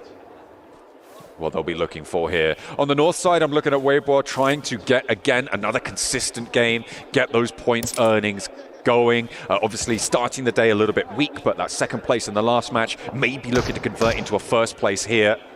On that northern side, they are fairly alone, fairly isolated, as the final player from AXTMG gets spotted, and Mafioso won't let that one go. Rest in peace, man. He lived a long time, did his absolute best. It was fun watching him do his best, Michael Phelps out there. But tell you what, for DRX, again, taking him out, that's tough. Team Secret still alive, by the way. They haven't done much, which I'm quite surprised with, and they've been now currently gatekeeped by Hora, who I do not believe is going to allow Team Secret to rotate out. So I believe Hora going to take them down relatively shortly. I think Team Secret is going to be out. And Hora then has a pretty good amount of real estate on this left side of the stage. What? That was from Alpha 7. Huh? What? That's all the way on the other side of the circle there. Yeah, what the heck? Towards Weibo. Unlikely that this gets flushed out, but Weibo, they're going to be slowed down by this. The circle has moved away from them, and Alpha 7 are a lot closer to it, so a really big pickup here. The Mini 14 for Mafioso is doing bits. So you got levels to this, right? You got Team Secret who's being gatekept by Hora. You got that Hora who has, really Alpha 7 has infinite line of sights and is also looking down. For Team Secret, good on them. They actually make an attempt, and No Fear is dropped low, going closer and closer to the edge of zone to try and commit for an off angle. I don't know if this was intentional. Maybe he fell down, but Jaiki wants to take it to him, and, well, No Fear's wisely going to go ahead and back away, but that would have been really awkward. And for Weibo, they're setting up for an off angle themselves. They found that res. They are back as 4, not taking off angle shots. They want to sweep through, control this roadside. I don't expect them to crash down here. I don't think that they want to. What they want is to pick up the pieces of this fight, find these third-party fights, find those elims and try and steal them away. Mafioso spotted by Order in the meantime, but they've got to fight in their own town to deal with. No Fear, still just going for it with the shotgun, despite being on fire. Will not quite connect on it, and will get flushed away. Order getting picked apart in the meantime, but Frankie goes down, leaving 1 player for Team Secret. Regnum Kaya and Nongsha Red Bulls in the meantime on the east side. They're also in a fight, and utilities starting to come down from, I believe, somebody else off in the distance. Silas, who has so much to gain and earn from PMWC right before your eyes, taking on the entirety of the world up ahead, but the shots aren't hitting. He's fully exposed, and all it takes for Benny to just swing to the right-hand side to take him down. A nade potentially that opened up the door to take down Silas. It's thrown. Swing left, my boy. Take him down. Fully commit to it. Don't let him get the reses, but Alpha 7 up top are going to take everybody out anyways. He has to stick to this monster truck right now. It's a slow-moving castle for him, right? As it stands, it just keeps rolling. It keeps him safe as Regnum Kaya fall before him. Benny now can just chill behind this one. I wonder if Alpha 7 expect there to still be a player behind this monster truck. We'll have to wait and see if they've got that scouting info. But now we're down to 4 teams alive. Benny's still going, and he's going towards the circle. He actually is. This is incredible. He's happy with this. Continues to squat down. Look, hey, you see it all on PMWC, and we've seen already quite a bit climbing towers, using your portable castle, as you called it, right? Going forward into zone. But for Alpha 7, you know they are punishing, and they are looking to punish Benny. He hopped in, he tapped the brake there into the monster truck, so he's stopped dead. Sook gets spotted. That's a big pickup for Alpha 7 because they're going to need to descend soon. And Weibo had that ridgeline. It would have been broadside if they went for a flat rotate, but they found that opener. The res needs to come through fast for Weibo. Alpha 7, Weibo, this is it. These are the 2 teams to win it as far as I'm concerned. Whoever wins this engagement are taking it. Benny might have an impact, but we don't know. But for 4 Thrives refusing to go out, even though he's a solo, he is mighty. 4 Thrives fighting till the very end. And, well, with that elimination also gives away his position, but he's fine. I mean, he's alive. Why did Weibo not capitalize? I mean, they were all going down, right? They tried to cross the road. It felt messy from Weibo. That is unfortunate. Not what we wanted from them. Up the top now, Alpha 7 have 2 solos to deal with. The circle will close dead center on this one. We're into stage 9, into nearly the 29th minute now. But Binny, I just wonder if he's safe from Alpha 7. Not because of his position, but because of the knowledge that they have or don't have. It's weird for him, right? Because you got 2 solos and, well, now we're traveling. Look at it, Naki's out. 4 thrives. He says, man, I got to dip a little bit. But there is still a world Alpha 7 doesn't win this if things get weird. And Benny is holding on tight to what he's got. And does Alpha 7 know Benny has left this monster truck? This is the thing. I don't think they do. The 2-player crash that they just did felt like they were rolling onto a solo. They'll know it's 2 solos alive. They'll know where Noki is from the gunfight. It felt like Carrillo and Squash thought that he was in that ditch amongst those vehicles. He was not. And now they're confused. They are, because they're fully focused on 4 thrives Naki. Benny, they have no idea Benny's here. Mafioso. Oh, Carrillo as well looks to be cooking a nade, going straight. No, he throws it over there, but direct Squash ends up throwing a nade over here. The shot's going to ring out. And Benny's going to be exposed. He's going to get taken down. Mafioso finally hits the shot, and now it comes down to a 3v1. Noki with a chance here for 4 thrives, but it is a slim one as Alpha 7 look to try and maintain their title towards the top spot. It's a battle for first place, but he's found Mafioso. He's got the flush. Carrillo as well. Noki, no! How could you do it to him? They want that first place, well, you're gonna have to prize it from his cold, dead hands. Squash with a chance now, and he's able to close it down. Finally finds it, but my God, what a run they gave him. Oh my gosh, and you could see the relief on Squash Boo's face. Squash, the new addition to the Alpha 7 roster, such a heavy burden, such a momentous occasion. In the left, you can see how relieved they are from a guaranteed win to just really winning by the skin of their teeth. An unbelievable finish, but for 4 thrives, I mean, they've got to be happy with that result. Such a tremendous performance, but still for Alpha 7, give them their flowers where flowers are due. That is 2 wins out of the 5 games today, matching DRX's performance. A brilliant result for Alpha 7 there. They played edge beautifully from the south side. They controlled the rotations of teams like DRX, who are going to be their chicken dinner tied up places, kissing that PMWC logo as well. Defending champs, beautiful stuff. They controlled Falcons in that game. They controlled AXTMG in that game, and they control 10 placement points onto the tables. We're going to take a quick break. We'll be back with the desk very shortly to set up for the final game today.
Dear PUBG Mobile fans, we are delighted to invite you to the 2025 PUBG Mobile World Cup at the ESPORTS WORLD CUP in Riyadh, KSA.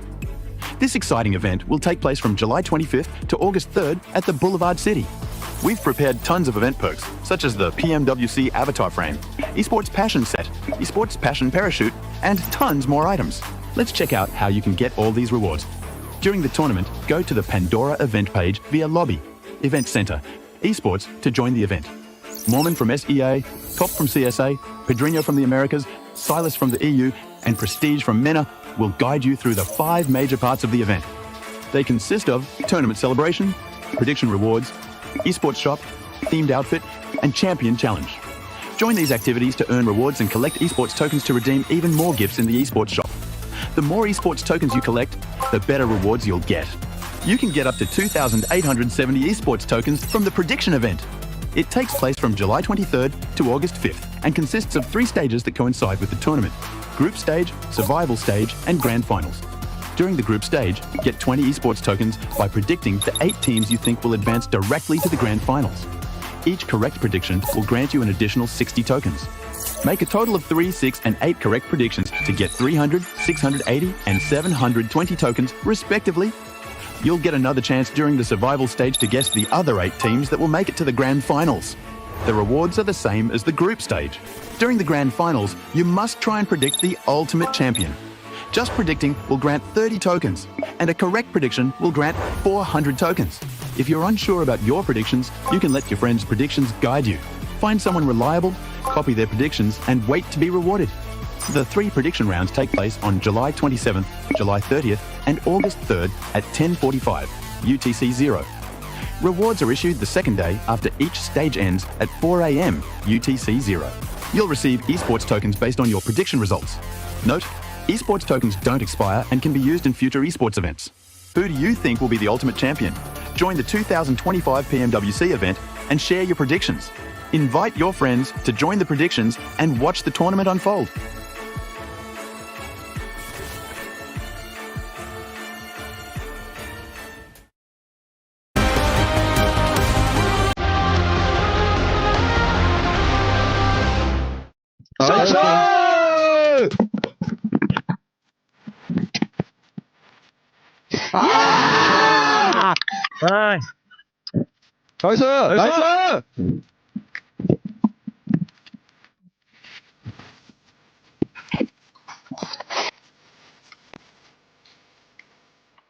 Well, we didn't get the Alpha 7 one, the reaction of the 2 wins that they have had today. But if we did end up getting it, it would sound something like this. Do Brazil! What were you going to say? Mafioso, go, go, go! That's popping off those games. He has been popping off. He's popping off with the Mini 14. Hell yeah! You like it? Very high pitch. Hell yeah! That just came out of nowhere, so that was weird. But a team that, I mean, a lot of question marks where we're being questioned for Alpha 7. People were saying, okay, is this team going to be able to pop off? Is this team going to be able to maybe defend the championship? Are they even going to make it to the grand finals via group stage? I feel like they're shutting a lot of people up right now. Well, they're certainly beating the, they play slow in the first day. For sure. They're beating those allegations 100%. That is really something that's really, really improved from them. I love to see that.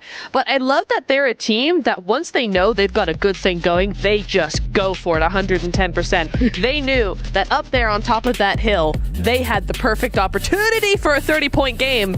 Didn't quite happen, but they got there very, very close. Would you say they go for it with 19 eliminations? Could have been 20. Yes, it could have been 20. I mean... It's just very satisfying to have a 20 elimination cheat. Well, you really wanted it to be 20 max. I think I ended up saying I think they're going to be just 1 short because of what Weibo was doing there. But for Weibo Gaming, good back-to-back games here as well. Yeah, finally. Finally. Yeah. Because sure, they got themselves still a good Erangel earlier on the last Erangel of the day. It was very much because of the circle, right? That was just shifting on them time and time and time again. No, here, they actually went for really good high ground control. Early rotations from Chumacera. They might have to fight for Chumacera actually versus Alpha Gaming when they fight their group. That would be interesting, but very good execution overall. And I'm very impressed by the fact here that Sook is out damaging Order and 33Z that normally are two of the main fraggers on the team, but no, the IGL Sook is here bringing the heat with that damage and the limbs. So intrigued to see if that's going to keep on going, if that's going to be a trend for the rest of this tournament. Yeah, something that we don't really tend to expect there from Sook. Even though we know that he's able to do it, especially with the caliber of players that are currently within his squad with Order, we know that he's currently fighting for the trophy of being able to be the GOAT of PUBG Mobile Esports. If they do end up winning PMWC, I feel like that would be the case. I don't know about you guys. This is the conversation. Don't worry, we'll talk about this once we end up getting to the grand finals, if they do end up making it there. But some of the other teams that you guys were talking about too, for Esports, Max. They played Valle del Mar exceptionally well. Yeah. They understood no one's going to really come from the backside onto our position. They almost had team secret, I think you want to talk about later on here, Nep, but they understood we need to start thinking about how we're going to leave the city. So guess what? We're going to send all of the players to the eastern side of the road, making sure that we can have an easy access to the circle and get a really good entry point off the back of that. So I really appreciate how Horror played it this match. Am I seeing over 3.1k damage here from A7 on? Is that one game? This last game? I mean, okay, when you think about it, actually, with a Mini 14, you are going to get a ton of damage because of that zoning capabilities of that weapon, so it makes sense, but they were accurate as hell on those shots. Yeah. And the thing is, too, for this team, for Alpha 7, they were telling me today, Neptura, that I asked them, which one is your favorite map? Which one do you think you're going to end up performing really well on? At first, they were like, Sanok. And then Rebel was like, no, Erangel. And then at the end, they were like, Miramar too. I was like, okay, you might as well just add all of them. Say all three. It's just all three. Although I understand why why Miramar might be their favorite map in some cases. Because of the Mini, you can just use it to such an extent. You get a good bit of high ground up there. You get that Mini going, and, you know, we saw the results just there. So very, very good stuff. I love that the Mini is coming back, though. I mean, you and I are big... I mean, we all three are big proponents of the Mini 14. It's so nice to see that coming back into esports. It's really, really nice to see. Yeah, I mean, shotguns are still meta. Yes. They're going to be meta until the heat death of the universe is still going to be meta, possibly. But it is very good because you're kind of preemptively avoiding fights early on by damaging teams. You're taking care of their helmet, of their vest, of their resources because they've got to heal up, also got to res their teammates. So it's very good if you're just using it to zoning teams away, and in this case, it was very effective for A7. Well, Max, you don't know what's coming up. Nobody knows what's coming up. But it is a segment we would like to call Maxman Grenade of the Day. It's Maxman's Grenade of the Day. Are we doing this? Yes, we're doing this. We're doing this. Guys, this is Maxman's Grenade of the Day. We're looking at AXTMG going for the push onto Falcon. The nade being cooked up on the side of Falcon. It comes on out, and he nades his own team. Yeah, he gets everyone all at once. Absolute utter destruction. And that is why that was Maxman's Grenade of the Day. There you go. I knew you would be ready for but a team that you guys actually were mentioning earlier as we're going to be moving on from this one was Team Secret.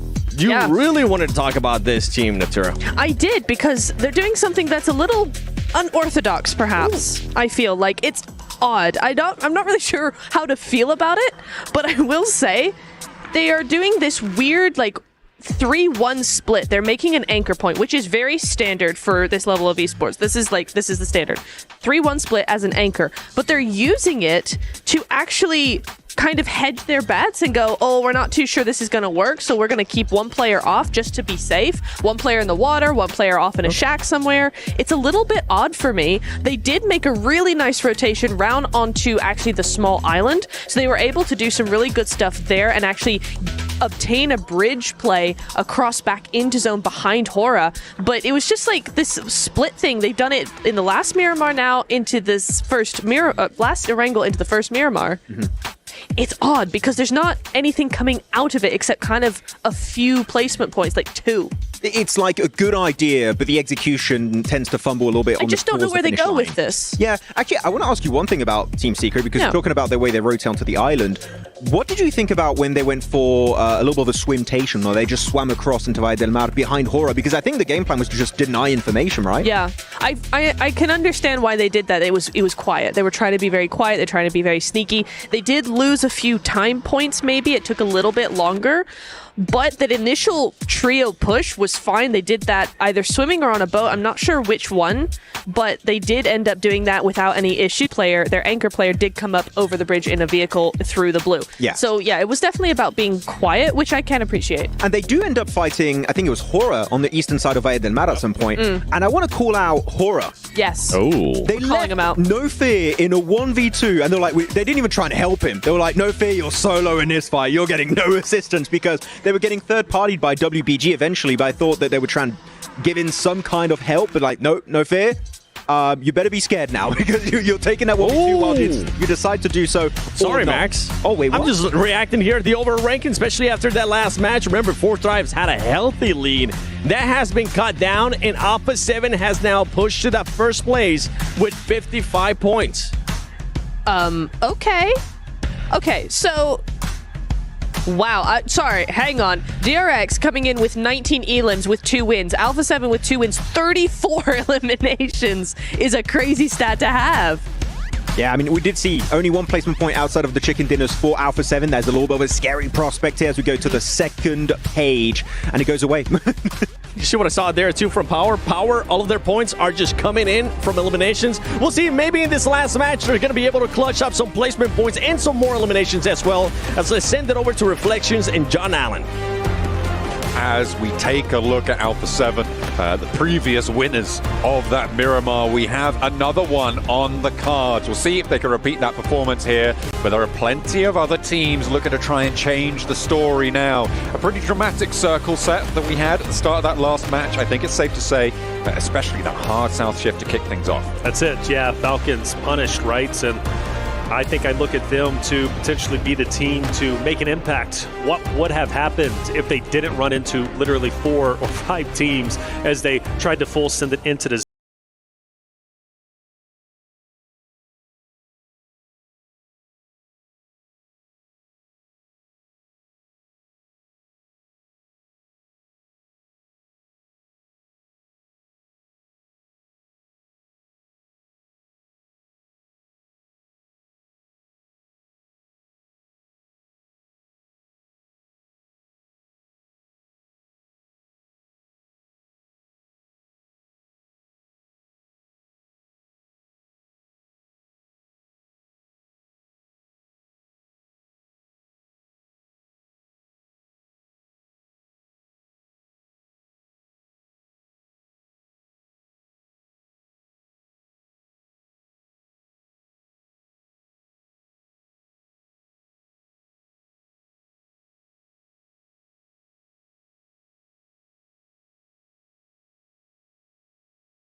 of the Wolves with Coops & Co. like nearly dethroning the previous Esports World Cup champions. So Alpha 7 finally skate by. They get top 3 in Americas. They come into today, at least in my mind, with a lot of questions, which have now been answered. Are they going to perform well on that stage? Well, absolutely the case. They've won 2 out of the 5 games today. They could very well go 3 out of the 6. It's absolutely a possibility. And Carrillo leading the charge in most eliminations is really awesome to see, because you already know Squash is going to perform well in the elimination category. He had the 2nd most eliminations during the PMSL America season. Then you also look, of course, on the opposite side, you have Revo, who you know can slay out. Yeah, he's a little bit quiet today, but make no mistake, he's always going to be that guy. And the Mafioso with the highest damage. You've got 3 dominant players who are controlling the stat lines across the board. Absolutely, you've got to look out for them. You've got to make sure that you are ready for it. And are we going to see any hot drops, any early elims here? It looks fairly disparate between all of our teams right now. Maybe potentially over on the southwest side, Yangon Galacticos and DRX could come into conflict. But other than that, El Pozzo, Alpha 7, Falcons. That's interesting, isn't it? Alpha 7 Falcons. You've got one who won the club championship trophy from an organizational standpoint. Got Alpha 7 who are looking to reclaim the throne, and we're already getting it underway. But I love Falcons' elevation. Carrillo, being where he's currently at, he's got to focus down low. But the question is, does he have his head on a swivel? Yes, he does, and he'll know there's going to also be a Falcons member up top. But I think Carrillo, he's going to have to fight hard out of the spot. If he does it, he's down and out. The strategy I think Alpha 7 want to go for here is dissuade this fight from occurring for as long as possible. You see the two players behind, they're going to be looting through, they're going to be gathering a lot of resources, and they are so important in these early game fights. If you find first aids, you're basically a god on these hot drops, so they're going to be looking to try and find that. Falcons a little bit more crunched in, a little bit more penned in by Carrillo's forward position, aren't going to have as much of an opportunity to go for that util, to find those meds, those stims, those things that can really change the tides of these fights. Ralph, Narvalo, I mean, just so much going in the way of Team Falcons. I think they're looking great, I really do. And honestly, this fight should stalemate, if I had to guess. I don't see the reason why either one would want to really go at it this early on, especially when they understand what's at stake, the final game of the day. But let's face it, Team Falcons losing this is going to hurt a lot more than Alpha 7 losing this, right? So Alpha 7 can go in this fight kind of free and clear. They know they're well within the top 8. For Team Falcons, they're not. They need a solid ending to day one.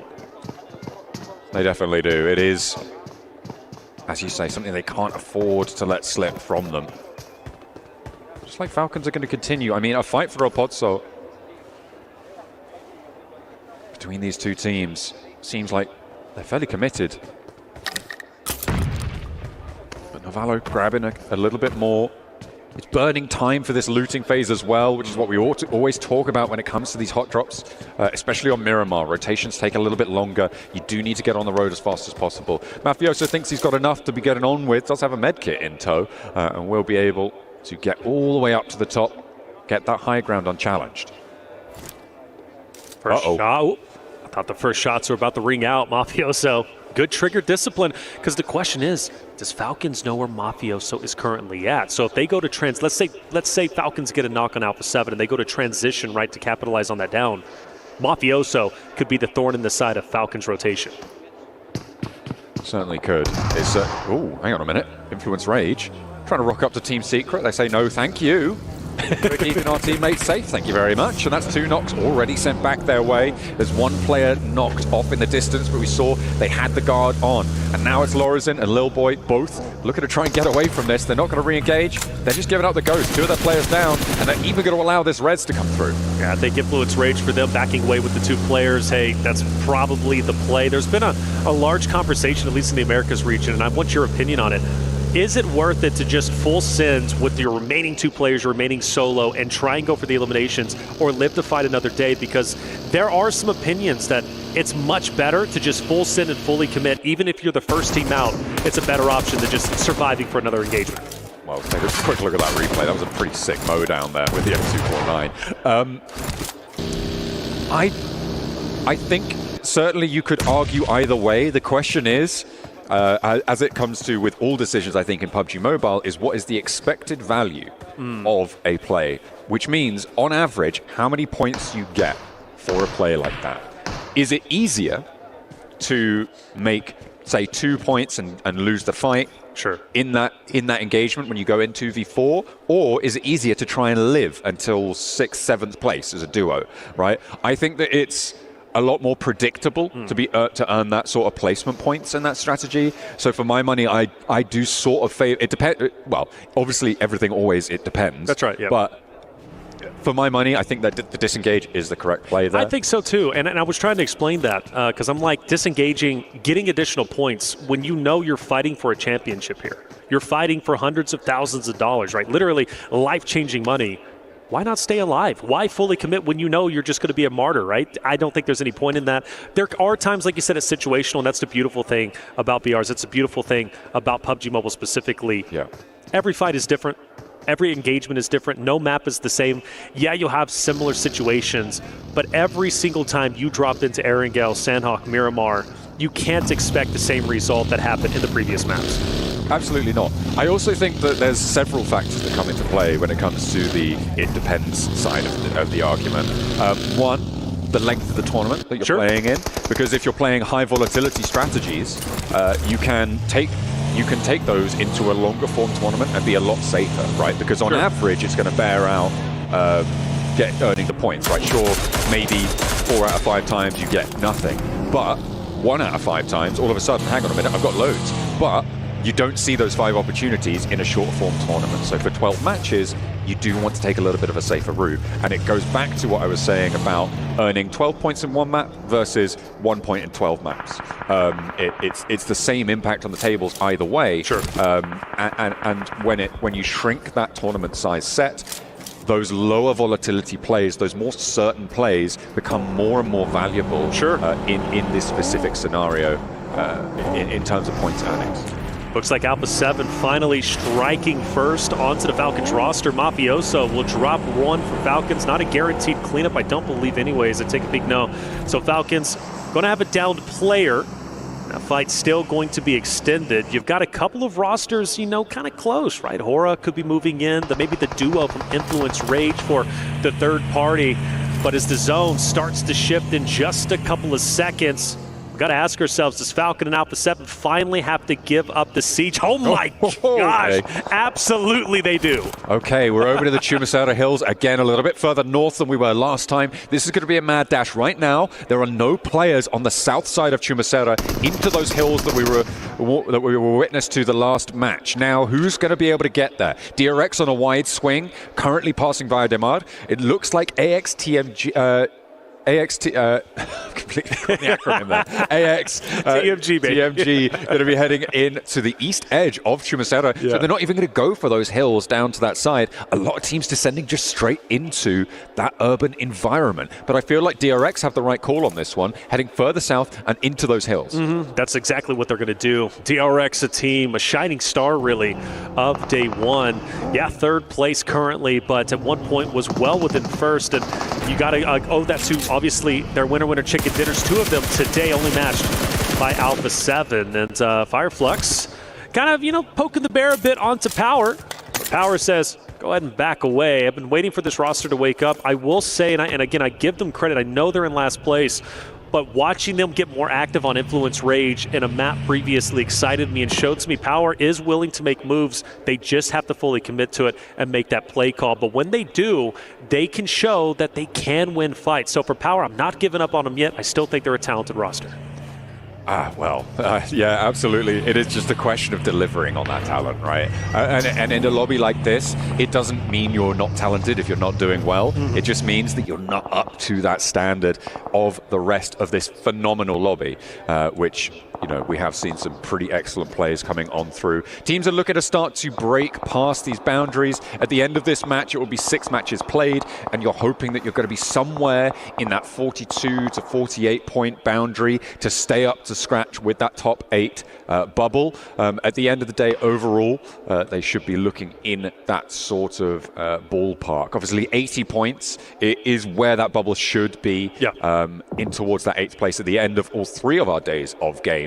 But getting half of that done in your first day, that's great news. The more you can do, the better. So for Alpha 7, for 4 thrives, they have already managed to pass that metric. You can bet that they'll want more, though. Alpha 7, Falcons, Influence Rage on a rotate towards the south, getting to the next stage.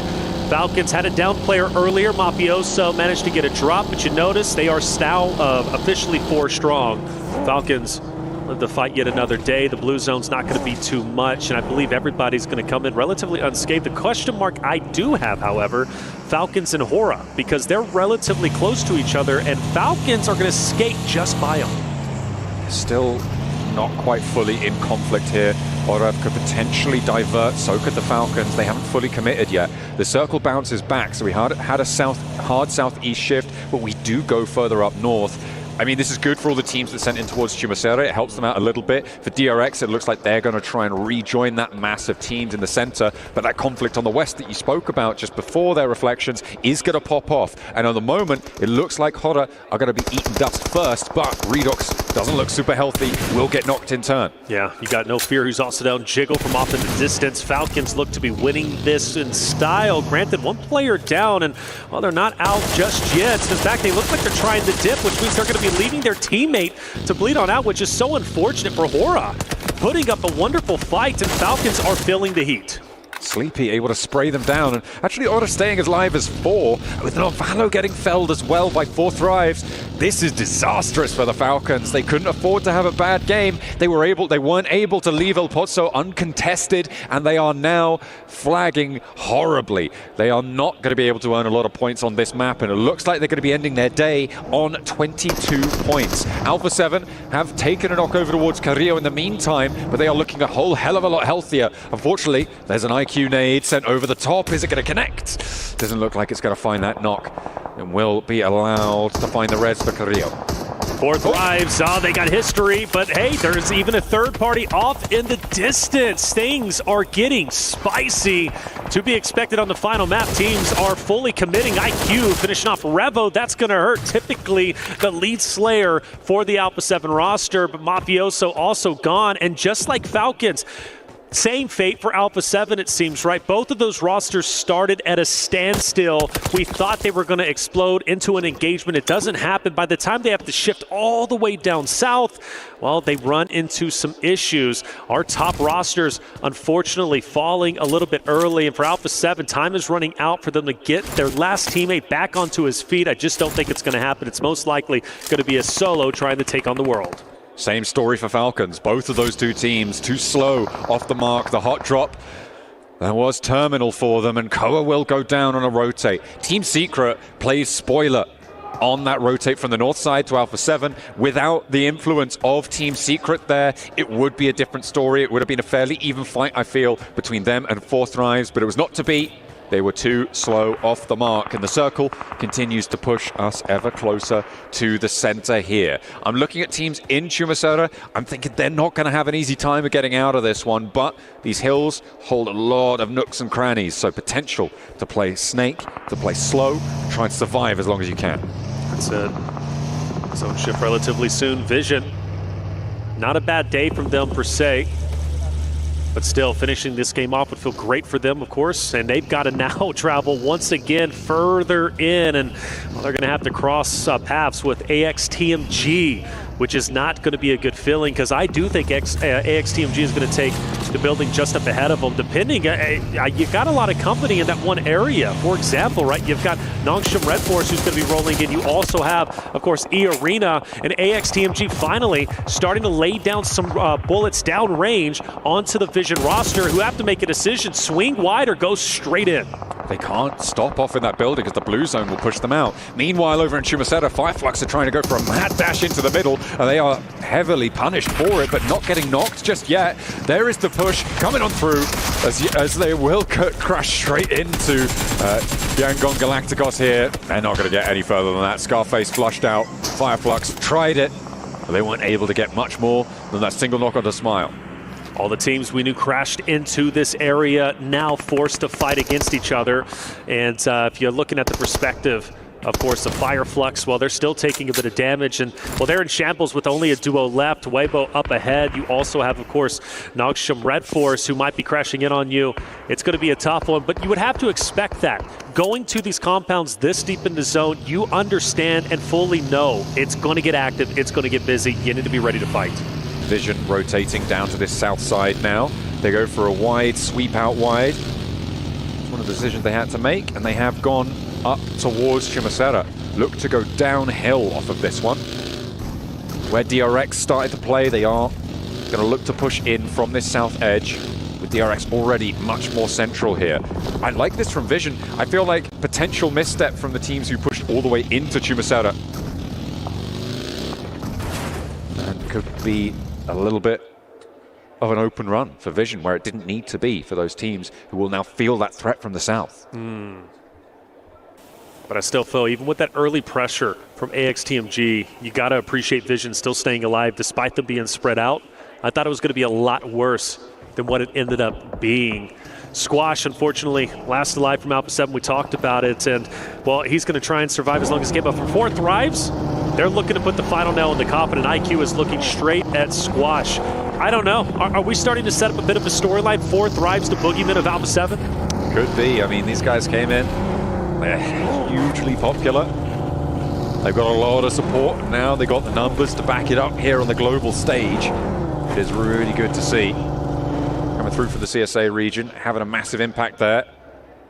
Looks like they want to have that repeat performance, a real breakout show from this roster from Pakistan. And they're having a great time with it. In the meantime, on the inside, Nox and Red Force, they're going to find one of the players from Weibo. Nox and Red Force, again, same story as Falcons, closing down the day. They want to do so strong, but they've only got 2 players remaining. Sure, they're on the inside glut of teams in Chumacera, but you've got to question their point scoring ceiling in this situation. Yeah, but the tough thing for them is you got E-Arena as well, who's off in the distance, and they're third partying. So there's no safety net. There's no way to feel comfortable, even if you're trying to peek out a window, because well, E-Arena is looking to gun you down. For Team Vision, still scouting, still thinking, how can we get involved in this next stage? Well, there's your answer, and they got to go forward. Now, for DRX, once again, they have to relocate. When we started off the narrative, DRX was in a great spot, but every single stage shift, they've had to rotate up.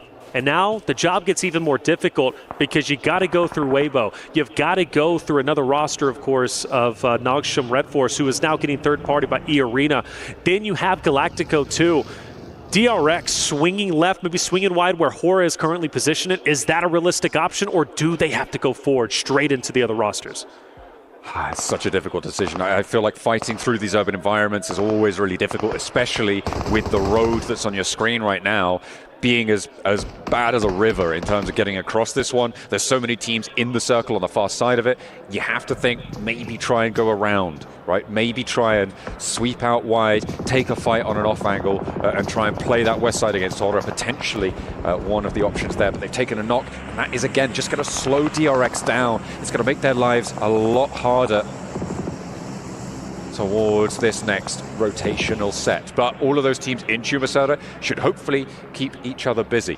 Squash, in the meantime, trying to ply his trade, but it looks like IQ has his number. That's right, IQ's been keeping a close eye on him, and is ultimately going to get the elimination. If it wasn't going to be him, it was going to be Naki, who was rotating over to seal the deal. He's still angry that he didn't clutch up that final player in Squash in map number 5. Finally, Vision gets active onto the team of AXTMG. This has been boiling for some time. Vision was just on the outside looking in. XTMG effectively held them back. Vision then went for a bit of a reset, but now it's no longer time to sit onto the sidelines. It's time to push up because this compound is valuable and both teams want it. It's also a chance for Power to third party if they want to try and find that engagement, but E-Arena are just around the corner as well. Power are 2 split right now to go for this full force, and the fight hasn't really set off right now. Engaging at this stage could just draw Team Vision into that backfill counter. That might be a tough time, but Vision now look to be committed onto the inside of the compound. They've moved 2 players on in, but they have disengaged. The game given away a little bit by an early third party from Power on the north side. Marcelo, he's the one with the off angle. You got to question who's going to be looking his way. And Henry actually looks the opposite, so I think he's going to be the... Oh, you know what? He's even going to have a teammate. So this is a decent push as far as I'm concerned. Power, though, you mentioned that third party. They are hinting at it. They want to, but I believe it's going to be Nawaf up top from Team Vision who's keeping them back so they don't get too overzealous. But that means he's going to be out of play, and now you got the Vision members who have to try and finish off the remainder of this XTMG roster who has 3 members. So it's going to be a good old-fashioned 3v3. The thing is, the longer this extends, the more opportunity for Power to move up, maybe even another roster to third party. And then at the end of the day, worst case scenario, you both end up cannibalizing each other. And then now you got to fight the rest of the roster with a solo or a duo. But either way, the fight must happen, and the fight continues. The next circle just about to pop, and it will move away from the compound, meaning that this fight doesn't necessarily need to happen now. It could be a disengage, and I feel like that's exactly what Vision may have been looking for there. They might be able to find some exit frags, but they can disengage now. They just needed to keep AXTMG busy. They kept Power busy on the north side, but Marcelo charging in. They're changing their tune once more. Never Alone also breaking out with a bold push to an open wall. Was in a lot of danger there. Could have been nasty. In the meantime, over on the northwest side, IQ from 4 Thrives has been found, and they're now down to 2 players. Yeah. Leaving Ora with the advantage on the numbers. They've moved 3 players forwards. You can see No Fear on the back, looking for that backstab. Yeah, it's T24. He's the thorn in the side currently. of the roster of four. No Fear trying to take him out. Finally, Vision as well as AXTMG start to unfold. Henry is down. Bolt swings wide, takes down yet another member. The cleanups are in, I believe. One solo remains. I don't know where that XTMG roster, or excuse me, it's Aaron. He's going to be off in the distance to the south of Vision. The question is, why was he so far away and not helping his roster? Because based off of what I'm seeing, he had a beautiful off angle, but he had zero effect. I think there just wasn't those sight lines available to him. It's really hard to have that impact against someone who's pushing so fast through those tight corridors. You don't know which window you're looking in towards. Could have potentially been played a little bit better, but in the end, has to back off. In the meantime, a lot of teams are suffering now as they're having to move through, past, around, any way to get past Chumasaura. It looks like DRX are going to break out west. They're not going to go through. They're going to flow up towards where Horror were. They've given ground a little bit on Horror's side. Hyunbin, Rezable here, and this high ground position for DRX actually looking pretty tasty. They could potentially strike out all the way along it if they want to. Yeah, they could, and I think it's going to be necessary because fighting this fight against Yangon Galacticus is not going to be easy.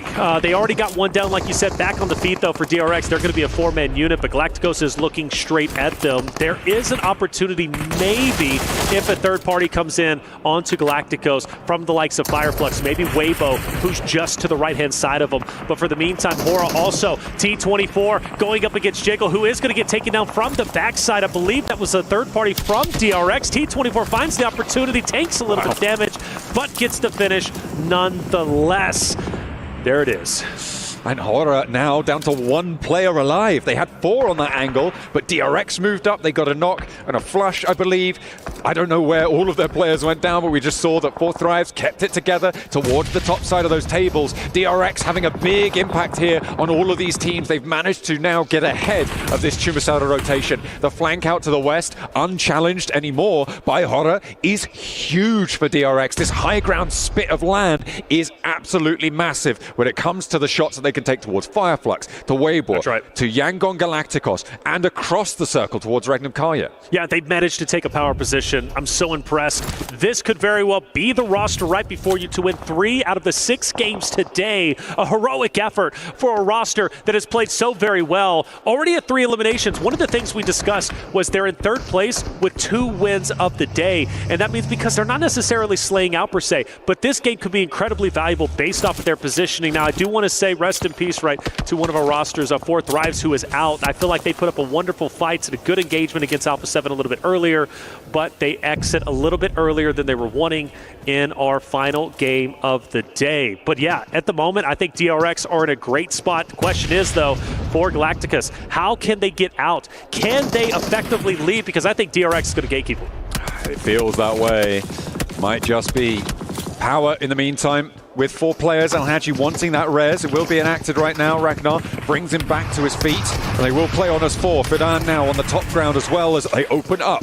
With Ragnar finding a shotgun shutdown onto NC2. They now have only 2 players to worry about. They have to conclude this fight fairly quickly. You can see the circle now just starts closing. It forces the issue on this fight as easy. Can't quite hold his nerve. There is a trade though. And Tony K wants to try and find the points where he can as Fadan looks to shut it down. Easy out, but now in a 1 versus 3, they look to try and extract themselves, but Tony K has more to say. Will fall as 2 players now remain. Can they get this res in time? I don't think so. I don't know. It's going to be close, but they're going to try it, even picking them up, throwing them potentially in a car. You want to get your man back into the fight. They won the compound that they've been looking at for the longest time. Question is, will they have an effect in the late game? Meanwhile, we focus our attention onto Regnum Kara. Silas, again, so much for him in this tournament, going against Sleepy, who backs away, but the nade takes a little bit. Buggy, I believe, is now gone, and Sleepy, just a narrow bit of health, and this next stage should put him in the grave, and it absolutely will. Beautiful overarm there from Regnum Karya to keep that north side clear. DRX, though, still execution rolling downhill as they haven't quite managed to find Yangon Galacticos, but nobody else is making their way out of this one either. Fireflux in the distance with just Matcat making his progress, but how long-lived will it be? Already taking damage. That could be from across the way. You've got Team Secret off in the distance, potentially third party, but Romeo is shut down. Hyunbin opens the cannon.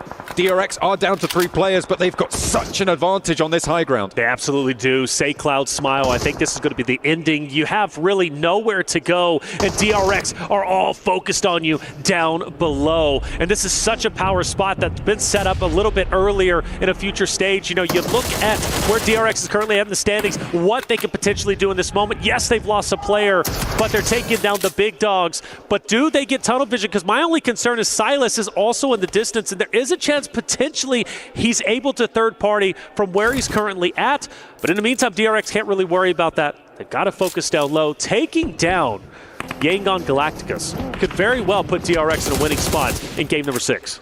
Definitely could. They have got that high ground advantage, but it's difficult to get them out of there at the moment. In the meantime, over on the northeast side, it's Regnum Karya and Team Secret. He's going for it. These teams will be the teams to try and take that fight. Silas, with that big flex out, he doesn't want to overcommit though, and I think that's wise. He did look for it, but won't get himself in too much trouble here. Still felt there was an opportunity for Silas maybe to get some pop shots, but honestly, not a bad play, like you said. Ooh. Disengaging. Silas might be coming back and doing so in the vehicle, even if he... Yeah, they're fully collapsing. So now that you're so focused on YG, DRX is now getting pincered. The vice grip is closing. YG are taking damage, and DRX is pushing down. Yes, they'll get the eliminations, but now they've got the low ground. And the question is, will they get punished much like they just did the YG from Regnum Karya?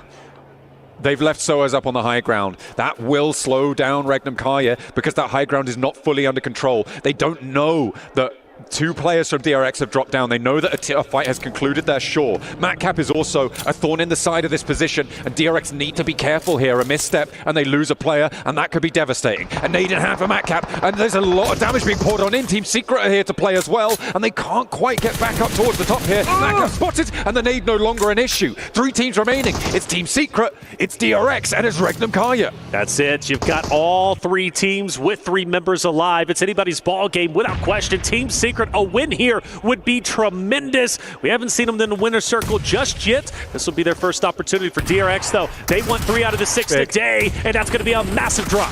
Where's Regnum Karya in all of this? The opener for DRX is good, but will Regnum Karya roll over the top? So easy. I think he's dropped down now. Goes down to a nade, and there's more to come as the high ground suddenly becomes a factor. But there's the pressure for the backline of Team Secret as well. A nade, a close range fight coming on through with the shotguns. 2 players for Regnum Karya, 1 apiece for the 2 contenders here. Down beneath them, Yunbin charges forwards and DRX are swept aside. Toshpick are wild now, just have Frankie to deal with, and the backfill works wonders. Silas leads the charge, and the rest of the roster capitalize. And it's up to Frankie to try and keep the hopes and dreams alive for Team Secret. There maybe is an opportunity. There was almost a clutch in the last game that we ended up watching, but Frankie's got a tall task ahead of him. He's got a player on the off angle, and it won't even happen. And that's going to be a tremendous win for Regnum Karya, taking their first victory of the day and a much needed win to break into top 8.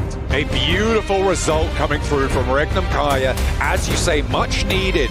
This day caused a lot of worry for fans of Regnum Karya. They have not been their usual selves, but they've always got a little bit of life in them.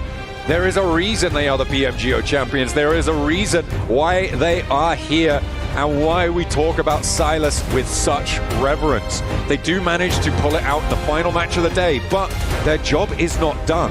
They have not managed to put up enough points to feel safe moving into their next day of games, right? They have not been able to get enough done to feel fully secure in those top 8 spots. Of course, they could potentially go to those survival stages, work their way through that way, but getting directly into the finals in those top 8 would be so much cleaner, so much less of a worry.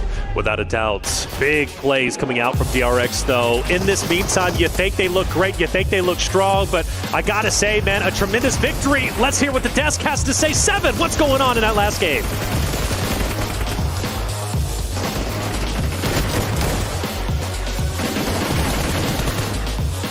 We finally got somebody different being able to get the win. Not DRX, not Alpha 7, not 4 Thrives. Regnum Karya Esports being able to come out on top there with the win. And it came down to the high ground, Neptura. It really did. It was a really nice show from both of them, from Silas and the rest of the team. I think they had high ground for a long time elsewhere in the map, but then coming over, they were able to lock down a really good position. I just want to say, Silas looked very angry. They just won a game, and he's like, he's probably angry at today overall. Yeah, maybe he's still going to win. But no, a very, very strong position thanks to Silas in particular. He kind of scares away DRX purely by the act that he's there. His presence scares away DRX because, like, if we could fully commit to the fight on Team Secret and Yangon Galacticos, we're going to get third party. So we're going to rethink our whole strategy because Silas is a direct threat to our positions at that point in time. So Silas was very impactful despite maybe not fragging out big time in this match, like a Toss Pick, like a Wild, like a Loxy. So great to see the first Turkish chicken dinner here going into PMWC. And by one of the strongest Turkish teams as well with Random Karya. Now, there was another team that you guys were talking about that you kind of wanted to see there towards the high ground. I know at one point you were saying Hora Esports, Max. I was hoping they would send it. I think it was on phase 2 next to Truma Setup because it was free. Yangon Galacticos were around that position, but really they were no direct threat to that kind of area. And you said they couldn't even do much with it, but at least trying to get to that position and hold on to it for as long as possible. That would have been something I would have enjoyed a lot to see coming out of Hora, but they just went for another game plan entirely after that. Yeah, I think also, even if they decided not to go for that high ground, I would have liked to see them make a move against 4 Thrives up into the north side. The problem is that they were looking very good, but they just made 0 decisions whatsoever, which I thought was odd. They didn't decide to go for the high ground. They didn't decide to actually gatekeep and get rid of 4 Thrives so they could have control of the north. They kind of just spread out, had a good position, and sat. And it was like, well, you need to do something with your position now. They just didn't. Well, I mean, luckily, and I'm glad that it was, in a way, I'm glad that it wasn't DRX because they would have ended up winning every single match today in regards to every different map. And it is 4 Thrives doing just enough to take over that first place at the end of day 1 of PMWC at EWC 25 by just 1 point. 1 point is crazy, and actually it's 1 placement point. That's really interesting. We did see Alpha 7 go out a couple of times quite early on, so 4 Thrives just able to get that point across to just clinch it up for the end of the day is really nice. And that's kind of crazy to see that performance for 4 Thrives, right, Max? Because when we think of Alpha 7, we think of an aggressive team that getting the eliminations. For 4 Thrives to kind of be able to match that, that's really impressive. Oh, it really is. Like, you're gonna head-to-head with one of the best teams in PUBG Mobile Esports history, right, 7. So that's a big statement coming out from the Pakistani team of 4 Thrives, though I'm going to be critical about 4 Thrives, which is weird because they are in first place. Tell them. They're still a bit indecisive. They still have room to grow. If they fix those issues on that first Miramar that we saw earlier, on that one Erangel game where they were a bit hesitant to push WBG, chances are they would still be in first place, but even have a lead against Alpha 7. The fact that they're doing this well and there's still room for growth is very impressive for the long-term potential of this tournament on 4 Thrives. And the reason why you're bringing this up, too, is because it didn't just happen once, Max. It happened twice.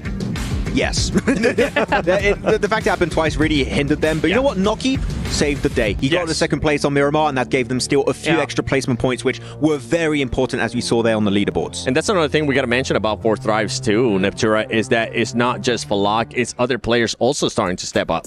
Yeah, it really is. T24 is coming into his own. Falak is coming into his own. We've talked about him, getting into his prime here. T24 as well. IQ is a phenomenal IGL. He's doing some really, really good stuff as well. The whole team, Naki, able to almost clutch a 1v3 against Alpha 7.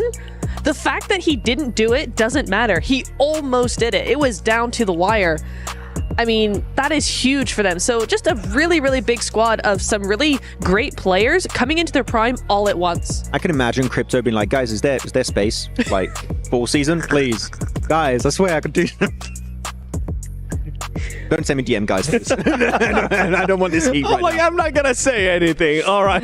It's going to leave that there. We're currently in good terms with the Pakistan fans, so let's keep it that way. DRX, there you go. You guys have your winners for the day. DRX being able to get 2 wins. Alpha 7 being able to get 2 wins in Erangel and in Miramar there, those 2 apiece, and then 4 Thrives with that win in Erangel. That's impressive too for 4 Thrives, still being able to be in that first place, even with just 1 win in comparison to what DRX and Alpha 7 have been able to do, Max. To be honest, Alpha 7 and DRX, if you look purely on the placement point side of things, especially for DRX before this last game, they got, a top 3 there, so they do get placement points. But if you remove that last game, outside of that win, I think there was only 1 placement point for Alpha 7 and 0 placement points on the 2 games where they didn't win for DRX. So it's very topsy-turvy, very much like we get a chicken dinner and we get 0-point games with maybe a few eliminations here and there. So I say this a lot in PUBG Mobile Esports and for any esports in general. It's very important to see how good your bad games are. If you can get a decent average, even when your game is technically a bad game, I'm talking 3, 4 eliminations, a placement point or 2, it stacks up really quickly on the long term here, and it could really help you solidify your position in the top of the rankings. So I want to see them perform a bit better when they know they're just not going to get those chicken dinners. That's right. And something to keep in mind, too, is, I mean, we do have different groups here. And there is going to be a different group coming in tomorrow, and it's going to be none other than Group Green, as Group Red is going to be sitting out. And tomorrow's going to be the last day for Group Yellow. So for Four Thrives, good to see you guys there in the first place. And for some of the other teams coming in, Natura, I mean, you got some heavy hitters too. Alpha Gaming. Yeah, Alpha Gaming. I'm so excited to see what's going to happen with Alpha Gaming, especially on Miramar. They're very heavily influenced towards Miramar, I feel like. And, you know, the games that we've been seeing out of the current teams, out of today's teams on Miramar, have been really, really interesting. So to have APG come into that mix is going to be super exciting. I'm also very hyped about Thundertalk Gaming playing here. Even though I'm more of a supporter of WBG coming out from the PL teams, so many people, I was kind of impressed with saying Jing is an MVP contender, which I would have to say, seeing how he plays in PL, is true. Yeah. But when it comes to Thundertalk, very strong locally. Globally, though, we've seen them a few times. They were struggling a bit, but now they have that international experience. So I hope that now they're going to get over that hurdle that we're not ready for this global stage. Now they should be ready. There's no more excuses, Thundertalk. Tomorrow, you better start off with a bang. And I mean, we kind of saw it too today from Weibo Gaming. We saw them start very slow, and then they ended up picking it up. So I'm just going to put you on the spot, Max. Do you think that Thundertalk Gaming is going to have that same effect coming into tomorrow, start off slow, get their gatherings, and then pick it up, or maybe come in hot? I do think they're going to start slow. I think it's quite realistic because they had PL just a few days or maybe a week or two before the start of PMWC. So I think they might be a little underprepared, to be completely realistic. So I think that this is going to be the first day is very telling as to how they want to play the rest of this PMWC event. Yeah, well, a lot of teams have surprised us. We have seen some amazing plays today in day 1 of PMWC. So let's take a look at some of the Kiria top plays of the day, because boy, there was a bunch. And we're going to start it off with none other than Falak and Four Thrives, Neptura. Falak, king, just absolute icon overall. I mean, I was going to say, yeah, king of the grenade, but he's also just king of everything at this point. He's just doing such a great job. And I think we've been talking about this a lot, Max, but overall, this team, Four Thrives, man, I don't think we ever expected them to do as well as they're doing day 1. I mean, I did pick them as like a good team. I think a lot of people were like, there's no way they're going to perform, but they are. I sound like Palpatine right now. They are going to perform. They are. So I'm very, very happy. This was not play of the day. Oh my goodness. You and me, Niptro, were putting our hair out after that. Like, they go for 2 crashes with 10 seconds difference between the two as a 2-man. On Alpha 7 and then Horror, Falcons, we love you guys. We do. But, we need to rethink those pushes because it was not quite what we were expecting. Meet me after the show. Meet me after the show. We have words. You're going to analyze for them? You're a coach now? No, that's Pico's job. Okay. I'm just going to say, hey, yo, we need to talk. Okay, network, yeah. All right. Well, one favorite. You know what? Let's take a guess here. We got the Sony Hero of the Day. Before we show it, wait a second. Not yet. Take your guesses in the comments below. And I'm gonna go straight to Neptura. Neptura, who do you have first? I have Naki. 1v3. Almost. Okay. Mafioso. Ooh. Good pick. Guys, he's good at this. All right. It's like I've done this for like a few years. You know? Yeah. Okay. All right. I actually don't have to pick because I'm the host. So who's it gonna be? What? Okay, I'm bad at this. Sleepy. Here from Horror Esports. 12 eliminations, 17 knocks, over 3.4k damage. That's wild. I mean, we have a Pakistani team in number 1 from CSA. We have an MVP player of the day here. There is going to be our lad, Sleepy of Horror. So CSA coming in hot already here. Yeah, I love that. I mean, we've followed CSA during the entire spring split. So nice to see them come out and do really, really well in Global. At least they won. Oh, that is crazy. I did see that earlier and I was like, hang on a second. They should have won this game. Horror should have won this game. I'm going to say it again. But they didn't. But it's okay. I feel like there's a lot of situations, especially for today, that we can say that Horror should have won that game or Horror should have ended up being even higher in the overall. But if you're a team like Horror Esports, that's the position that you kind of want to be in, where we're talking good about you, where we're saying, hey, you're almost there. The execution just needs to be there, Max. One thing you can't knock Horror downfall is that their early to mid game stage is amazingly well executed. Yes. They always get into the late game stage. It's down to like slight adjustments that need to be made. I think it's more of a synergy thing because we saw, I think, No Fear get pushed by WBG, no backup whatsoever. If they start to play together a little bit more, have a little bit of a cleaner idea of how they want to execute the late game. I think on that one Erangel, the 4th Thrives on in particular, there were like slight fumbles in terms of exact position they want to play around. They fix that, we could start seeing wins from Horror. Like, they're getting very close. Slight adjustments will make them go that far. Okay, well, we've been going through every single segment here. Let's take a look at the Honor Dominator here. Domination. Players with 3 eliminations or more. You got DRX, Alpha 7, Yangon Galacticos, Team Secret, and Team Secret backing it up as well. So you love to see it. Players with 3 or more eliminations. Not surprised there, honestly, to see DRX or Alpha 7 up there, considering that they both ended up with 2 chicken dinners for the day. I'm surprised that Team Secret's there, actually, because the amount of time that we've spent looking at them, I was like, yeah, the rotations are interesting, the 1-3 split is interesting, but where do you go from there? They always seem to play for those low placement points, and that's kind of it. So it's interesting to see them actually up on that leaderboard. Is there anything you want to add to that, Max? I'm just happy to see Yangon Galacticos be up there because we said it that they're not scared to go for fights. I want to see that continue for the rest of this tournament. And if they do so, then I would be very happy to see how they can perform if they do head into a finals. Well, something that I want to kind of refresh everybody's memory that we did at the beginning of the day was the Aramco Power Rankings, because we had some teams pick here and there. So let's see how everybody ended up doing. Maxman, you had 4 Thrives. I have 4 Thrives as well. I had Regnum. They got away. Hey. You're the worst out of us right now, man. Okay, I know. God, man. I mean, yeah. Falcon started off so well. What happened, guys? You let me down real We gotta have bad. something at stake here, okay? Especially for the group stage and the group stage only. Whoever ends up getting the worst power ranking picks. Don't say it. Don't. For the 3 days. No. No. No. The worst person. Stop it. Should shave an eyebrow. No. Just one? Yeah, just one. Yeah. Oh, wait, both? I mean, if you got to make it even, we're gonna look weird otherwise. Okay, both eyebrows. Neptera, you better step it up. You made it worse. I can't believe you just did that. Sorry. Sorry, Okay. Neptera. I didn't agree. Do you have a choice? Yeah. Yeah, probably not actually. I'm like, It's probably in the. I choose yes. Yes. Dang it! No. Power. Chat, back me up. Come on now. One person that's not going to be a power, and I'm actually intrigued to see who he's going to be interviewing. It's going to be Barney, so let's send it over to this stage. Welcome back to the main stage. I've got Falak here with me from 4 Thrives. Falak, what an impressive performance today. I've got to talk to you about how today went, really, because you had such a huge elimination total. Was eliminations the thing that you guys were primarily focusing on coming into this? Over placement points? Or, you know, how was the mentality coming into today? Yeah, our focus was to play aggressive because our team's gunpowder is really strong. So, yeah, our main focus was on the kills, and we actually did it. So today was a very good day for us. Let's see, hope for the best for the day 2.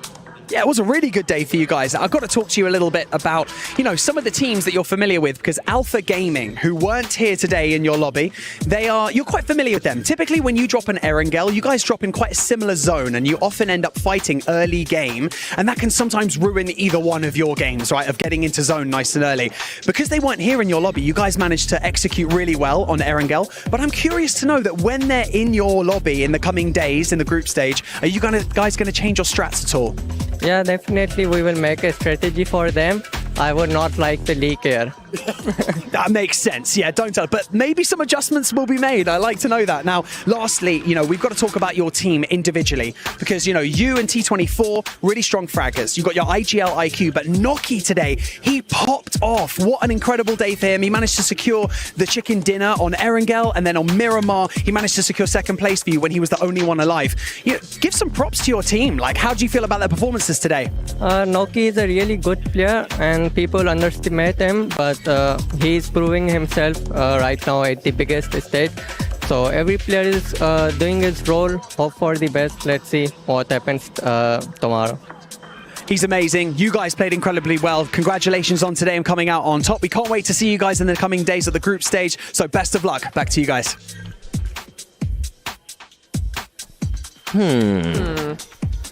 New strategies for Alpha Gaming, but he doesn't want to leak them. What could it be? Any ideas? No plan at all? Is he bluffing? Run to their desk and turn their phone off? I don't know. Way to do it. It's a bit brutal. I mean, it is one thing that he has mentioned in the past, too, in regards to just him and the squad not really being kind of fighting too much with APG. So I am glad that they do have a plan for it, Max. And it's smart that they're not leaking it, especially like otherwise, because you know Alpha Gaming are watching like, oh yeah, tell it, we'll be ready to fight you if you go for it. No, it's really cool that they know that is their main competition after many games in PMSL CSA. I mean, we covered it right now. We know that these fights on Erangel were happening every single match. So it makes me confident now that they have a game plan for their main rivals here. So hopefully they can keep this victory streak going into tomorrow. Well, before we end this amazing day one of PMWC at EWC 25, I want something that surprised you and something that you maybe want to see a team change going into tomorrow. Neptura, you're going first. Dang it. Okay. I have team that surprised me, AXTMG. Yes. I did not expect them to come out as strongly as they did day number one. For me, Team Secret, I want to see a little bit more than what we're seeing because right now it's kind of a half strategy so far. Max, how about you? Yangon Galacticos. How aggressive they were ready to be in this lobby was very surprising. Of course, like they're not a top team right now, but there's definitely potential and there's a lot of room for growth. So it gets me excited for the long-term presence of this team in this esports scene. Yeah, I would just say from my end, I'm excited for everything that's going to be happening here in the next 2 days of group stages at PMWC. My name is the 7WG, joined by none other than Maxman and Neptura. It has been an amazing day. I hope you guys enjoyed it. Make sure you tune in tomorrow, though, because tomorrow there's going to be a different group coming in, and there's going to be a lot of changes. Maybe some new hot drops. Who knows? Tune in for day 2 of PMWC at EWC 25.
The highly anticipated addition to the Mummy Series outfits is here.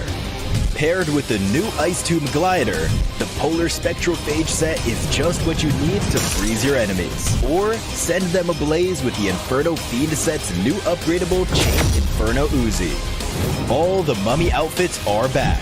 Get them all. Join now and collect the whole series to turn all eyes on the battleground. Event period, July 10th, 2025 through September 2nd, 2025.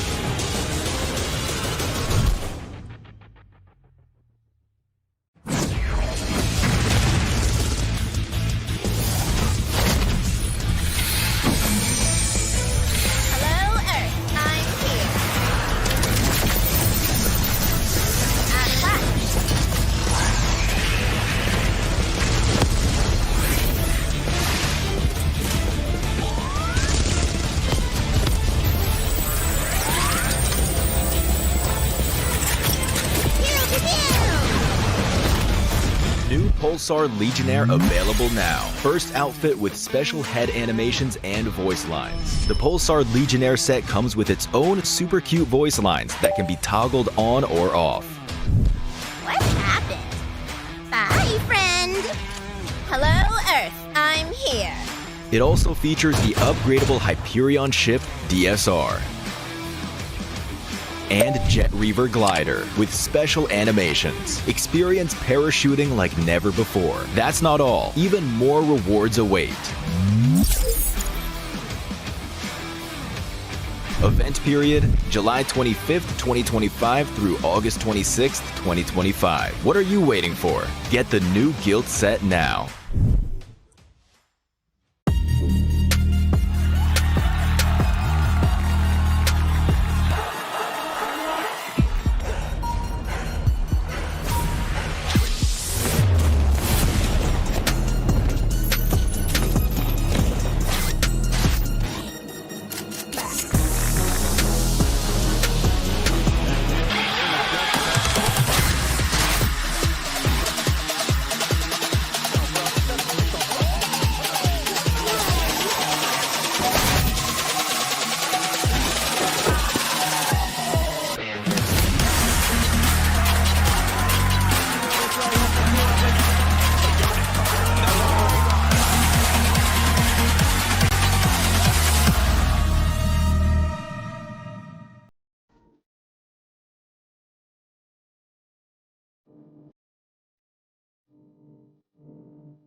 no bodyguards. They're just like, I look like a wandering cat when I'm in the stage room, so they can't have me in there anymore. They've got to round you up, keep you safe.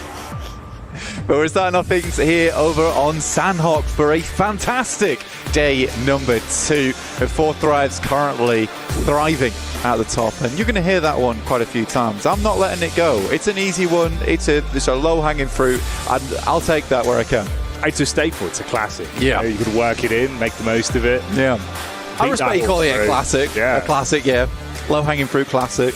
It's easy. I mean, that's a safer way to put it. Yeah, it's an alternative. Yeah. Yeah, I'll take the alternative. Same meaning, but of course, just different words. Absolutely. Crazy how language works like that. Alter Ego Thunder Talk's very close to one of here at the start. Alter Ego breaking wide up towards that north side, trying to get away. So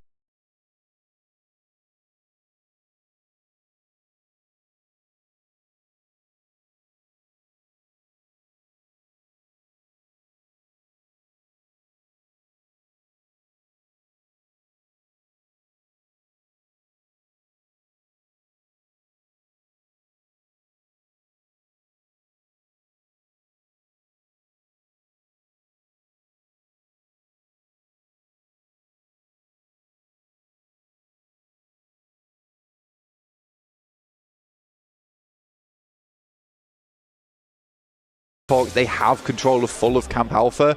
What's the point? You got to break elsewhere. That might be just an awkward start to the game for you, and try and work down towards that south side. Now you've got the Northwest Island. There was no reason why they couldn't have played those west compounds. That would have been an easy pickup. I think for Alter Ego, they get spooked there.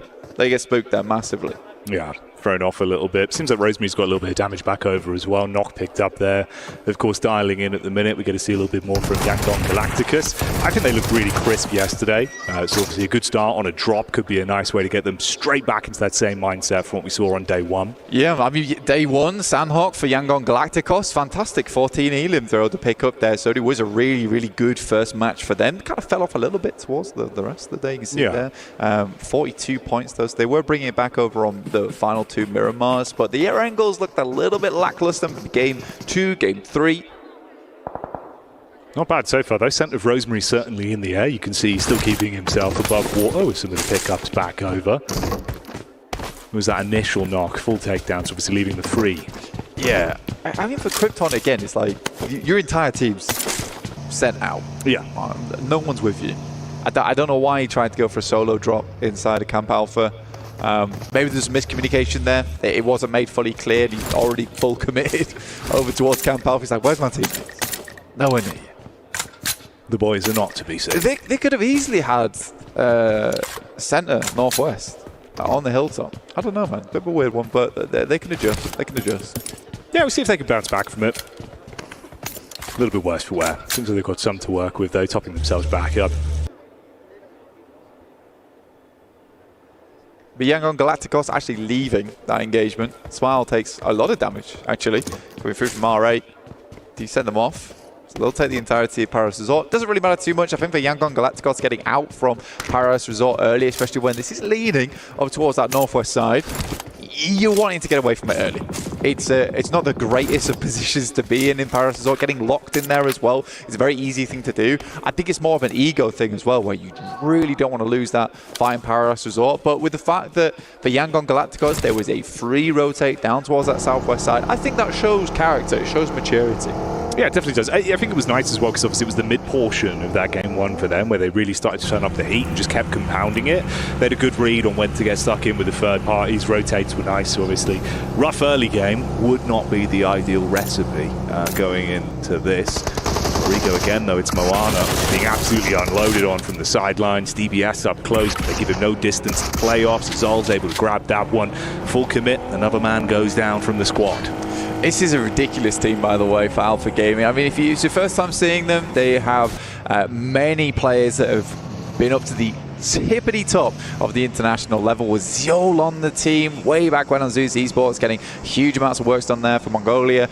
You've got Top coming through, previously Stalwart before they all broke apart, and Doc there as well. And everyone knows Doc's name. I'm sure even if you're not very aware of that team in general, you know who Doc is. He plays in most internationals. Very, very, very strong player. Now, I do worry though, because it's a team with a lot of personality on board. His vision though, moving in over towards Sanhok. Mrs. Vision grouped up, looking to rock together. Go for the burst in. DBS is bringing the baseline as the beat comes through. Bit of a shot back over from Vision. 2 knocks instantly onto them. Marcelo up close towards the window side, just baiting off his teammates' contact, looking for the close range engagement. And it's not ideal for Team Secret. 1 by 1, ripped to pieces. And yesterday we saw them performing far better when they could play passive blank. It felt like if they were able to play from a distance, it was good. Here it's a rough early start.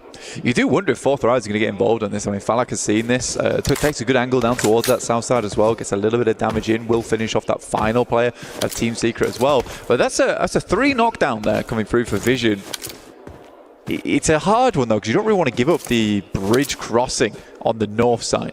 But also, that could have been 3-4 pickups, giving you a bit more of opportunity to rotate down towards that south. It's a tough decision. Here's Alpha Gaming, though, once again, coming up against GMX. It's already costly as well. A lot of dividends between both of these teams. You're down to 2 players. Of course, 1 knock there as well, so effectively just a solo. Doc with the nade for the clear on the angle. No real health to play with either. DBS raining out bullets back onto him, keeping him in check. Even if they come away from this, you're going to be so low in terms of what you've invested into it. They'll run back into it. Mate. It's not gone off yet. Not gone off yet. Oh, he's gone. Oh, my days. That is... That's an interest. I thought we'd at least just commit at that point on the double take. I was like, okay, that's a mad play. It's not gone off. He's just going to straight the building. But instead, he's just stepping on it over and over again, going for the bop hit maneuver. This is not footy. You can't kick that thing away. So, yeah, Alpha Gaming, though, they do lose 2 players. Just Top, as well as Doc remaining on the team. Pretty strong combo to have. But as a 2-player unit, not ideal. So already losing Team Secret and Gamax and a total of 14 players. 7 minutes in the match. This is getting hairy real quick. You mentioned it as well, of course, with Vision potentially getting dove down on by the 4th Rise roster. It seems that they are throwing out a few bullets their way to keep them in check. And on the move. Yeah, that's a decent shift for 4th Thrives, 100%.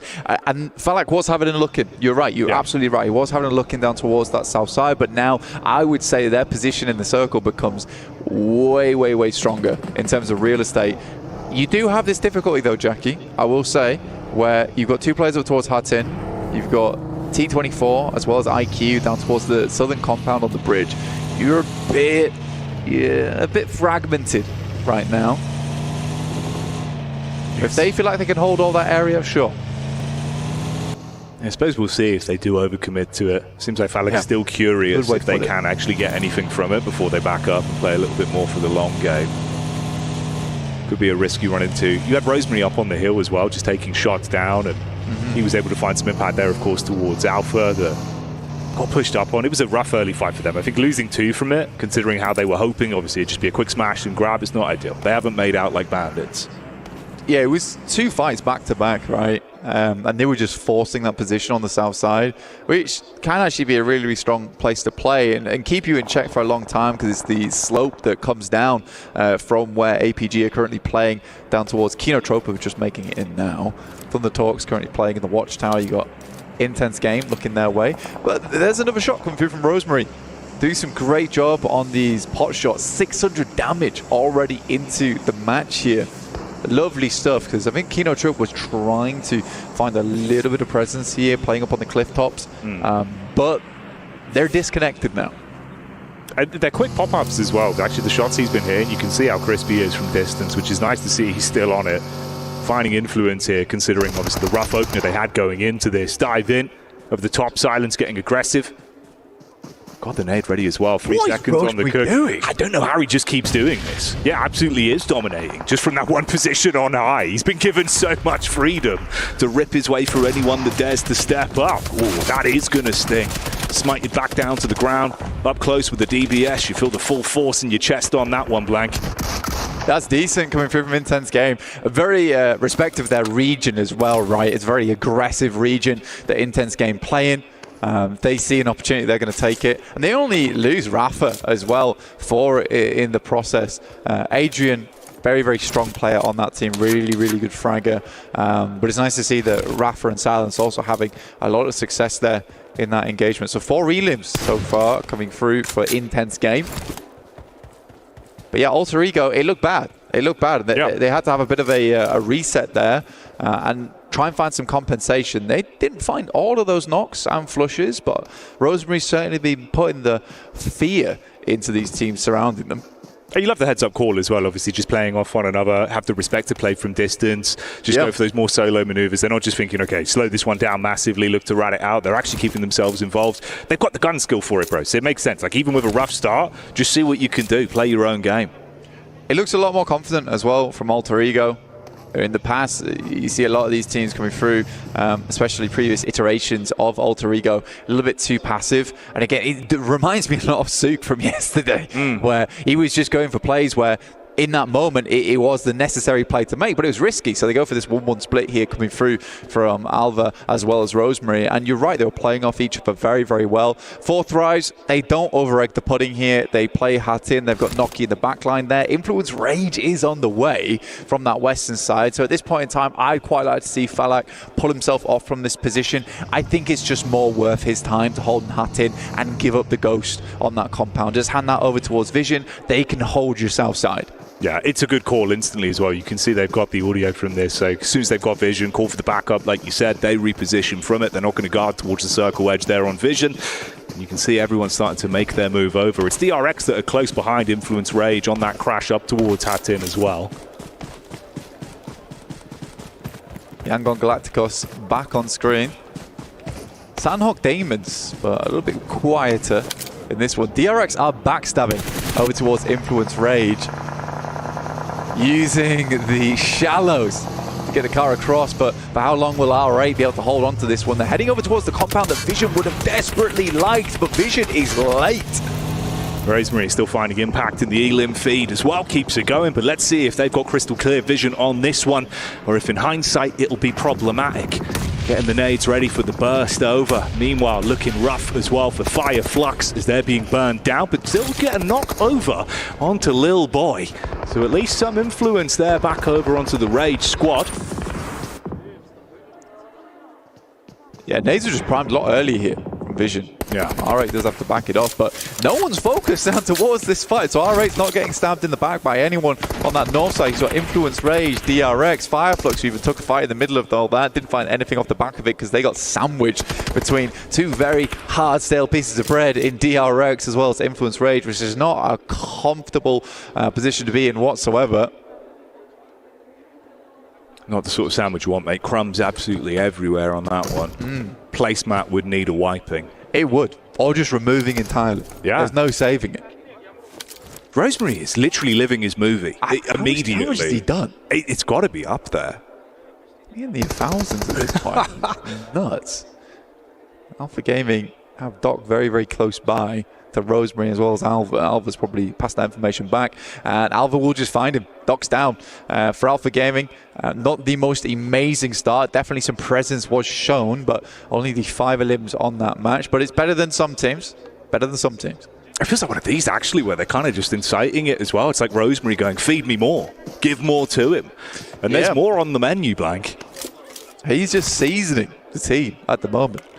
Getting themselves some more points on board. Currently the highest scoring right now in terms of eliminations inside the lobby. That's all just been with 2 players. But look at that. That is a horrible shift for a lot of teams. People kind of wanting this one to move away from Hatin, and Fourth Rise might just get themselves a freebie off the back of this one. They do have to play it smartly, though. I like that T24 as well as Falak have sent out over towards that eastern side. You play along that cliff edge. They know that there's 2 teams off towards the western side. Noki just needs to keep looking in, pulling out the telescope now and again. Realistically, their main problem is going to be Regnum Karya trying to push up over towards that cliff face and that rocky outcrop. So Falak as well as T24 going to be very aware of this. This was DRX, obviously. They got up close towards Influence Rage quite some time ago, but they've been biding their time up until now. Dive in towards the compound, looking to force them out and see if they can seize control of this one. Leave themselves with good compound control inside of the zone. Dive in instantly, find the first pickup, and start to at least secure themselves some cover to play with. Vision as well, popping back up. That's the delayed fight between them and R8 that's been going on for quite some time. Good timing from Influence Rage. I think they realized that, honestly, for them. They need to start backing it up. But for DRX, that was a tough situation to be in. I'm glad that they make the move that they did. They had to happen then because there'd be tons more teams trying to wrap on that western side. Right now, Alter Ego is in a massive fight and currently are decimating over towards Ida.